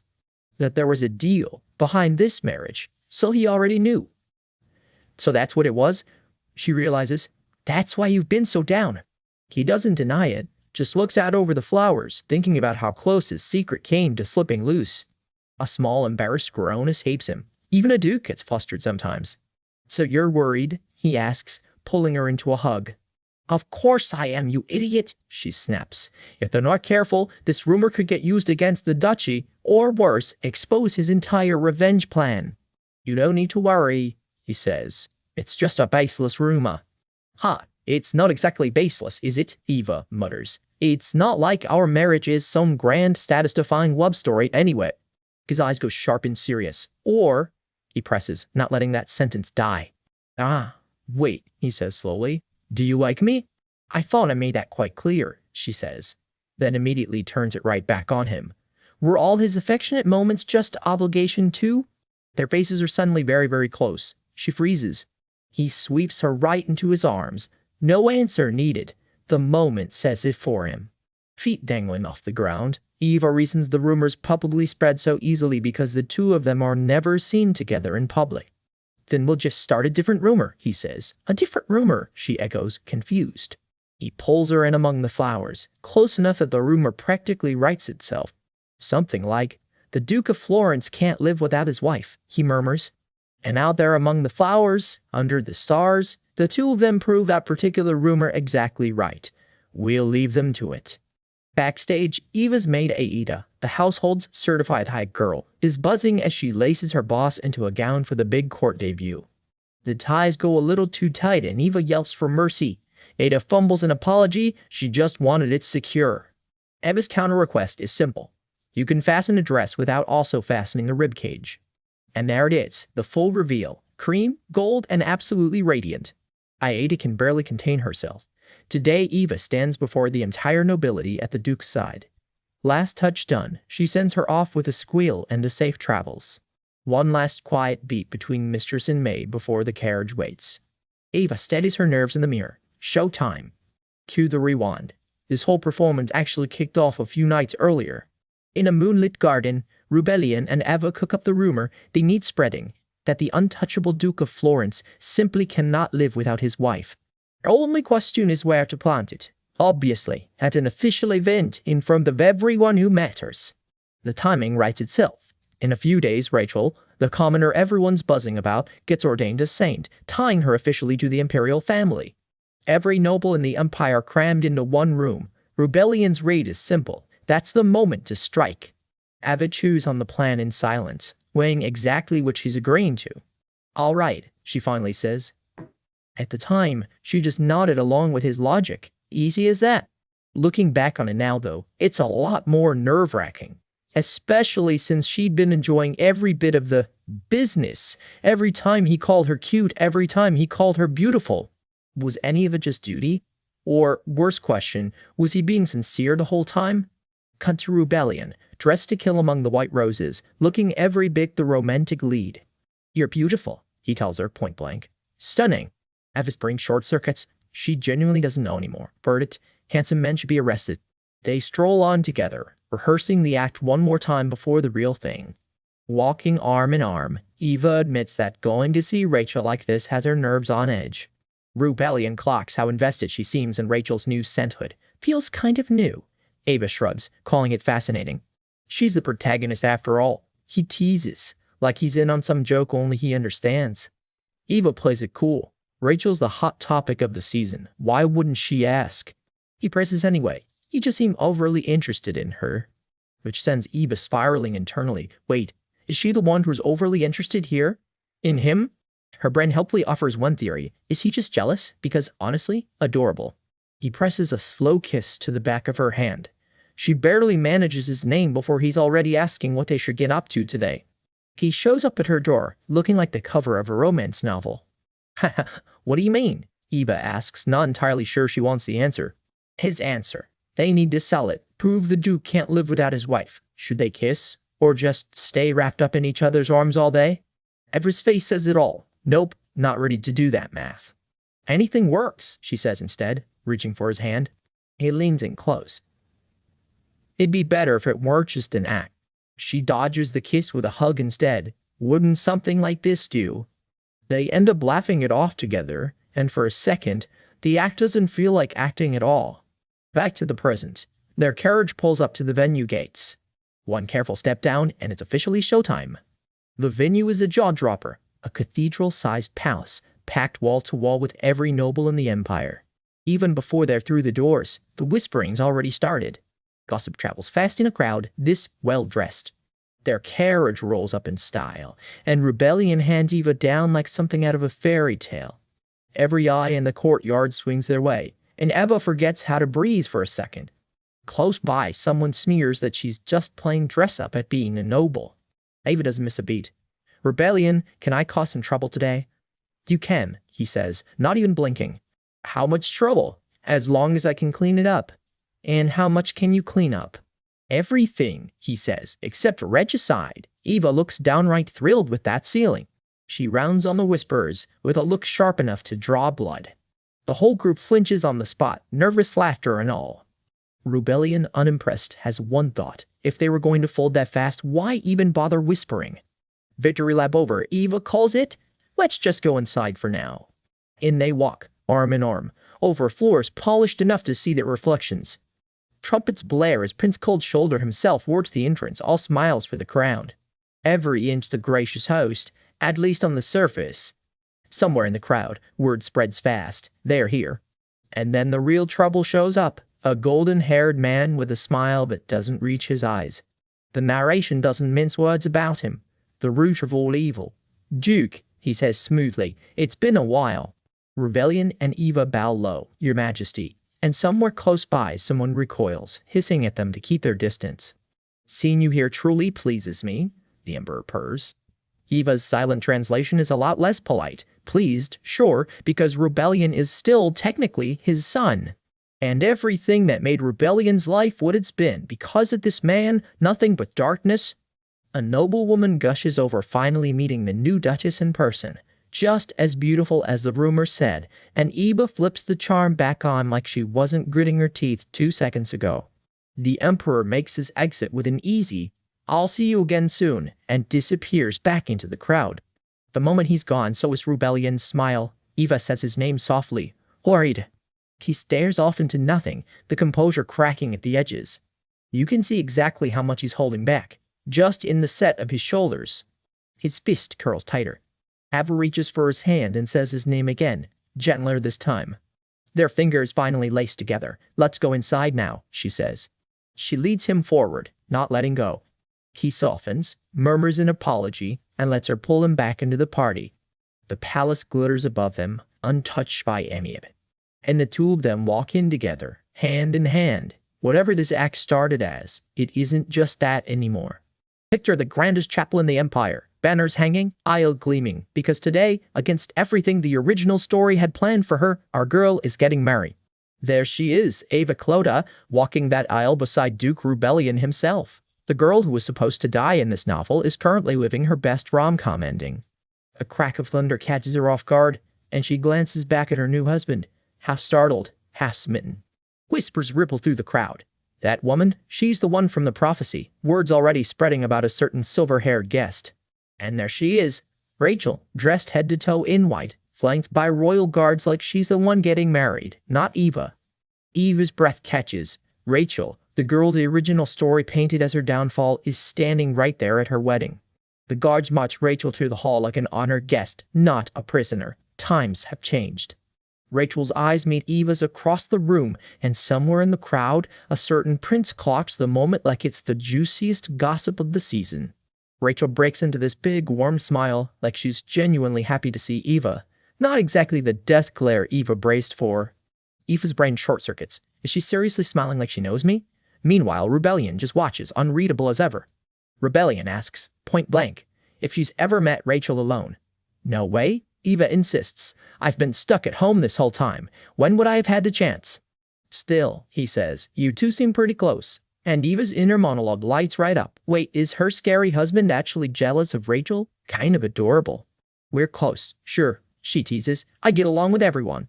But out of everyone here, she adds, looping her arm through his for the whole ballroom to see, I'm closest with my husband. Rebellion goes red and quiet. Even if it's just words, he mutters. Thank you. Look at that. The Ice Duke has a soft setting after all. Eva beams to herself. I really feel like I married well. Still, she can't quite get over it. She really didn't expect Rachel to remember her at all. A perfect husband. And even Rachel, supposed to be her enemy in the original story, smiling at her. At this point, Eva figures she's rewritten this book completely. Farewell, she thinks, triumphant, to my old self who feared death. This is a girl who clawed her way out of a tragic ending, and she is not shy about celebrating it. But the party doesn't stay peaceful for long. A stiff, formal "excuse me" cuts through the celebration. The happy couple turns to find a stranger has crashed the reception. It's the Emperor's own head attendant, bowing low. Never a casual visitor, that one. His Majesty has summoned you, he announces. Not a request, a summons, straight from the throne, on Rebellion's wedding day of all days. Rebellion tells Eva to go ahead and mingle while he deals with it. No big deal, business as usual. Except the attendant isn't done. He's been ordered to escort the Duchess too, separately. By order of His Majesty the Emperor, he says, with a smile that doesn't quite reach his eyes. That is not a comforting sentence. The mood in the room drops about 20 degrees. Rebellion doesn't even blink. No. I said no. Flat, final. The Duke does not do compromise when it comes to his wife. The attendant presses.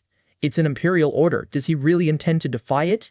Eva tries to smooth things over. Rebellion, it's all right. I'll just... No. He cuts her off again, refusing to let her walk into that palace alone. So Eva makes the call herself. I'll go see His Majesty myself. Not asking permission, just telling him. She squares her shoulders, already steeling herself for whatever's waiting on the other side of that door. Rebellion's hand tightens around hers. He clearly hates this plan. But he knows his wife well enough by now to know arguing won't change her mind. Wait here, he tells her, gripping her hand like he doesn't quite want to let go. Eve, you don't have to. No, she says again, gentle but immovable. It's my decision, she tells him. This is her fight too. For a second, she just looks radiant, scared, sure, but absolutely unshakable. Ev, he breathes, at a loss for words as she pulls him into a hug.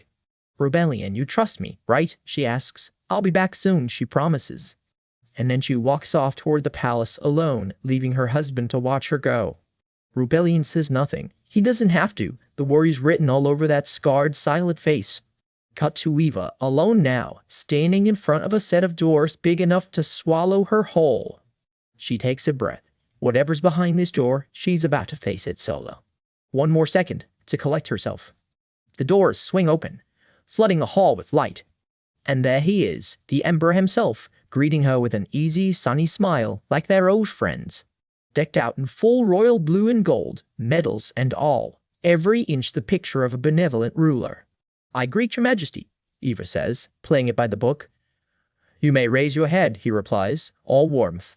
No need to be so formal, he says, and Eva can't help but think, honestly, the guy really doesn't look like someone who'd force anybody into anything. In fact, he's giving off major, quietly approving father-in-law energy, almost sweet if you didn't know better. He tells her he'd wanted to attend Rebellion's wedding himself, but too many eyes would have been watching. I hear you two get along quite well, he asks, all casual curiosity. Yes, my father answers carefully. Is that so? The Emperor's smile doesn't move, but something behind his eyes definitely shifts. Eva keeps her face steady, even as alarm bells start going off in her head. There have been some strange rumors, he mentions, light as anything, but nothing worth worrying about, surely. Not sure what rumors you mean, Eva says with a bright, practiced smile. But my husband and I are on very good terms. I thought as much, the Emperor says, satisfied. Smooth save. Then he changes tack completely. Rebellion's always had a gentle nature, ever since he was a boy. So I knew he wasn't the type to be caught up in anything so vile. Whole out. He's a child I've cherished, the Emperor adds warmly, born of a woman very dear to me. And that's when it clicks for Eva. Disgusting. Rebellion grew up thinking the late Duke was his real father.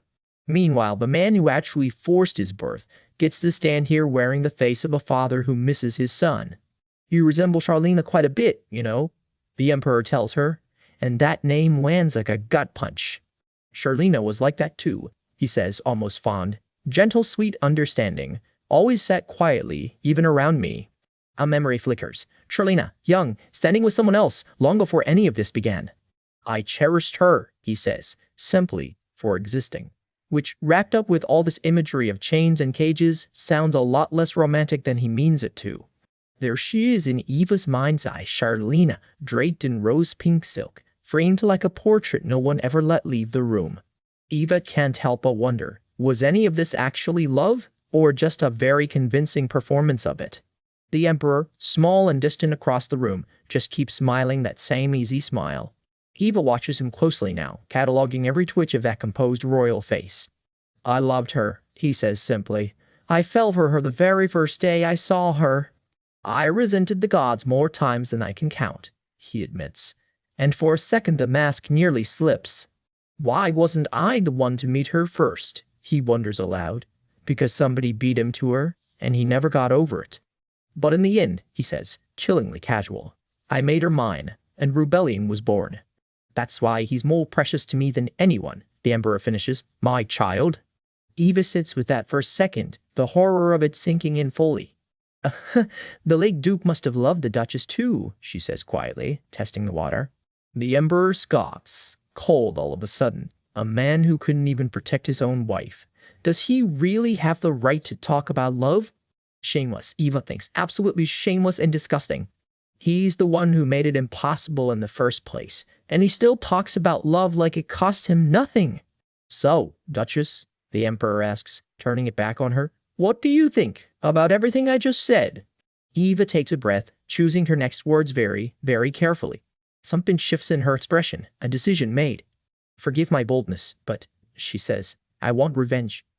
If I were the former Duchess, I'd be too disgusted by the Emperor standing in front of me, showing not one shred of remorse.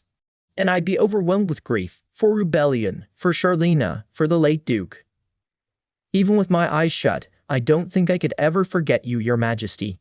She delivers the whole thing with a perfectly pleasant smile that she just complimented his tailoring. Underneath that smile, one thought burns clear. She wants to see Rebellion's revenge succeed, no matter what. The Emperor's answer comes back low and final. Never. And without one word, the real fight of the story quietly begins. Somewhere in the palace, someone's still stewing over a very unpleasant audience. Even with my eyes closed, she thinks, I won't be forgetting his face anytime soon. She turns her back on the Emperor mid-conversation without so much as a curtsy. Plain dress, zero fear of the crown. Across the room, all he can manage is one unimpressed word to himself. Pitiful. He can't quite shake her off his mind, still turning over whatever she just said to him. I wonder if Rebellion feels the same, he murmurs. The Duke hasn't said a single word to me about that matter. Seems Rebellion knows how to keep his own household in line, he adds, clearly still fishing for something. That silver-haired troublemaker is Charlena, the Empire's so-called saintess, and she's not done needling him yet. Confusing, right? She smirks. Don't you want to ask what I meant? Word already travels fast. A pair of noble women can't decide if Charlena just confessed she loves him, or that she can't stand him. Charlena, for her part, isn't losing any sleep over it. He must be so confused right now, she gloats. Serves you right, you trash emperor. The emperor's got a different headache brewing, too. It's never good, he mutters, when the lady of the house starts meddling in outside affairs. Charlena isn't buying his brooding act for a second. Ugh, look at that face, she scoffs, pretending to think deeply. Makes me sick. But what she thinks might really matter to Rebellion, don't you think? Because she is Evangeline, and right now she's singing her husband's praises without a shred of doubt. The Duke loves me dearly, she says, and out of every noble I've ever met, he's the most admirable. It's true, behind closed doors, the two of them are disgustingly soft with each other. I see, Eva says simply, her smile cooling just slightly as the conversation turns somewhere more pointed. The Emperor just smirks and glances away, clearly pleased with himself. You may leave now, he says, and just like that, the audience is over.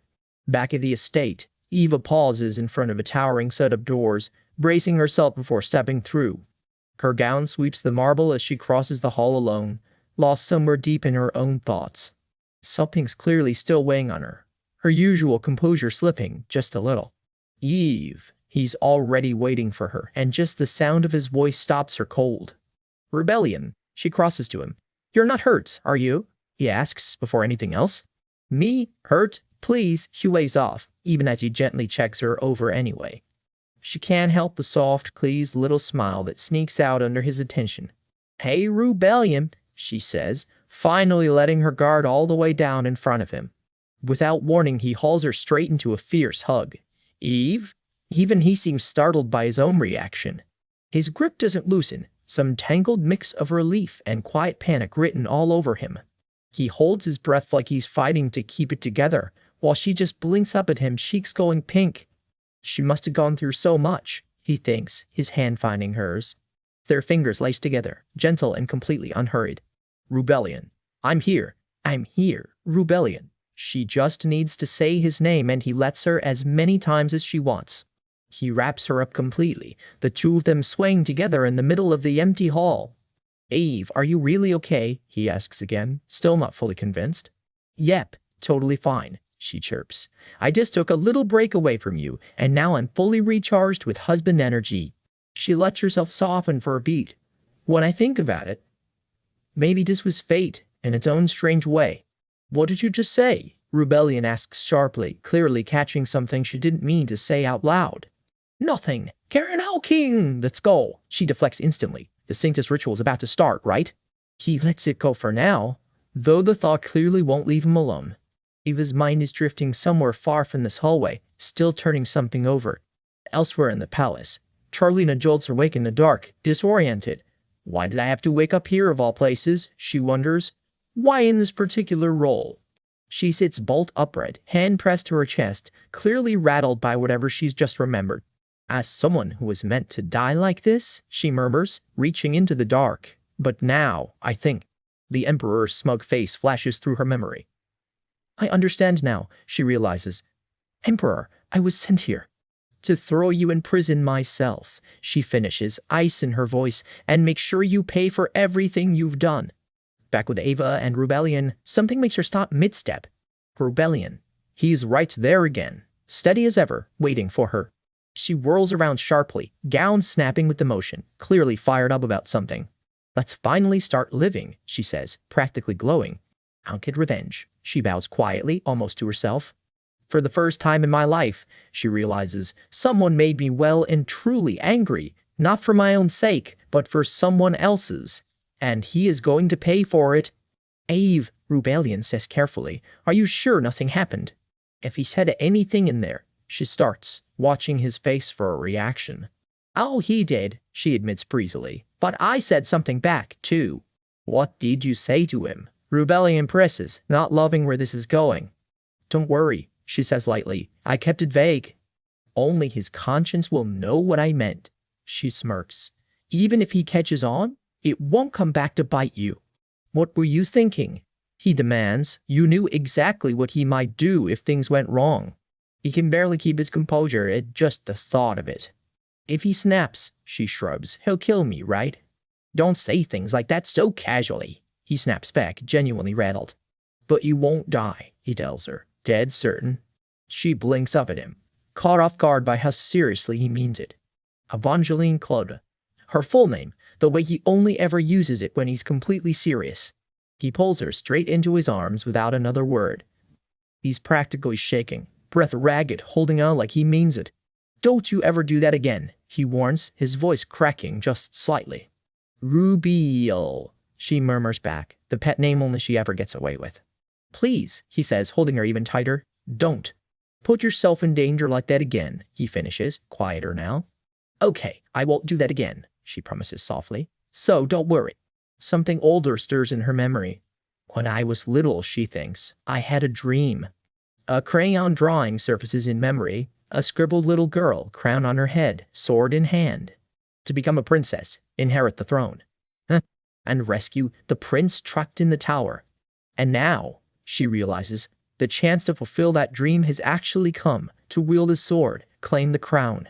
Grown and armed, roses and steel in hand, she's every bit the hero her younger self drew in crayon. And save the prince. I am Evangeline Claude, she declares. Not Sao Ian the transmigrator. Not Soa Ian the swordswoman, she continues, wrapped up in rebellion's arms and the here and now. But the lady of House Florence, Evangeline Claude. Maybe this world isn't even real. Just a flawed setting some writer once dreamed up. And yet, here I am, existing in this exact moment. Her hand drifts toward the window, thoughts still lingering on him. And so is rebellion, she adds, because none of this is just fiction for him either. Not anymore. Whatever their marriage started as, it stopped being just a plot device for him a long time ago. Not anymore, she repeats to herself, watching him lead her across the floor. Down below, the orchestra strikes up. The ritual preparations are already underway. Something downstairs catches her eye through the window. Ah, I think the Saintess ritual is about to begin, she says, catching the sounds drifting up from downstairs. Rebellion, she calls softly, reaching for him. He looks over, caught just a little off guard by the moment. Before we go, she asks, all innocence, can I recharge once more? He goes a little pink at the request, caught completely off guard. He presses a kiss to her hand, without a word of protest. Of course you can, he says, thoroughly smitten. Together, they head off toward the ritual, unhurried, hand in hand. The two of them make their way into whatever the night still has waiting for them. Morning breaks over the Florence estate, all gold light and quiet grandeur, the kind of calm that never lasts in this house. Eva stumbles out of bed with a yawn while Rebellion, already up and dressed, watches her with quiet amusement. She shoots him a bleary, unimpressed look. Mornings are not her strong suit. He straightens his collar, already every inch the composed duke, like he didn't just watch her fall out of bed. Rebellion, she says, reaching for his hand. And just like that, the easy morning is about to end. The Emperor suspects you of treason, he says, flat as ever, like he's commenting on the weather. Eva grabs his sleeve, wide-eyed. That is not a sentence you casually drop before breakfast. I know, he says, just that. No panic, no explanation, infuriatingly calm. What? She yelps, practically falling back onto the bed. Then how can you be so calm about it? He may suspect me, but he won't find any proof, Rebellion says. Where's that confidence coming from? She mutters. If the Emperor ever learns about the real deal between her and his father, it's all over. And all Rebellion offers is a smug who knows. He tugs her closer by the wrist before she can spiral any further, catching her completely off guard. Still, we need to be more careful from now on, he says softly. I'll be careful too. The moment turns unexpectedly tender, close and quiet, flowers practically blooming around them.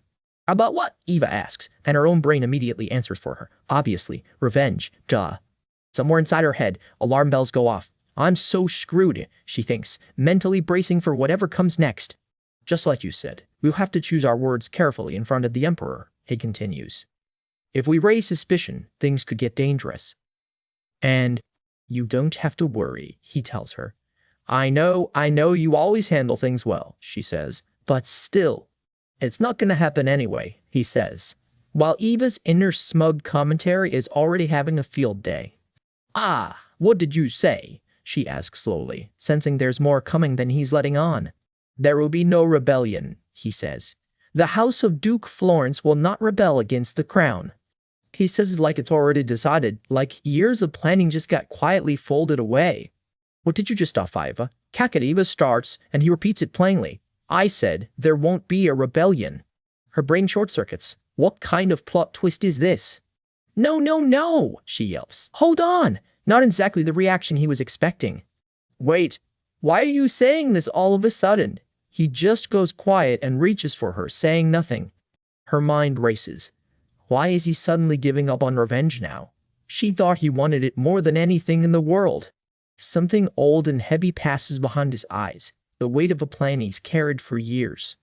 The room goes quiet and dim around them, like the whole moment is holding its breath. "Then why now?" she asks, cheeks flushed, bracing for an answer she's not sure she wants. He looks away, jaw tight, clearly choosing his next words with care. "Because I'm scared," he admits. Eva freezes. That is not a word she ever expected from him. She sinks back, stunned, the confession landing harder than she expected. "I'm afraid you'll get hurt," he says quietly, all pretense finally dropped. "I'm afraid you'll get dragged into this because of me," he continues, and suddenly, the whole no rebellion thing makes a lot more sense. Their hands find each other without either of them quite deciding to. She starts. It hits her all at once. He's giving up a lifelong revenge just so she won't be involved. Because of her, he's throwing it all away. "That's not okay," she says firmly, jaw set. "Eve," he says, caught off guard by the sudden steel in her voice. "It's not okay with me," she says. "I don't want you to give up on revenge."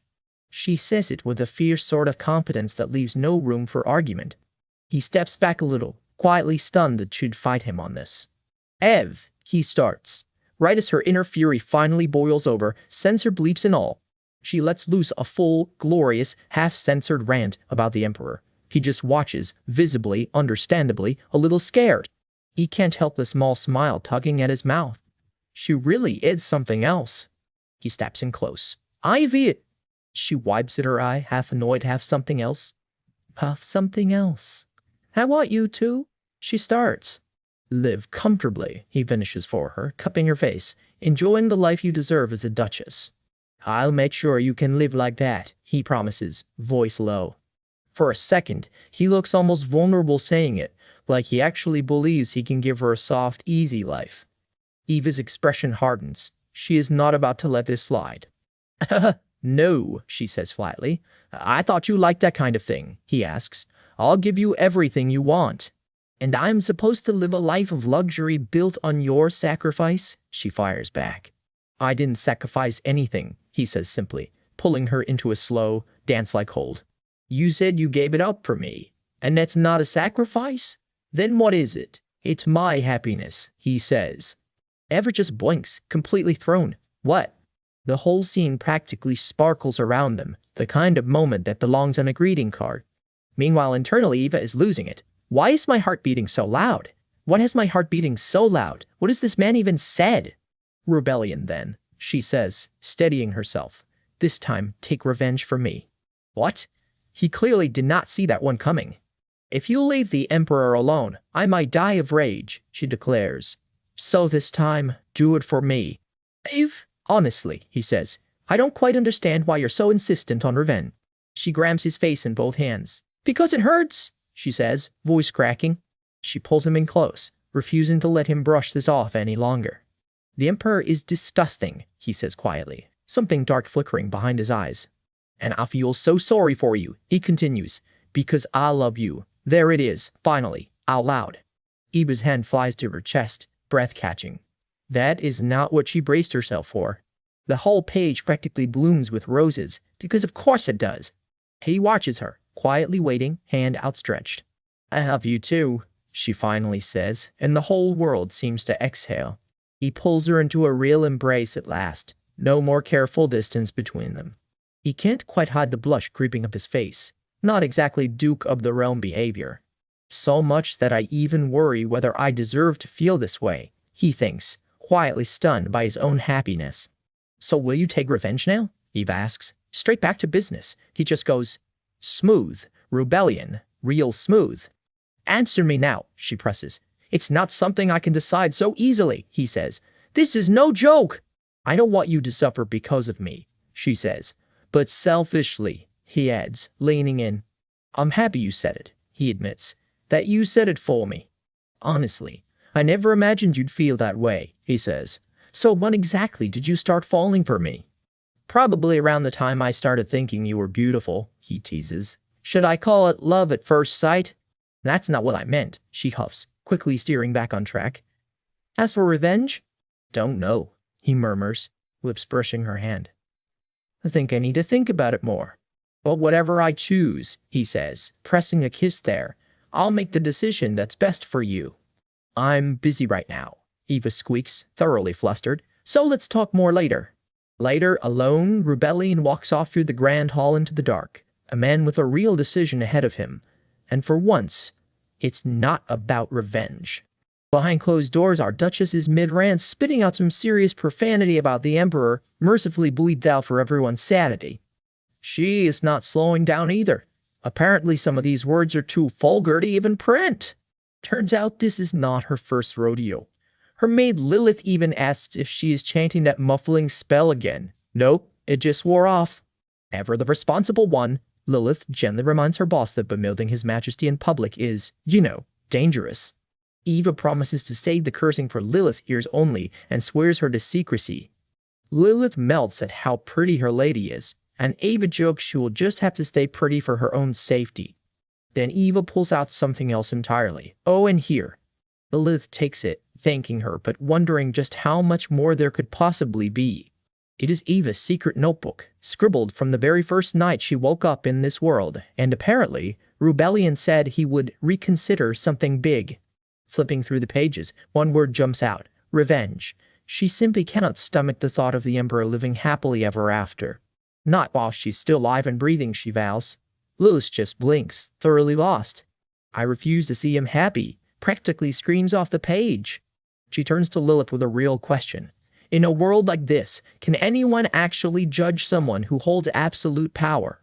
Lilith is so sure. No, right? She offers, unconvinced. Eva presses on. So then, in stories, Lilith brightens up. In fairy tales, the protagonist always finds a way, right? Good triumphs over evil. That is exactly what I am saying, Eva says, eyes suddenly a little watery. She pictures the watered-down version of her own story instead. Rebellion giving up his revenge for a cozy little life with a docile, bunny-eared version of her. Just imagining it makes her gag. So lame, she groans, clutching her notebook like a security blanket. Resolve sets in. She turns to Lilith once more, reaching out a hand. Their hands meet. Let's go to the temple, Eva says. And just like that, she is off, striding out in her finest dress, done playing a side character in her own story. Time, as the moment puts it, to grab herself a proper protagonist buff. The grand temple spires rise against the sky. This is their destination. A priest at the gate is caught off guard. He was not expecting the Duchess of Florence to come calling. Eva plays it graceful, thanking him for the welcome, with Lilith trailing quietly behind. She gets straight to it. Could she possibly meet the saint? The priest hesitates. He admits the saint has been turning away every single visitor lately. Eva pushes gently. Could he at least let her know she is asking? Hands clasped and sparkling with hope, she waits him out. The priest sighs and relents. Please wait a moment, he says, leaving them in a quiet hallway. Lilith wonders aloud if the saint will even agree to see them. Eva shrugs it off with a hopeful, maybe? And there she is, the saint herself, admitting quietly that honestly, she's not so sure either. Eva silently praised the small smile the saint flashed her at the coronation was a good omen. Please. Somewhere down the hall, a voice calls out, Duchess! Her eyes light up. They are actually letting her in. The saint waits in her private chamber, elegant and composed amid soft light and fresh flowers. Eva greets her with proper formality. I greet the saint. The saint, caught off guard, flushes and fidgets. Of course, it is obvious.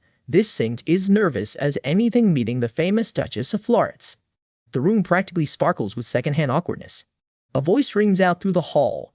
Duchess of Florence, as Eva and the priest make their way through. Footsteps echo as the saint hurries over to meet her properly this time. I came in uncertain, but I guess I did not have to worry at all. The saint beams, only for the priest to sharply remind her to mind her manners. Eva's can only think a way to kill the mood, buddy. She smooths it over, asking to speak with the saint alone, though inside she's just screaming, "Get out," at the priest. He agrees to step out, but not before scolding the saint one more time for her discourtesy toward the Duchess. "No, really, I'm fine," Afa insists, waving it off as the saint fusses apologetically. The saint turns and apologizes to the priest instead. "Alfred, it was my mistake. I'll be more careful next time." Eva does a visible double take. "Wait, Alfred? As in tossed forward?" Turns out he is the very tutor who trained the saint at the start of the original story, and rumor has it he eventually fell for her after playing hard to get. Apparently he is rich enough to rival the second prince and was a total fan favorite. Eva just thinks, handsome, sure, but where's the flowing hair she pictured? Her mental image of a dashing, long-haired heartthrob crashes hard into reality as the real Alfred politely excuses himself. With the priest gone, it is finally just the two of them. Saint, Eva starts, a little awkward now that they are alone. "Please, call me Rachel," the saint offers, and Eva, delighted, insists she call her Eve right back. Rachel practically melts, gushing about how dazzling the Duchess is up close. "How can I really?" Eva grins, clearly loving every second of this. Rachel insists it is an honor, really, practically reward, and invites her to sit and talk properly. Settling in, Eva asks if she is intruding, since word is Rachel has been turning everyone else away. "It's not that," Rachel admits. "I just find most people overwhelming." "But you're different," she adds quietly. "Because," she continues, a little wistfully, "you saved me once." Eva brushes it off. She was only doing what was right. Inside, Eva is cheering herself on. "Nice work, past self." As Rachel explains, people say the Duke of Florence might have killed her if not for Eva stepping in. Rachel offers her a proper seat. Eva downplays it. "Rebellion is not that ruthless. He's a good man deep down." "And so are you, Eve," Rachel says, and the two share a genuinely warm moment. "But what actually brings you here today?" Rachel finally asks. Eva hesitates. "Oh, well." In her head, she rehearses the pitch. "Help us take down the Emperor." Then, immediately, thinks better of it. Even she knows that is a lot to ask. What nearly slips out instead is a wildly blunt, "I'm planning to commit treason with my husband. Can we count on your help?" Measles' jaw drops, and Eva scrambles. "Yeah, no, definitely can't say that." She settles on a safer truth. With a new saint on the scene, every noble house is scrambling for her attention, and the Florence family is no different. Rachel deflates a little, realizing she came on behalf of her house after all. "That's true, but," Alpha cuts in, "actually, it was my idea to come." The two settle into a quiet, flower-lined corner together to keep talking. Rachel blinks, surprised. Some said a gift and a polite note would do," Eva explains, but she insisted on coming in person. Rachel wonders why. Eva touches her collar, turning serious. "As you know, I used to be a commoner." She admits falling for a rebellion and becoming a duchess came with a price. Plenty of nobles refused to accept her. "So when I saw you, I felt a kind of connection," she says softly. It hits Rachel hard. The same nobles who snubbed Eva are the ones who once tore her down too. "That's why I wanted to help you more," Eva admits. "That was the real reason." Rachel's voice catches. "Eve, I was really grateful that day," she manages. Eva insists she did not do it for thanks. Rachel just shakes her head. "No, you don't understand. In a world where you feel like you have no one on your side," Rachel says, "having someone stand up for you brings so much hope." And now Eva is the one squirming. This is too. A pang of guilt hits her, like she is exploiting Rachel's old pain to get what she wants. Still, no turning back now. Determined, she pushes forward as Rachel insists she is honored to have been of any help at all. Rachel, fussing over Eva's hair and jewelry, suddenly has an idea. "So actually, I was wondering, would it be all right if I made you a dress?" Eva cannot help but grin. Looks like this friendship is off to a very promising start. On the ride home, Lilith still can't believe it. "I never thought the Saintess would actually agree to meet you." Their carriage rolls back toward the estate, the secret meeting with Rachel already behind them. One of Rachel's attendants is positively giddy about it, gushing that even the Saintess must have been charmed by Eva's looks. Privately, she's thrilled. Another ally gained. Lilith asks how the meeting actually went. It went very well, Eva says, giving nothing away. One more thing, Eva adds, hand resting on a locked travel trunk. Also, Lilith, once they're back at the castle, she wants a top-quality dress, tailored to the measurements packed in this bag. A very specific, very deliberate errand, and Eva's not explaining who it's actually for. She just smiles to herself, already 3 steps ahead in a game only she knows she's playing. I want to give the saint as a gift, she thinks, eyes sharp with a plan already in motion. Cue the flashback. Here's how this was all supposed to go, according to the original story. At the Crown Prince's 25th birthday banquet, a pack of jealous noble ladies frame Rachel and wreck her dress in front of everyone. In the original story, it's the Crown Prince who steps in and rescues her from the humiliation. Not this time, Ava decides. That role is going to be hers, because that single moment is what makes Rachel trust the Crown Prince completely. From here on, she'll quietly steer Rachel's fate using the original plot as her cheat sheet. Step by step, she'll win the Saint over completely. Because that means the single strongest person in this world ends up on her and Rebellion's side. She once twisted this story just to dodge her own death flag and survive. Now she's twisting it for something bigger, revenge. Funny how life works out, you really never know. Back at her desk, Eva gets to work drafting the actual plan. Setting herself aside, her notes lay it out, engineer the dress incident, let the Crown Prince swoop in and rack up favorability exactly like the original. But the real question nagging at her, what is the Crown Prince actually thinking?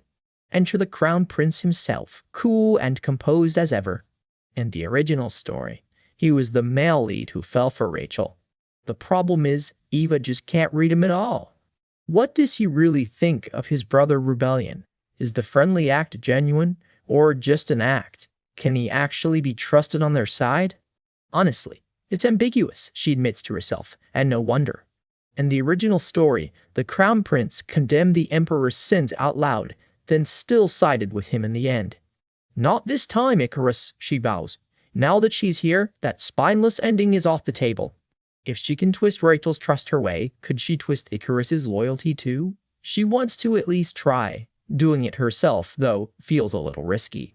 And Rebellion definitely won't listen if I just ask him to help, she sighs to herself. A voice behind her. What do you mean I won't listen? Busted. Eva jumps a mile. Rebellion, arms crossed, clearly enjoying catching her mid-scheme. What you mumbling about so seriously? He asks. Geez, ever heard of knocking? She fires back. He's heard you into the temple. Nothing happened? He presses, a little too casually. Nothing bad, she says. Actually, I was treated so well it left me kind of weirdly shaken, honestly, she finishes, dodging around the real story. Treated well? Rebellion echoes, suspicious. Rachel was so happy to see me. Eva admits. That's a good thing, isn't it? He says. She helped without thinking much at first, but Rachel's gratitude left her feeling weirdly guilty. Still, you helped her in the end. He reassures her. To her, you must have looked like a savior. Intent doesn't matter. Is that so? She asks softly. Yeah, he says. Just like how you're a savior. I to me, he finishes, and suddenly this conversation isn't about Rachel at all anymore. He leans in close, all charm and zero subtlety. So doesn't a savior deserve some kind of reward? Smooth. Very smooth. Of course, she says. Then what do you want? He hums, taking his sweet time deciding. You, he finally says. My heart is already yours, she teases. Not your heart, he corrects. Your lips. She doesn't exactly say, no. The distance between them closes fast. And that's the moment husband and wife stop pretending this is just business. We'll leave them to it. Let's just say the reward negotiations go very, very well. Naturally, the moment gets interrupted. Rebellions are thrilled about it. Who is it? Who's the tactless idiot interrupting right now? He snaps. Come in, he grumbles anyway. In walks the household steward, ledger in hand and completely unaware of what he just interrupted. Oh, it's you? Rebellion says, cooling off instantly, while the poor steward visibly braces for impact. What is it? Rebellion asks, straightening himself out. I came to report something, the steward manages. To Rebellion? Eva asks. No, to you, my lady. There's a small issue with a ledger you sent me through Lilith. What's the problem? Eva asks, tilting her head. The note attached to the back is a little hard to understand, the steward admits. It's a gift, Eva says simply. Right. But I think the recipient is wrong, he says, and Rebellion's ears immediately perk up. Why are you ordering a custom dress for the Saintess? She'll wear it to the Crown Prince's birthday banquet. Eva explains, playing it cool. I just wanted to give her a gift. That's all, she insists. Then why's the recipient listed as the Duke's household? Because I'll be the one delivering it, Eva says, like it's obvious. What? Rebellion's jealousy radar goes off instantly. Ugh, stop nitpicking, just take it, Eva cuts him off. But still, he protests, unconvinced. Rebellion rounds on the poor steward instead. Didn't he say not to show up so often? From now on, go through Lilith. Oh, and one more thing. The steward, Bill, apparently, visibly braces for whatever's coming next. Yes? Bill squeaks. From now on, every time you see me, no nagging. Just praise, Rebellion orders, dead serious. Repeat after me. My lady, you're amazing. My lady, you're brilliant. Our lady is the best. Eva is delighted. Bill is not. What? You're not saying it. I won't let it slide next time, so practice, Rebellion warns, way too smug about it. Bill makes his escape as fast as his dignity allows. Imp, playing hard to get, Rebellion mutters at the slam door, missing the point entirely. Eva can't hold back a laugh as he pulls her back into a hug. She's got that look, the one where she's about to turn the teasing right back around on him. Are you starved for love and validation? She needles him. No, it's just, I feel like I'm treated like trash in this house, he whines, milking it shamelessly. That's because I trained him well, she says of Bill. Well then, can you at least start treating Emmy with some nobility? Rebellion shoots back. She answers that one with a kiss instead of words. Gladly, he murmurs, thoroughly pleased with himself. I shall, she adds. And just like that, the scheming takes a back seat to the honeymoon phase. Golden afternoon light spills through the estate as the days quietly roll on. Time skips ahead.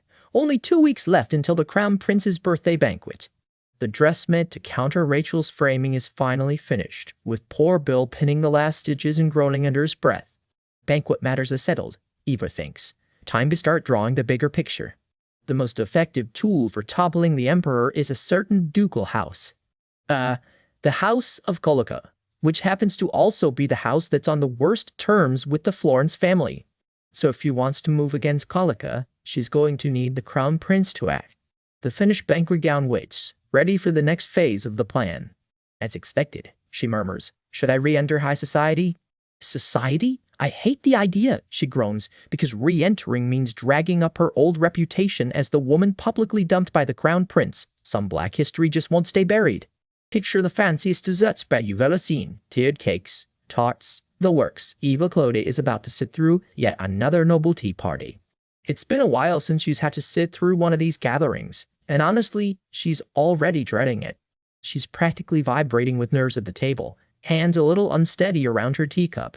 Across from her sits a sharp-eyed young woman in deep magenta, already looking irritated, and the party's barely even started.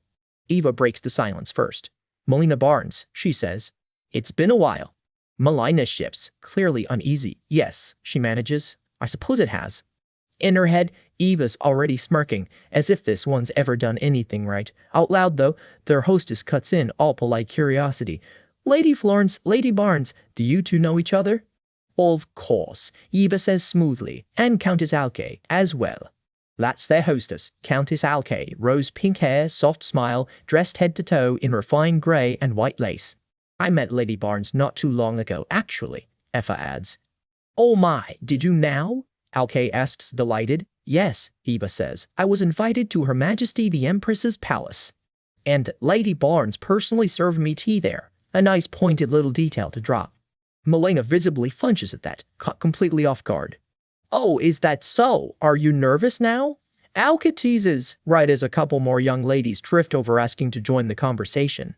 The newcomers giggle that the rumors of these two being eccentric must be false. They're even prettier in person. Melina, meanwhile, is quietly panicking. She may not know about the Empress's secret gatherings, but making you this nervous is as easy as pie. Eva finishes for her, delivering the teas with a wicked little smile. The tea back then really was lovely, Eva sighs happily, adding that whoever's been brewing it lately clearly knows what they're doing. She looks thoroughly pleased with herself, savoring every second of needling poor Melina. That's Melina sputters, mortified all over again. Eva turns her charm on their hostess next. By the way, Countess Alki, thank you so much for inviting us. Oh, not at all, Alki says, a little flustered herself. I just heard Duchess Florence rarely attends social events, so I sent the invitation hoping you might actually come. It's truly an honor to have you here, Alki adds. The honor is mine, Eva replies, all grace. Alka settles in across from her, something flickering behind that polite smile. Because make no mistake, Eva didn't come to this party just for the cake. She's got a plan brewing behind that pleasant smile. See, Countess Alki used to be just the daughter of a minor baron. Now she's a countess in her own right. She's barely connected to the Duke of Kolka's household, and yet she oddly seems to favor Eva. Out of every tea party Eva got invited to, this is the one she actually showed up for, and there's a very specific reason why. Because in the original story, Countess Alki turns out to be a surprisingly important character. Here's the setup. Down the line, the Crown Prince grows close to Rachel and gifts her a necklace as a token of his affection. And one who crafts that very necklace, none other than Countess Alki, of course. Small world. Naturally, because this is that kind of story, the necklace gets stolen. And the culprit behind it all, predictably, is Melina Barnes. She lifts the necklace specifically to cause a scandal. When she's accused, she dramatically produces a fake necklace, one she'd hidden under Rachel's bed ahead of time. Frame complete, Rachel ends up looking like the mastermind behind the whole theft. Eva remembers reading that whole mess in the original novel and just about losing it. You build a whole jewelry brand and don't even put a mark on it to prove what's real? Back in the present, she lets out a long sigh. Actually, sigh undersells it. She's furious. If only the genuine piece had carried some kind of proper mark, the whole incident never would have landed on Rachel so badly. So, she decides, here's the move for today.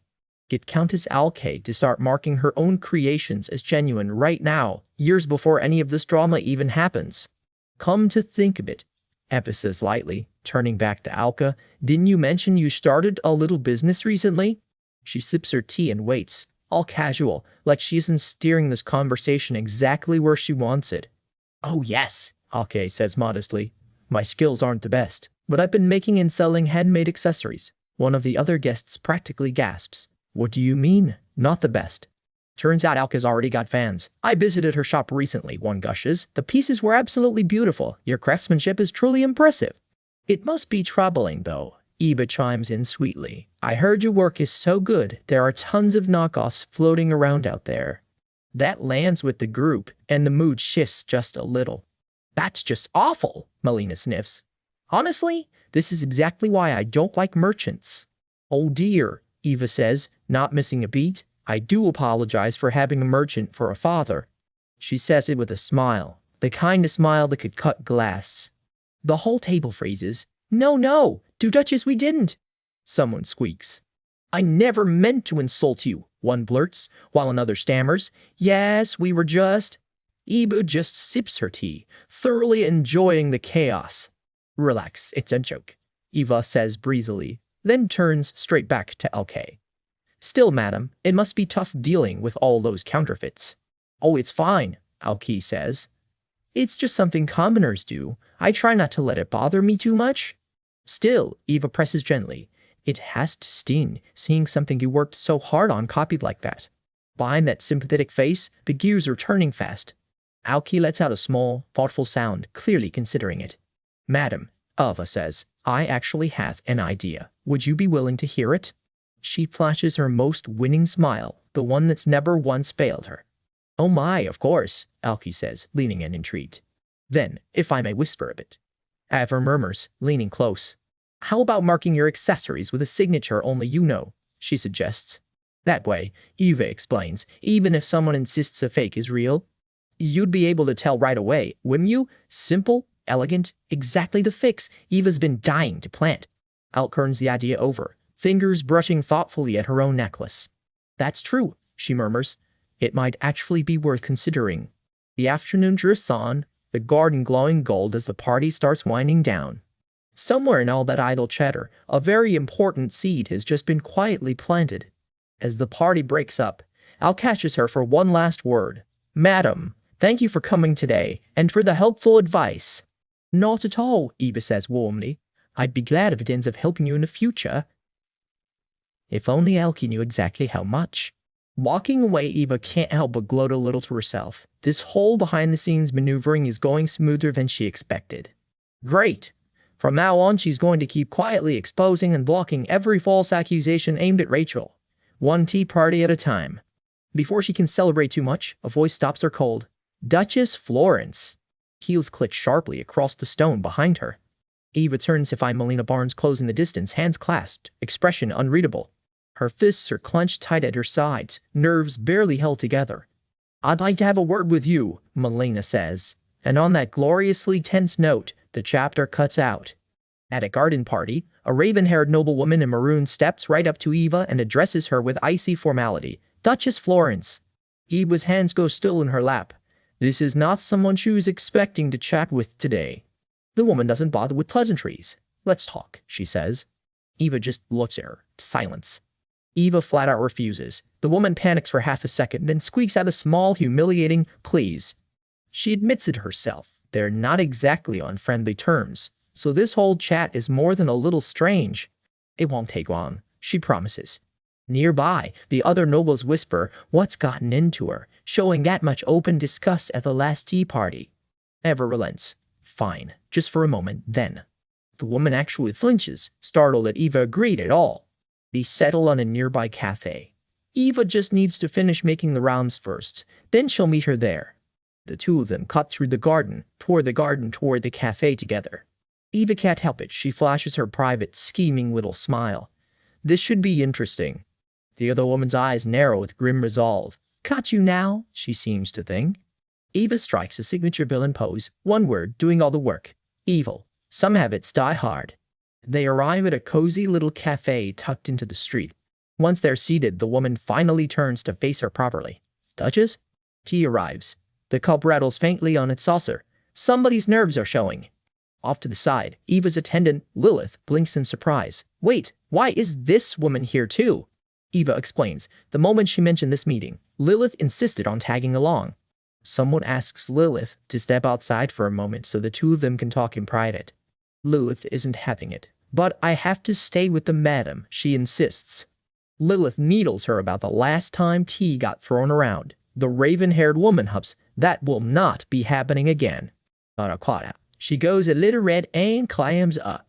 Lilith, it won't take long. Could you wait outside? What? But madam, Lilith grumbles, clearly unhappy about it.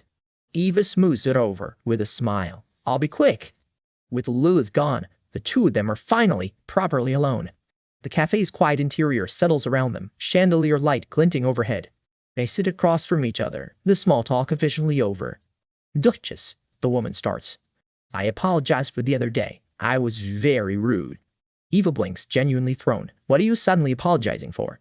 Well, the other day, I was just following the Empress's instructions, and I ended up offending you. She stammers. Eva doesn't buy it for a second. Did the Empress instruct you to pour the tea on me? No, that wasn't it, but... The woman flails, caught completely off guard. Exactly. Eva presses. Then why are you acting like it was the Empress's fault? The woman visibly shrinks under the question. I'm sorry, Eva. She finally manages. An awkward quiet settles over the table. Eva turns it over in her head. Considering the original story, this doesn't add up. Melina Barnes would never apologize on her own. This is the woman who tormented Rachel relentlessly, right to the very end of the original novel. Which means, the Crown Prince ordered you to do this, didn't he? Melina jolts, visibly rattled that Eva called it so easily. Oh really? Eva says, distinctly unimpressed. Actually, Melina blurts, working up the nerve to say more. Our composure cracks. Since that day, the Crown Prince, has refused to see me. She chokes out. Eva's reply is a flat, entirely unmoved. Oh, really? While Melina sniffles away across the table. Eva's not buying the tears either. Rachel wasn't even the victim here, so why is Melina putting on this show for her? Duchess, I'd spent my whole life trying to stand beside the Crown Prince, Melina says. But now, sniff, Eva cuts in flatly. Why come crying to her about it when she's got the Empress backing her? Melina drops the real bombshell. The Crown Prince isn't even meeting with the Empress anymore either. That actually catches Eva off guard. What? Eva remembers. Even after that whole ugly incident, the prince and his mother always seemed shaken but unbroken. The two of them always had a close, doting mother-son bond, from what Eva remembers of the story. He's turned away from her to this extent. Eva wonders, that's not nothing. Is this just another butterfly effect from everything Eva's already changed? Out loud, she just asks, so what exactly do you want me to do? Please, could you speak to the crown prince? Melina begs. I refuse, Ava says instantly. Melina scrambles. Duchess, I truly love the crown prince. Please. Melina, please. Ava stands, unmoved. The empress is his own mother. Even if they're arguing now, do you really think that'll last forever? Melina tries to protest. Eva cuts her off cold. And aren't you in serious trouble if the empress finds out you came to me like this? Melina claps a hand over her mouth, stunned. Privately, Eva can't decide if she's naive or just plain stupid for not seeing that coming. The empress? She'll forgive me, Melina insists, though she doesn't sound too sure of it. She really has poured everything into earning the crown prince's affection, Eva realizes. You really do love him a lot, huh? Lady, Eva says gently, the empress didn't back you because she cares about your feelings for her son. She did it because she thought you'd make a useful daughter-in-law. The words hang in the air between them, glittering and cruel. Excuse me, Melina says, blindsided. Eva raps it up crisp and cold. I won't tell anyone about today's conversation, so let's not meet like this again, and keep quiet about it yourself, if you know what's good for you. Nearby, Rachel, Melina's old favorite target, watches the whole exchange with wary, uneasy eyes. The empty hallway sits quiet, the tension from the cafe still lingering in the air. Back at the table, Mina sits frozen, and it's clear the conversation left a mark. Eva rises to leave, smoothing her sleeve, done with the whole business. She steps back out through the cafe door and into the street. Lilith, who's been waiting outside this whole time, gasps the second she spots her. What did that girl say to you? Lilith demands. Nothing much, Eva shrugs. She just apologized for what she did. Behind them, a pair of gossiping onlookers scoff. Yeah, right, that girl's definitely not the apologizing type. Exactly, Eva agrees dryly, not bothering to correct them. The sky's gone gold with sunset. Let's just head back home, Eva says. Dusk settles warm and quiet over the estate as they make their way back. Ava and Lilith stroll past the rose bushes toward the waiting carriage, the day's drama finally behind them. Except it isn't, because someone comes sprinting toward them at full speed. Madame, the woman shouts, skidding to a stop, completely out of breath. Ava and Lilith both freeze, caught off guard by the sudden panic. It's Madame Jenna, the household steward. Madame Jenna? What happened? Eva asks. Jenna barks at Lilith to hurry up and help get Eva's things ready. Eva just blinks. What's happening?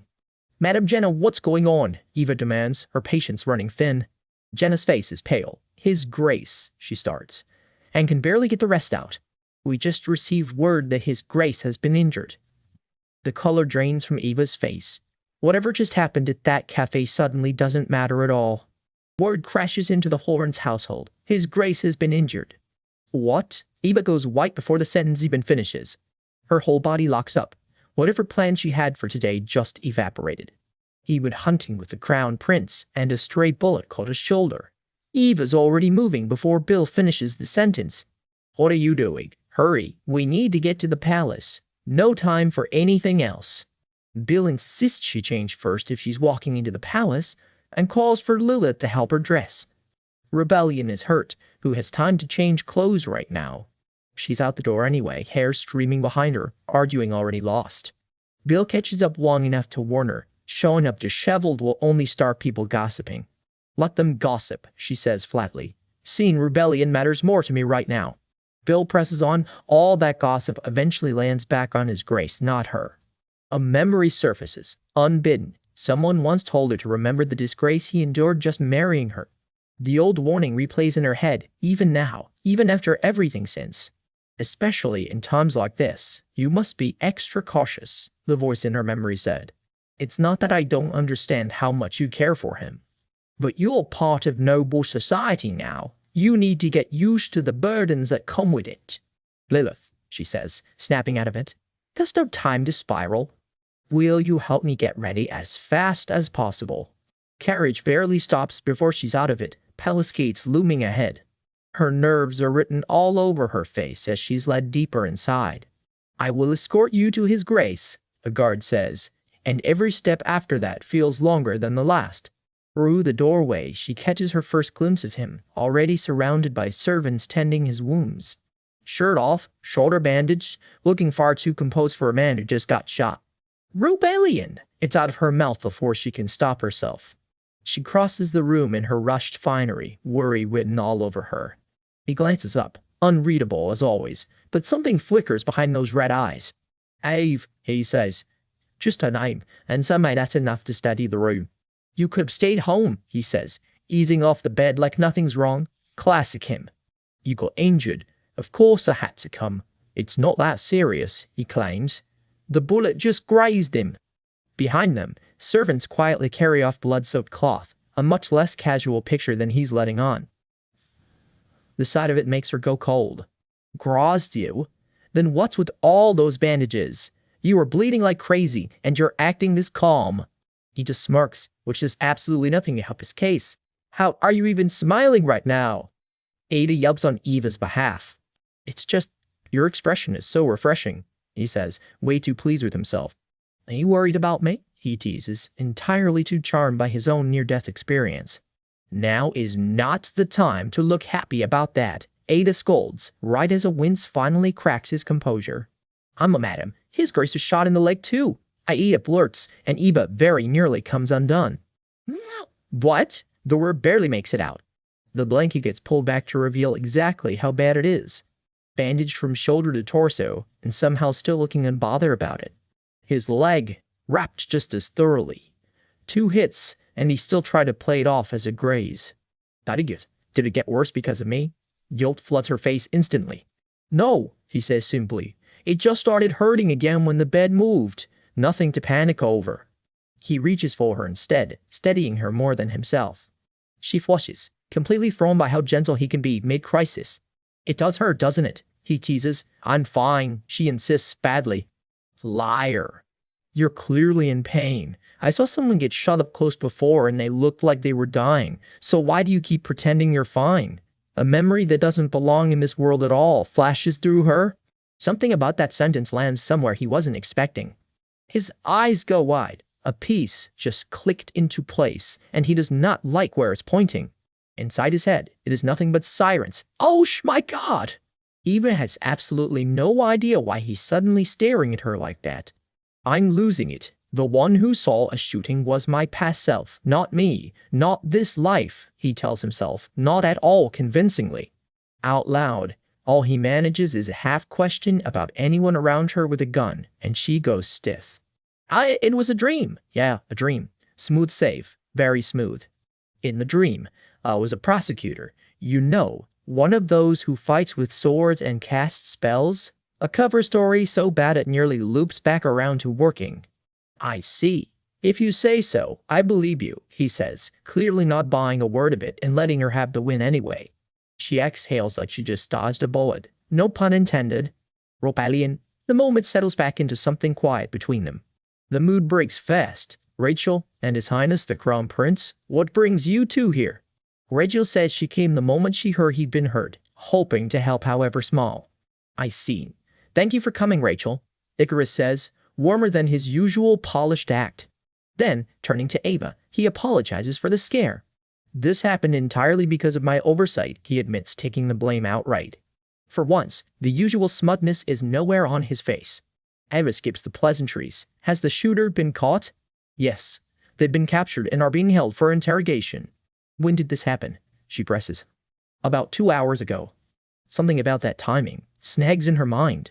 Had 2 hours ago, that's right around when she met Melina Barnes.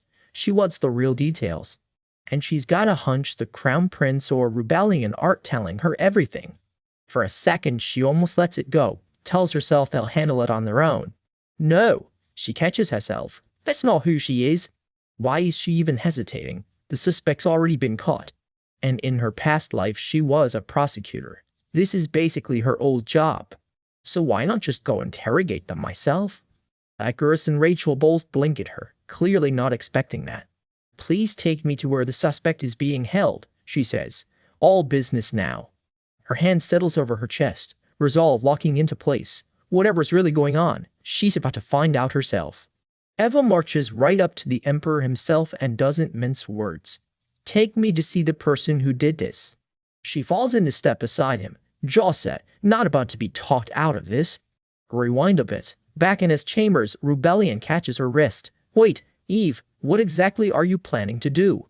He's still wrapped in bandages from the attack, shirtless and worse for wear, watching her with open suspicion. What do you mean, planning? Eva scoffs. I just want to see the guy who hurt my husband. I'm just going to take a quick look, she adds, all faux innocence. I'm curious what the guy who dared hurt my handsome husband even looks like. Her fingers linger, adjusting his bandages instead, the room going quiet between them. Then she spots something on his skin that makes her pause. Is it possible? She murmurs, half to herself. Back to the Emperor. Since it happened inside the Imperial Palace, he says carefully, it's not something easily shown to just anyone. I'm not planning any revenge or anything like that, Eva assures him, sweet as pie and twice as unconvincing. Would you allow me? She presses, giving him the full weight of her stare. The Emperor studies her a long moment, weighing the request. He mulls it over, chin in hand, every inch the gracious ruler on the surface. Finally, 30 minutes. Go with the royal guard. That's more than enough. Thank you for your kindness, Eva says with a bow, already scanning the hall. Sir Robert, over here, please. Cut back to Rebellion's chambers, still shirtless, still bandaged, and clearly not thrilled about being left behind. Do you really have to go? He asks, catching her hand before she can leave. Yes, if I don't, I'll be too angry to sleep tonight, she says flatly. He just sighs. You're too stubborn. He pulls her in anyway, one bandaged arm wrapping around her like he's not ready to let go. For a second, the whole investigation takes a back seat. Foreheads together, roses everywhere. The kind of moment this show loves to tease and never fully show. Eva finally pulls back with a soft smile. I'll be back soon, she promises. Night falls and Eva's heading somewhere far less romantic, escorted down a shadowy corridor. Madam, this way, the guard murmurs. Please let me know immediately if you feel uncomfortable, he adds. Eva swallows hard but keeps walking. A heavy door creaks open ahead of them. Inside, a startled guard does a double take. Sir Robert, and the person beside you is? It clicks for him fast, framed by nothing but cold stone and his own dawning panic. The Duchess of Florence. Eva sweeps in anyway, all composed elegance, like she strolls into dungeons every day. Where's the one who shot my husband? She asks. No small talk needed. And if possible, I'd like to speak with him for about 5 minutes, she adds, while the guards trade uneasy looks. Is that okay? 5 minutes should be fine. I've received permission from His Highness the Crown Prince as well, the guard confirms, then barks the order. Bring him in. Yes, sir. She's guided deeper into the cells. Madam, allow me to guide you there. Thank you, Eva says quietly, sticking close to her escort. The prisoner is dragged in and dropped to his knees in front of her. Eva looks him over, cool as ice. It's you, huh? He's a mess, disheveled, bandaged, refusing to meet her eyes. The room holds its breath around him. Regretful, isn't it? Eva says, a little too pleased with herself. You must be so disappointed, she goes on, that you didn't manage to kill my husband. A guard fills in the details. 1 shot to the shoulder, 1 to the leg. You said it happened during a hunt, so you must have shot him while he was on horseback. The guard continues, while the prisoner just sits there, silent. Was the horse injured at the time? Eva cuts in. How many shots were fired? The horse wasn't injured, the guard answers. He fired 2 shots, both at the Duke. Is that so? Eva murmurs, and something in her expression sharpens. Normally, to kill a man on horseback, you go for the horse's legs first. Her mind flashes back to that day. Blood in the snow, Rebellion slumping in the saddle. It's so much easier to finish someone off once they've hit the ground.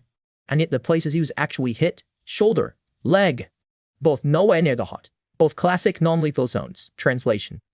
This man was never actually supposed to kill him. Eva stands there, letting that thought settle like a stone in her stomach.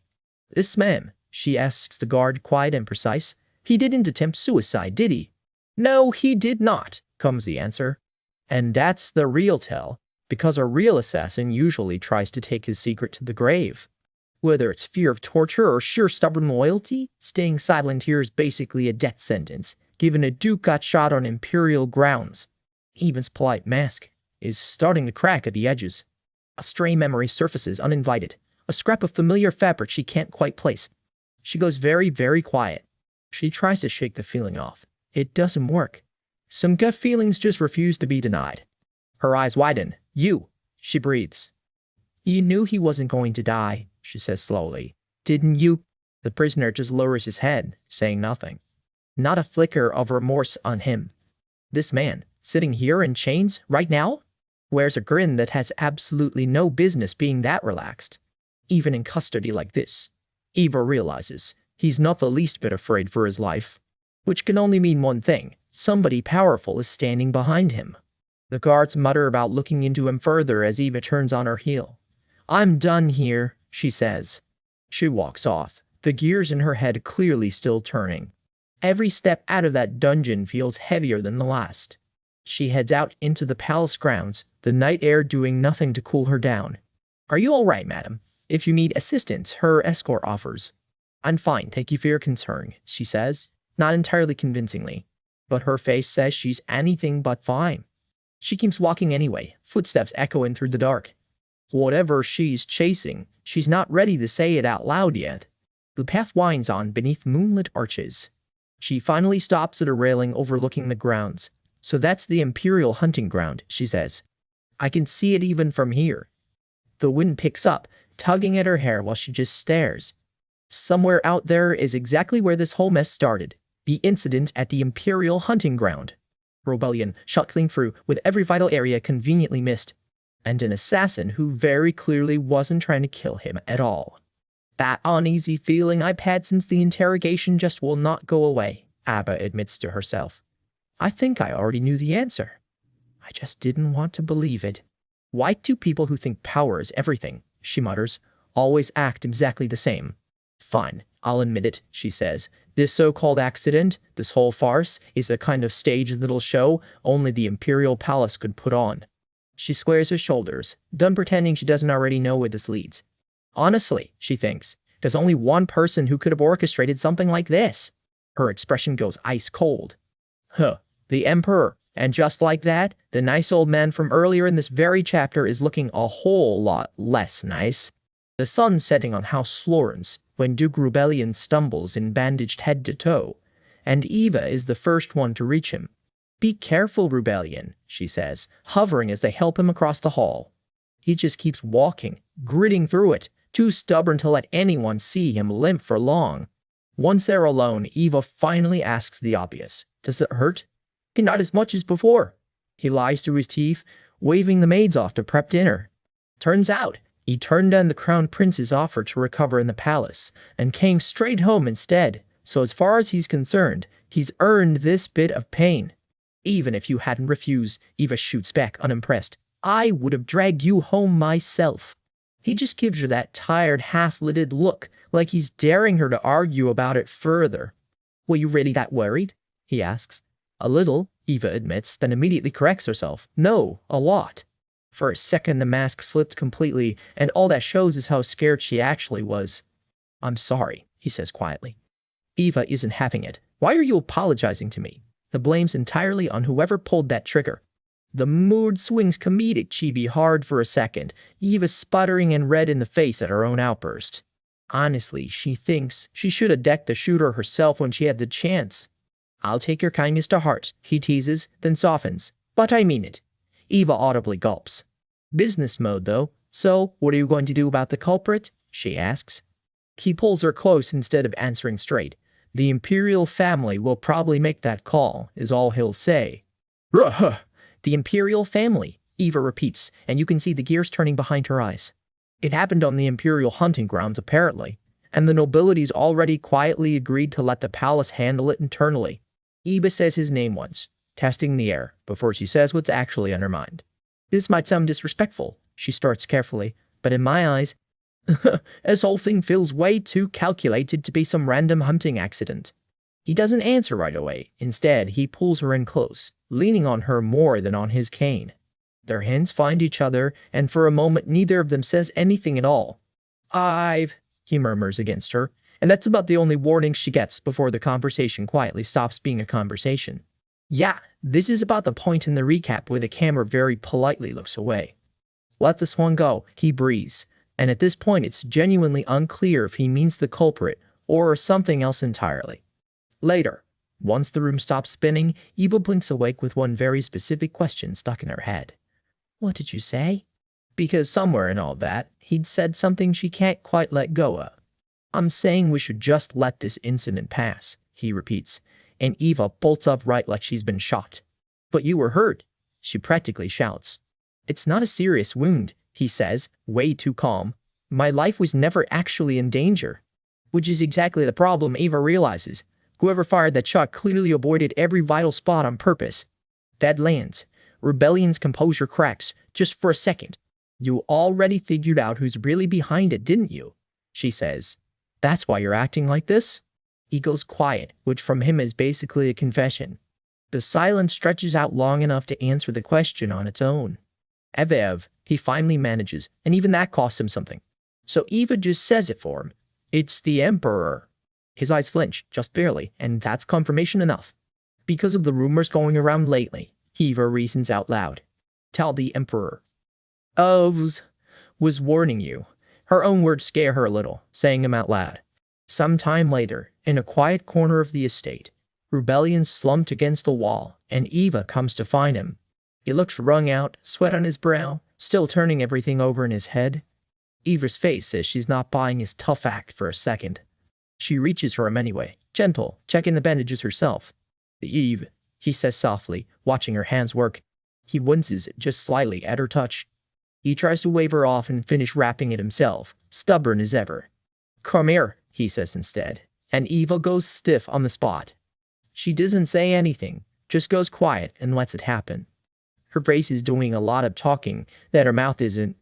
He pulls her into a hug, quiet and a little desperate. For a moment, neither of them is thinking about emperors or hunting grounds at all. Just the two of them, holding on. Rebellion, of course, still finds a way to look smug about it. The Emperor must have been planning this for a long time, Eva murmurs against him. Maybe since the moment we got married. His hand keeps absently stroking her hair the whole time, like he can't help it. The Crown Prince summoned you today, didn't he? She says. Yeah, he admits. As far as I remember, she presses, you didn't even have a hunting trip planned today. It was added to the schedule at the last minute, she recalls. Still just a hunch, but she really doesn't want to be the one asking Rebellion this next question. But it's something he needs to hear eventually. Rebellion, she says, steeling herself. What if, she asks carefully, someone you trusted betrayed you? She watches his face for any reaction at all. Someone you at least didn't consider an enemy, she clarifies. He goes visibly tense. I never trusted anyone in the first place, he says flatly. That answer knocks Eva completely sideways, comedic crown and sparkles included. Not even me, she pouts. No, he corrects immediately. You're not just anyone. Smooth save, and it works exactly as well as he wanted to. They stay wrapped up together a while longer before either of them says anything else. Then, out of nowhere, also, why did you propose to the Crown Prince in the first place, Eve? Because he was handsome and rich, Eva answers without a shred of shame. Rebellion just stares at her. She stares right back. Why bring that up now? She asks, sitting up. Well, he says, you once proposed to him yourself, and now you're the one suspecting he had a hand in what happened to me. That lands like a gut punch. I thought you actually trusted the Crown Prince, though, she deflects, startled. That was back then, she laughs, not convincingly. And weren't you the one who made sure the Crown Prince showed up to that secret Empress meeting? He presses. Oh, of course. At the time I thought, hey, he was basically the male lead of this whole story, so he had to be one of the good guys. I mean, I'm still not totally sure he's evil, even now. But her voice drops serious fast. Today's incident, though, no matter how I look at it, it's too convenient to be a coincidence. Cut to the Crown Prince himself, somewhere else entirely, wearing an expression that gives absolutely nothing away. If your injury today really was the Emperor sending a warning, Ava continues, her fingers fidgeting nervously against his the whole time she works up to it, then I have to wonder, could the Emperor have pulled this off without the Crown Prince's help? That's exactly what I've been thinking too, Rebellion admits. Neither of them likes where that thought leads. Eva flushes, caught somewhere between fear and the fact that he still won't stop touching her hair. I'm not saying I want to suspect him. She backtails fast. It's not like I'm sure or anything. It's just, no matter how I look at it, that's the only explanation that makes sense, she mumbles into his shoulder. Immediately, she regrets saying any of it out loud. Worried it just sounds like she's trying to stir up trouble. Her brain spirals off somewhere else entirely. What kind of trashy plot twist even is this? What's actually the problem here? Sure, she possessed someone's body and threw the story off script a little. Okay, fine, more than a little. But the original plot hasn't really changed that much, has it? Even with her in the picture, the Crown Prince's personality shouldn't have changed at all. Ave, Rebellion cuts gently to her spiral. Nothing's decided yet, so stop looking so guilty about it. The Crown Prince might have just been used, he says. Or this could all be one big coincidence. Still, be careful from now on. From now on, he repeats, and something about the way he says it makes Eva's eyes sting. So that nothing like this ever happens again, he tells her. I need you to stay wary of everyone else in this world. Always. He doesn't quite meet her eyes when he says it. Ugh. And for maybe the first time in either of her lives, Eva feels what it's like to be cared for by someone who wants nothing back for it. It catches her completely off guard. Has anyone ever worried about her like this before? She honestly can't remember. Her eyes land on the scar left behind by today, proof of exactly how far he'll go for her. It makes her want to keep this, she thinks, and protect it too. Getting shot today, he grumbles. Hurt like hell, honestly. She pulls him in tighter for that admission. It's too much for you to keep going through, she says quietly. He answers her the only way he really knows how and kisses her. One thing quietly leads to another. So, before you're ever the one staring down a gun barrel, he murmurs, I'll be the one pointing mine first. If it's for you, he adds, I'll do anything. Eva just watches him, quietly taking that in. Rebellion. She breathes. Somehow, the mood swings right back to teasing. What's with you? Weren't you the one telling me to stay still? That's right, he fires back, red-faced. Stay still. You're good at taking care of yourself and staying safe. I know, she teases. You hate getting dirty. Of course I do, he huffs. I hate getting hurt. Do you know how many months it took me to get that through your head? Eva laughs. Fine, he relents. From now on, I won't let you touch anything dirty either. She just smiles at him, soft and a little sad around the edges. From now on, he says, turning serious again, I'm only going to fight battles I can win. Because of me? Eva asks. No, he says, because of us. He's not just talking about caution anymore. He's declaring war, on his own terms this time, for both of them. Eva takes that in quietly, something steadying in her chest. But you should know, she tells him, I'm a lot more capable than you give me credit for. So relax and do whatever you need to do. I'll be right behind you. That's all the reassurance he needed, apparently. The two of them lose the rest of the evening to each other. Always, he says. And for once it doesn't sound like a promise he's afraid to keep. He actually looks happy, properly happy, maybe for the first time in this whole recap. Funny thing is, Eva can't help but notice. For all her meddling, the story keeps twisting and turning its way right back to where it was always headed. Some time has passed since Duke Rebellion was attacked, and near the Grand Cathedral once tied to the legend of Saint Rachel, life at the ducal estate has finally settled down. Eva notices the scar on his shoulder has finally started to fade, and tells him so. She checks him over herself, fingers brushing his collar aside, a little more thorough an inspection than strictly necessary. He teases that he owes his recovery to someone who took very good care of him. Who could that be? Eva asks, playing along. He wonders aloud. Maybe a certain duchess, who was even more flustered than he was while he was hurt. Not a breathtakingly beautiful duchess, perhaps. She shoots back, before asking if he's finally resuming work today. He confirms it. He took a long break to recover, and now he'll probably be swamped catching up on everything he missed. Yeah, he agrees, settling back. It really has been a while. Which means Eva realizes a certain date is coming up fast. That long-awaited day is getting closer, she thinks, breaking into a nervous sweat. And that is the Crown Prince's birthday banquet. A few days later, preparations for the big night are already underway back at the manor. Lilith leads Eva off to get ready, the two of them chattering the whole way. Mirror, mirror, Eva jokes as Lilith fusses over her hair. Who is the fairest of them all? Lilith plays along without missing a beat. Of course it's her. No one in this world is more beautiful.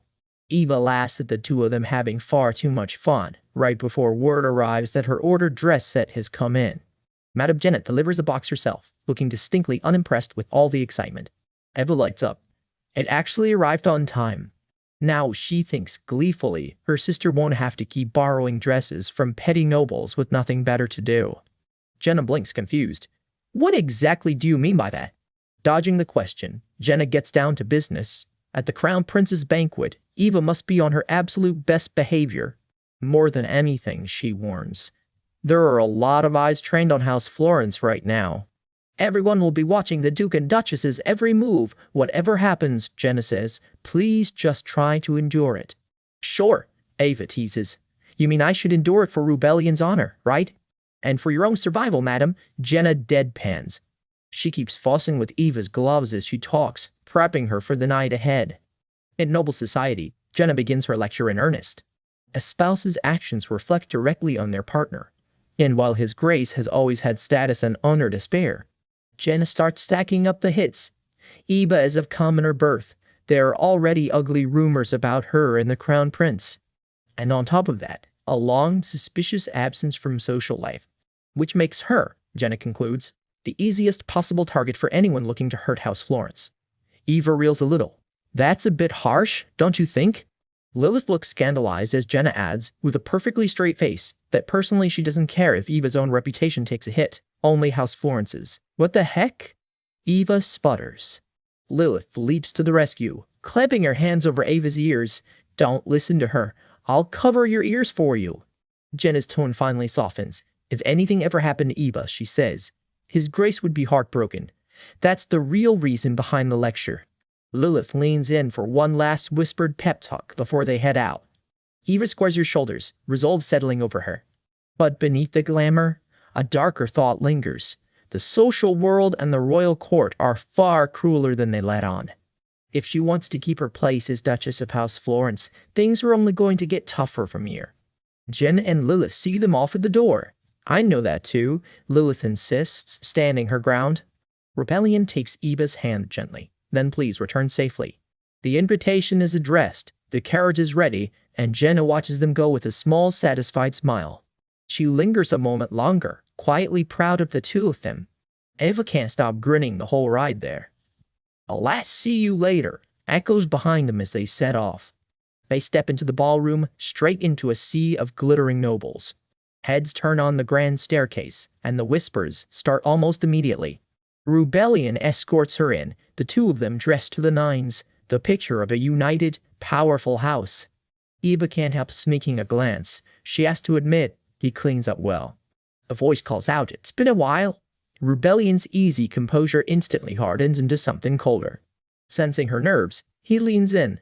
There's no need to be so tense, he says gently. He guesses Jenna's stern lecture must still be rattling her. No, Eva says, that's not it at all. Our own quiet woman had here remembered exactly so.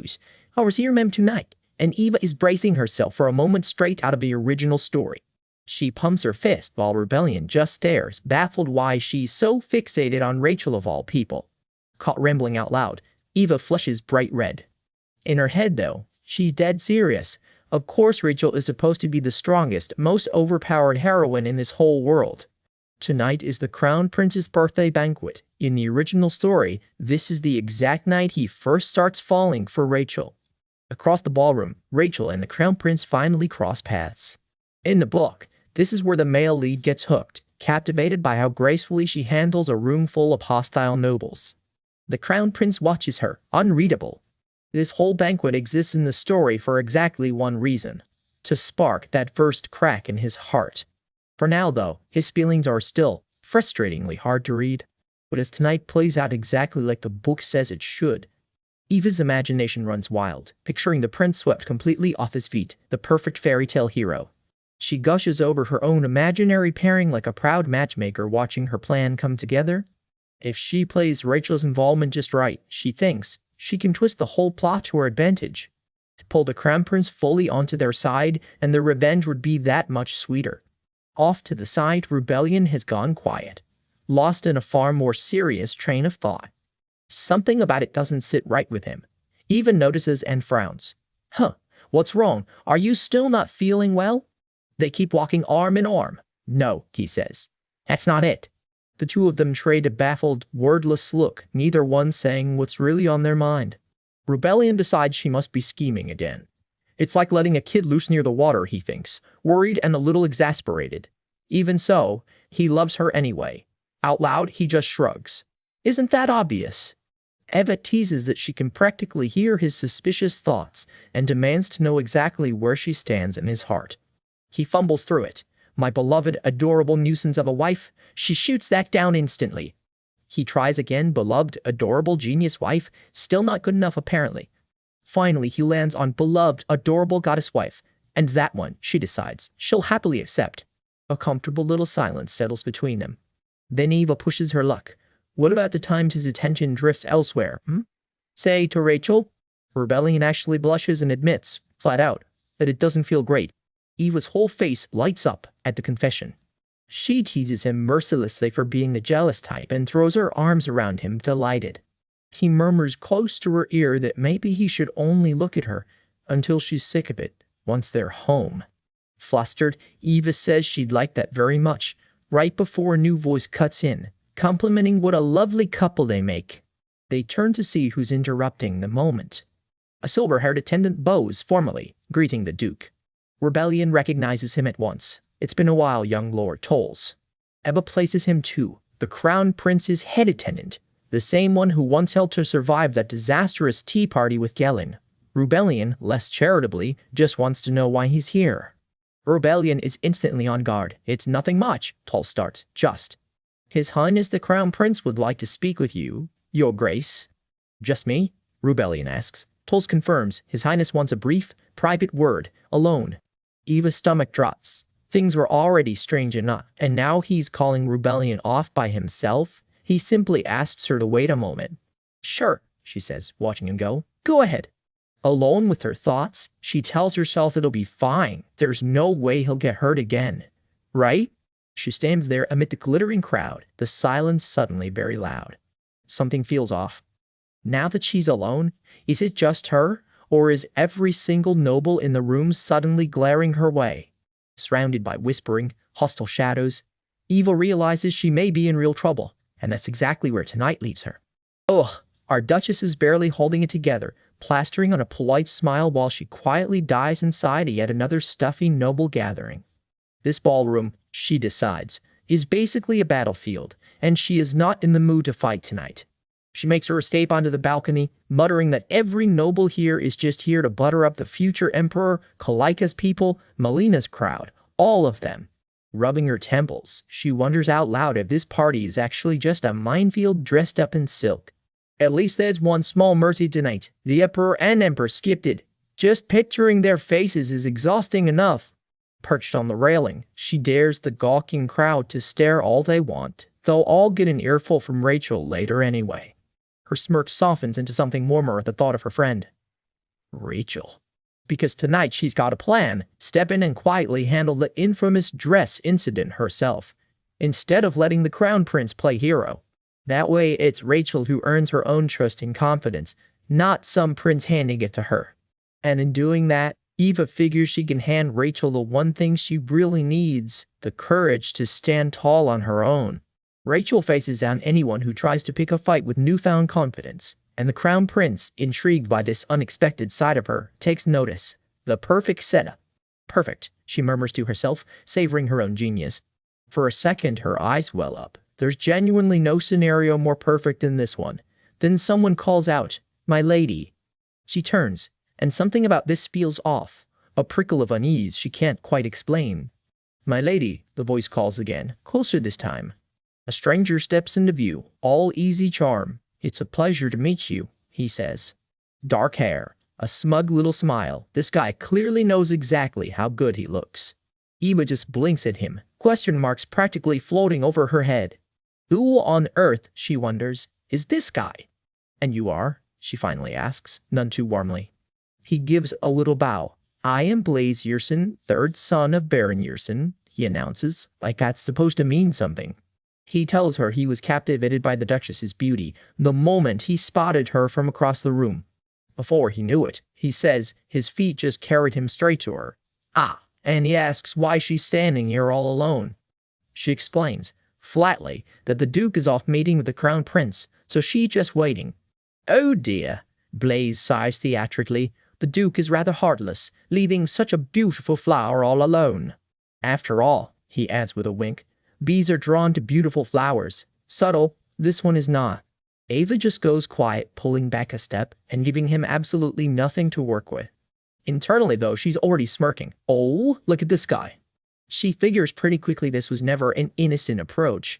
Blaze, delighted rather than embarrassed, admits he didn't expect anyone to call him out that bluntly without even trying to hide it. Now she's weighing her options. Does she scold him and send him packing? But making a scene might reflect badly on her own reputation, she reasons. No choice then, she decides. Time to wake up the dark dragon inside her that's been napping for a while. She fixes her earring, calm and quiet, the kind of quiet that's about to leave someone thoroughly confused. Are you saying, she starts, all sudden sweetness, that my beauty is like a flower? She coos. Second hidden technique, play dumb. Pardon? She blinks, all innocence, silly mode, officially on. Blaze flustered backpedals fast. Yes, my lady, your beauty is well known, he stammers. He leans in anyway, insisting that ever since he first laid eyes on her tonight, he hasn't been able to forget it. Oh my, but what can we do? She sighs, mock innocent. I'm a flower that already has an owner. He presses on. Even a flower with an owner can be taken, can't it?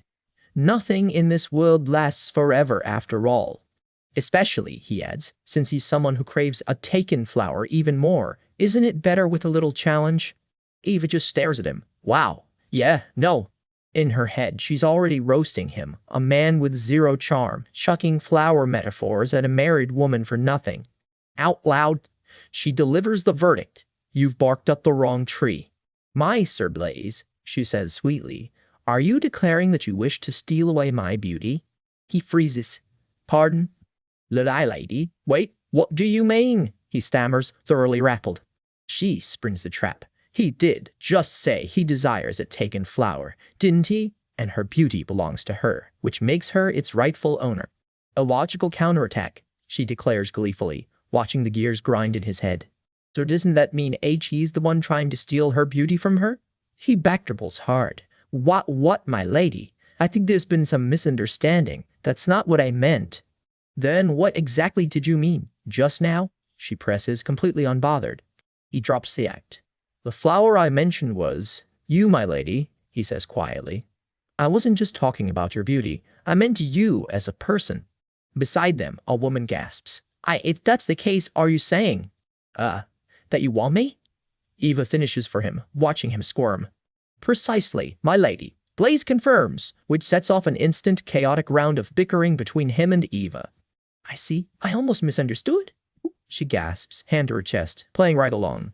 Then she turns it over to backup. Since he says so, what do you think, Lilith?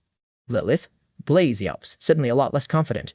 Footsteps stomp closer as Lilith cuts in. My lady, you are delicate and beautiful. Please step back for now. Blaze pales. Yo, you. Lilith grabs him by the collar. I'll take care of this arrogant scoundrel, she growls.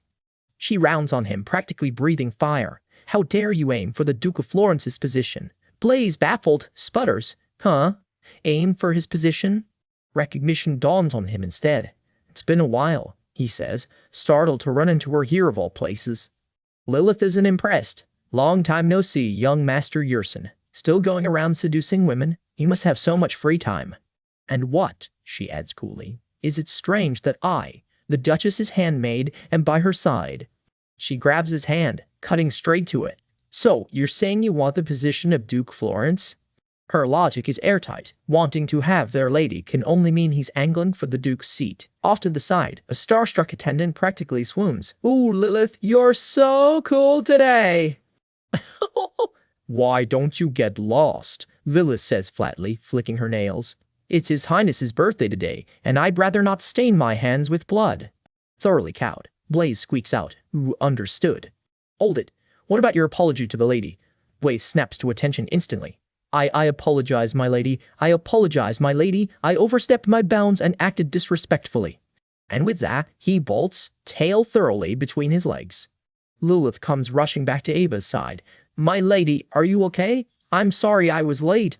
If I had gotten here sooner, she fumes, that trash wouldn't have even dared speak to you. Eva just beams at her. No, Lilith, you were amazing. Lilith pops up with pride. Protecting her lady in the social jungle is basically her calling. Snack break, anyone? Arm in arm. Lilith vows that next time she'll just flatten a guy like that on sight, no warning necessary. Ava turns thoughtful for a moment. That guy just now, he really was trying to flirt with me, wasn't he? I think so, Lilith agrees. That guy's always had bad habits. Then, more seriously, isn't he afraid of rebellion, though? Right on cue, the Duke himself appears out of the dark, cold and unreadable, and both women freeze on the spot. True, one of them mutters. If His Grace had seen that, it might have turned into another Gellin incident, huh? Elsewhere, Rachel watches the whole thing unfold in silence. There's no way, she figures, that this Blaze hasn't already heard the rumors floating around, and he didn't look green enough to just be some noble's clueless son. From how he spoke and carried himself, she reads him as someone who sizes up a room carefully before he ever makes a move. Across the hall, Eva's expression stays quiet and thoughtful, with no idea she's being watched right back. Well, Rachel decides, no need to stir up trouble just yet. I'll just keep watching for now. Picture this. Eva descends a grand staircase in the gown fit for a fairy tale, her sharp-tongued maid Lilith right at her heels. Lilith gasps, "Oh my!" spotting someone waiting for them below. Her eyes go wide as saucers. Whoever it is, it's clearly a big deal. You arrived right on time, didn't you? A familiar voice calls us from among the flowers. There he is, Duke Rebellion, dressed to the nines, looking almost bashful to see her. Eva's heels click across the floor as she rushes straight for him, calling his name. Up close, she's a vision, and clearly a little flustered herself. He teases her. Did she come in a hurry, by any chance? He steadies her gently, taking her hand like she's the only person in the room. Yeah, she admits. I walked a bit faster, which is Eva speak for. She flat out sprinted. She adds, quieter, that she didn't want him standing there all alone after everything that happened. For 1 second, the noise of the party fades, and it's just the two of them. Across the hall, Rebellion clocks another familiar face already waiting for them. He offers his arm, and the two of them head in together, the picture of a doting couple. A hush rolls through the hall as a herald announces that His Highness, Crown Prince Icarus, is dining tonight. And to the prince himself, red cape and all, looking every inch the golden boy of the empire. The main character has arrived. Eva deadpans at her head, because of course Prince Cold-Shoulder makes an entrance. She and Lilith both stiffen as he glides closer.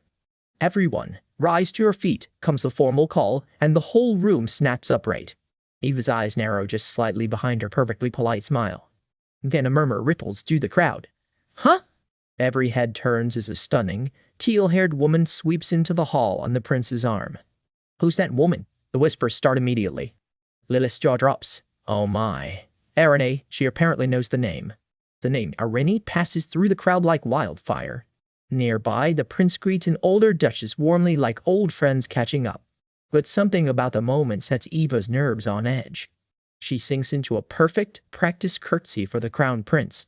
And then she trails off mid-thought. Rebellion? Like something's just clicked into place. Her green eyes go sharp, scanning the room for answers. A shadow looms in the dark for a beat, ominous and unexplained. Rebellion's easy composure vanishes, his face going carefully, deliberately blank. The prince smoothly apologizes for not checking on Eva properly after the shooting, noting she looked awfully shaken that day too.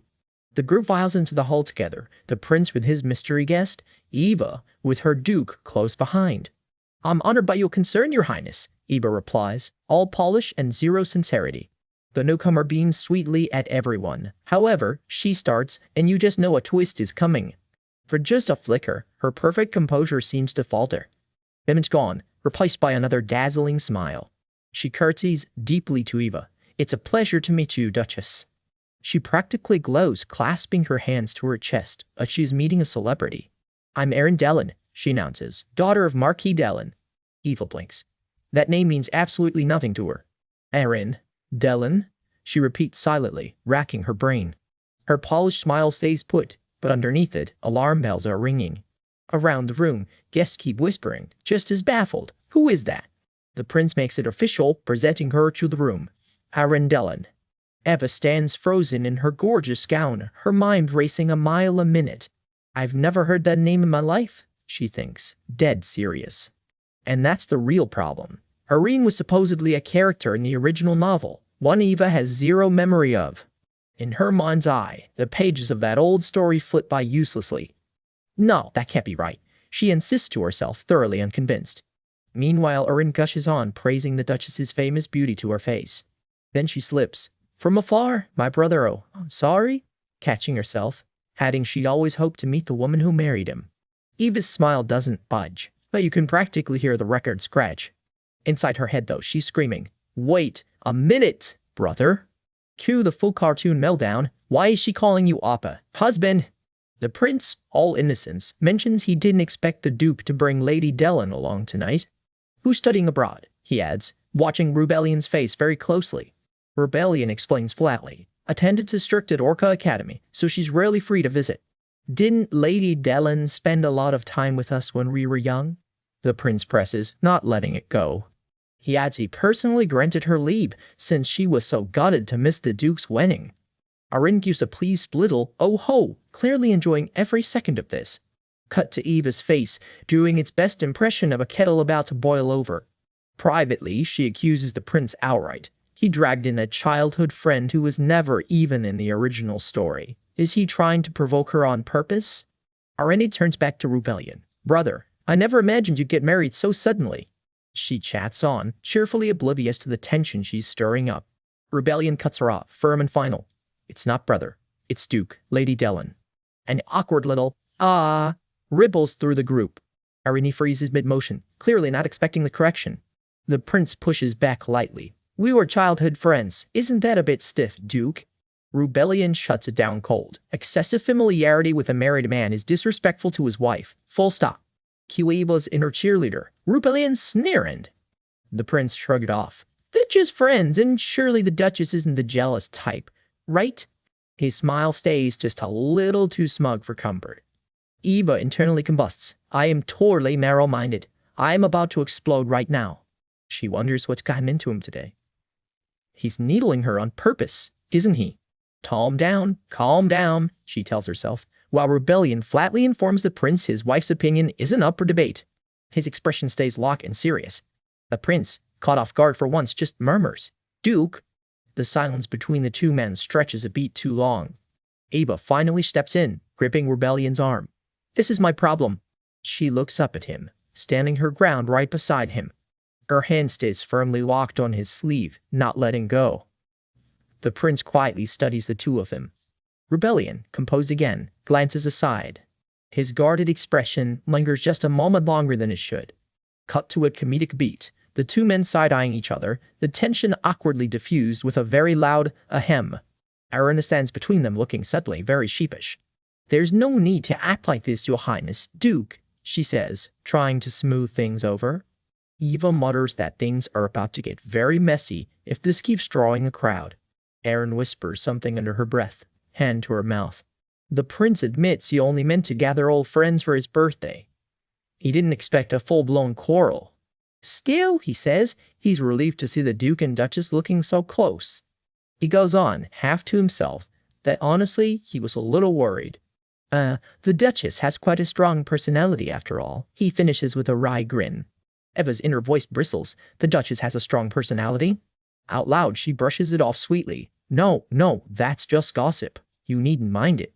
Inwardly, she's fuming. You're the one who brought it up. The prince smoothly changes the subject, asking Erin how school's been now that they've all met like this. Eva can't help wondering, was the Crown Prince always this two-faced in the novel, smiling while throwing jabs? No way, she mutters under her breath, unsettled. Her expression goes quiet and thoughtful. Now that I think about it, her mind starts drifting back. A memory surfaces, rebellion silhouette, from some earlier, harder day. In the memory, a noblewoman sneers, hasn't something like this happened before? Today's humiliate her day, it seems. Another jab follows, a girl who thinks she can get away with everything just because she's pretty. The memory rolls on. The Empress offering to personally guide her in society, given the family's ties to the throne. A glimpse of the prince's collar and brooch flickers through that same old memory. The Empress's needling continues, of course, not because she thinks you lack proper upbringing. Rachel's face surfaces too, quiet and watchful in the background of it all. The memory lingers, uneasy. Eva realizes something. She must have subconsciously assumed the crown prince is the male lead. So I let my guard down and the thought trails into a knot of unease. Glossed over everything, she admits, staring hard at the prince across the room. The realization sits heavy and dark for a moment. Her fists clench. No, that's just suspicion. Don't jump to conclusions. Rebellion pulls her close, checking she's all right, apologizing for dragging her into this mess, while she thinks the actual events from the novel haven't even started yet. She realizes she never really knew the real Rebellion either, only the novel's flattened version of him. And I still know very little about the... Her thought trails as she studies the prince. Real crown Prince Icarus, she finishes, just as Arin chirps, oh it's fine, you said you're friends, right? Arin laughs brightly, blissfully unaware of the storm she's just kicked off.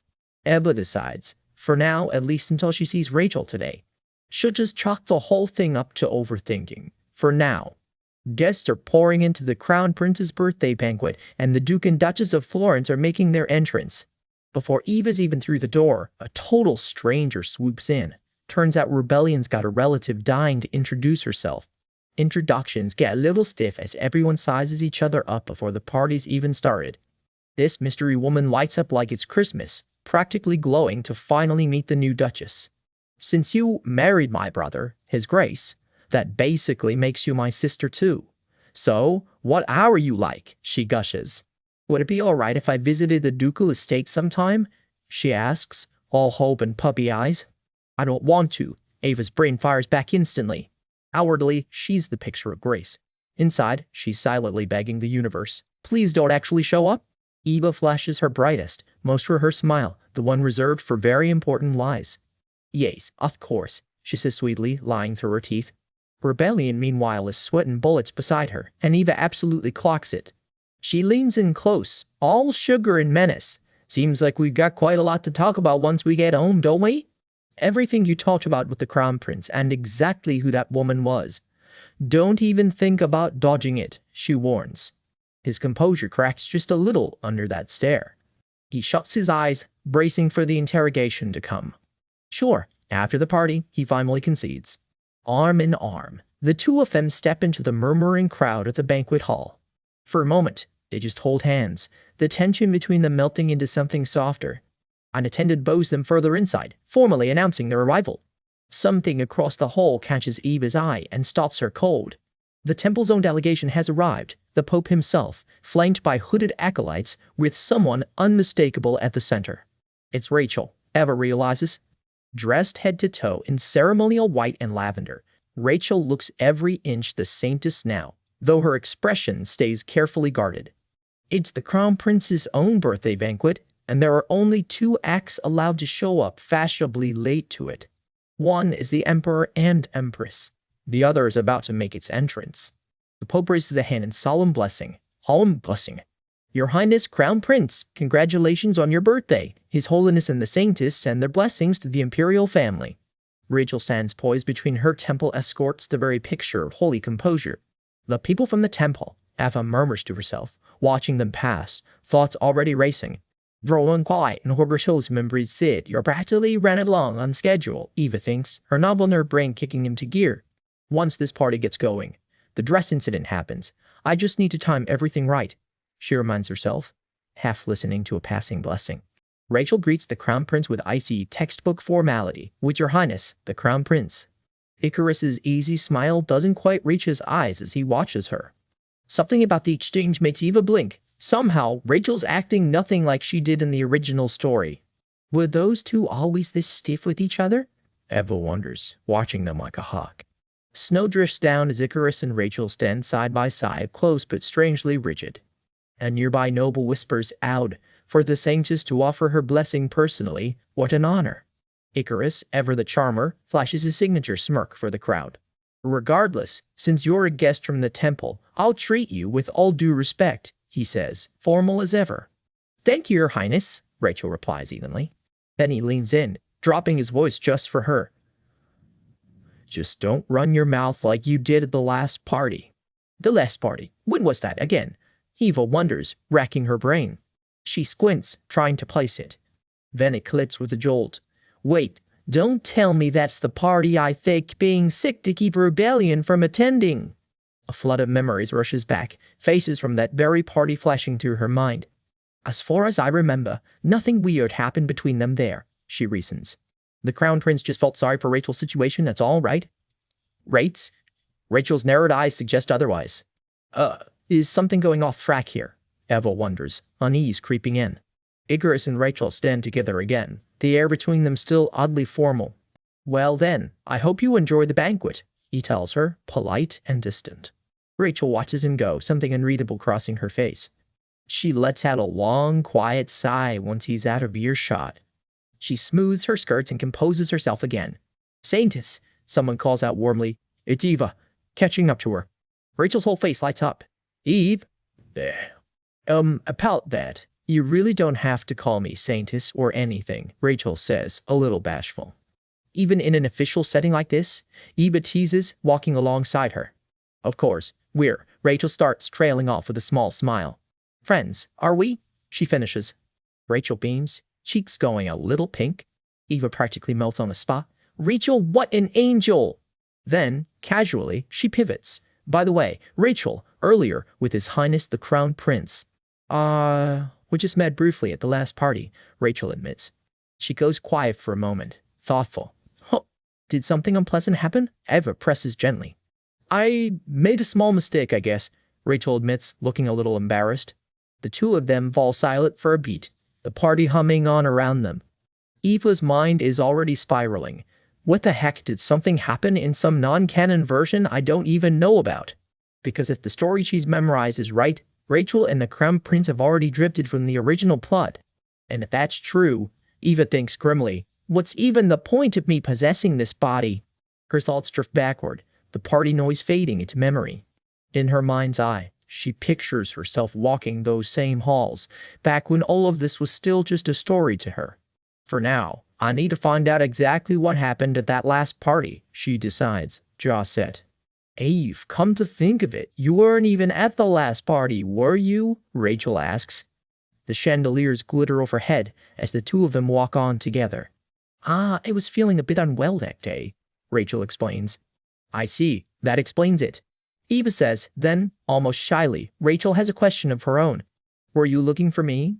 By any chance? Yes. While I was looking for you, I ran into the Crown Prince instead, Rachel admits. And then, she continues. And then? Eva prompts, leaning in. A beat of silence passes before Rachel finally asks. Eve, do you and the Crown Prince have a close relationship? She finishes. Eva blinks, caught completely off guard. Huh. I mean, as a subject, I simply serve His Highness, she deflects smoothly. We're close, all right, she thinks. But I will die before I admit he once proposed to me and got shot down. Rachel's shoulders visibly relax. That's a relief. Honestly, I had a bad feeling, she admits. The two of them keep walking together through the moonlit hall. A bad feeling? Eva echoes, curious now. Yeah, ever since my power awakened, my senses have gotten strangely sharp, Rachel explains. She looks distant for a moment, lost in thought. Eva watches her carefully, waiting. What do you mean by that? Eva asks. I keep seeing, Rachel starts. She presses a hand to her chest, searching for the words. And remembering things, she finally says. In her mind, she's pulled toward a blinding, dreamlike light. It happens periodically, she explains. Her eyes catch a strange, faraway glimmer. And very, very vividly, she adds. It's not that strange, really. Now that she's a full saintess, her senses would naturally sharpen. Even early in the story, she used to catch glimpses of things. Eva reasons to herself. A memory flickers through Eva's mind. Rachel, radiant and glowing with holy power. In the original story, Her power first started manifesting at that very same last party, which is exactly what pulled her into the Crown Prince's orbit, Eva recalls. But that was only ever a glimpse. Just power leaking out subconsciously. Nothing like this. Seeing things this clearly and this often, Eva thinks, watching their joined hands. I know I isn't. Isn't that exactly how Rachel was after she fully awakened, at the very end of the original story? Rachel notices the color drain from her face. Ive, you don't look so good. Eva's smile falters completely, the party noise fading around her. She can't shake the feeling that everything is moving faster than it should. The footsteps slow to a stop. Rachel, Eva says quietly. May I ask, what exactly happened that day? She finally asks, point blank. Rachel goes still, hands clasped, as the question hangs in the air between them.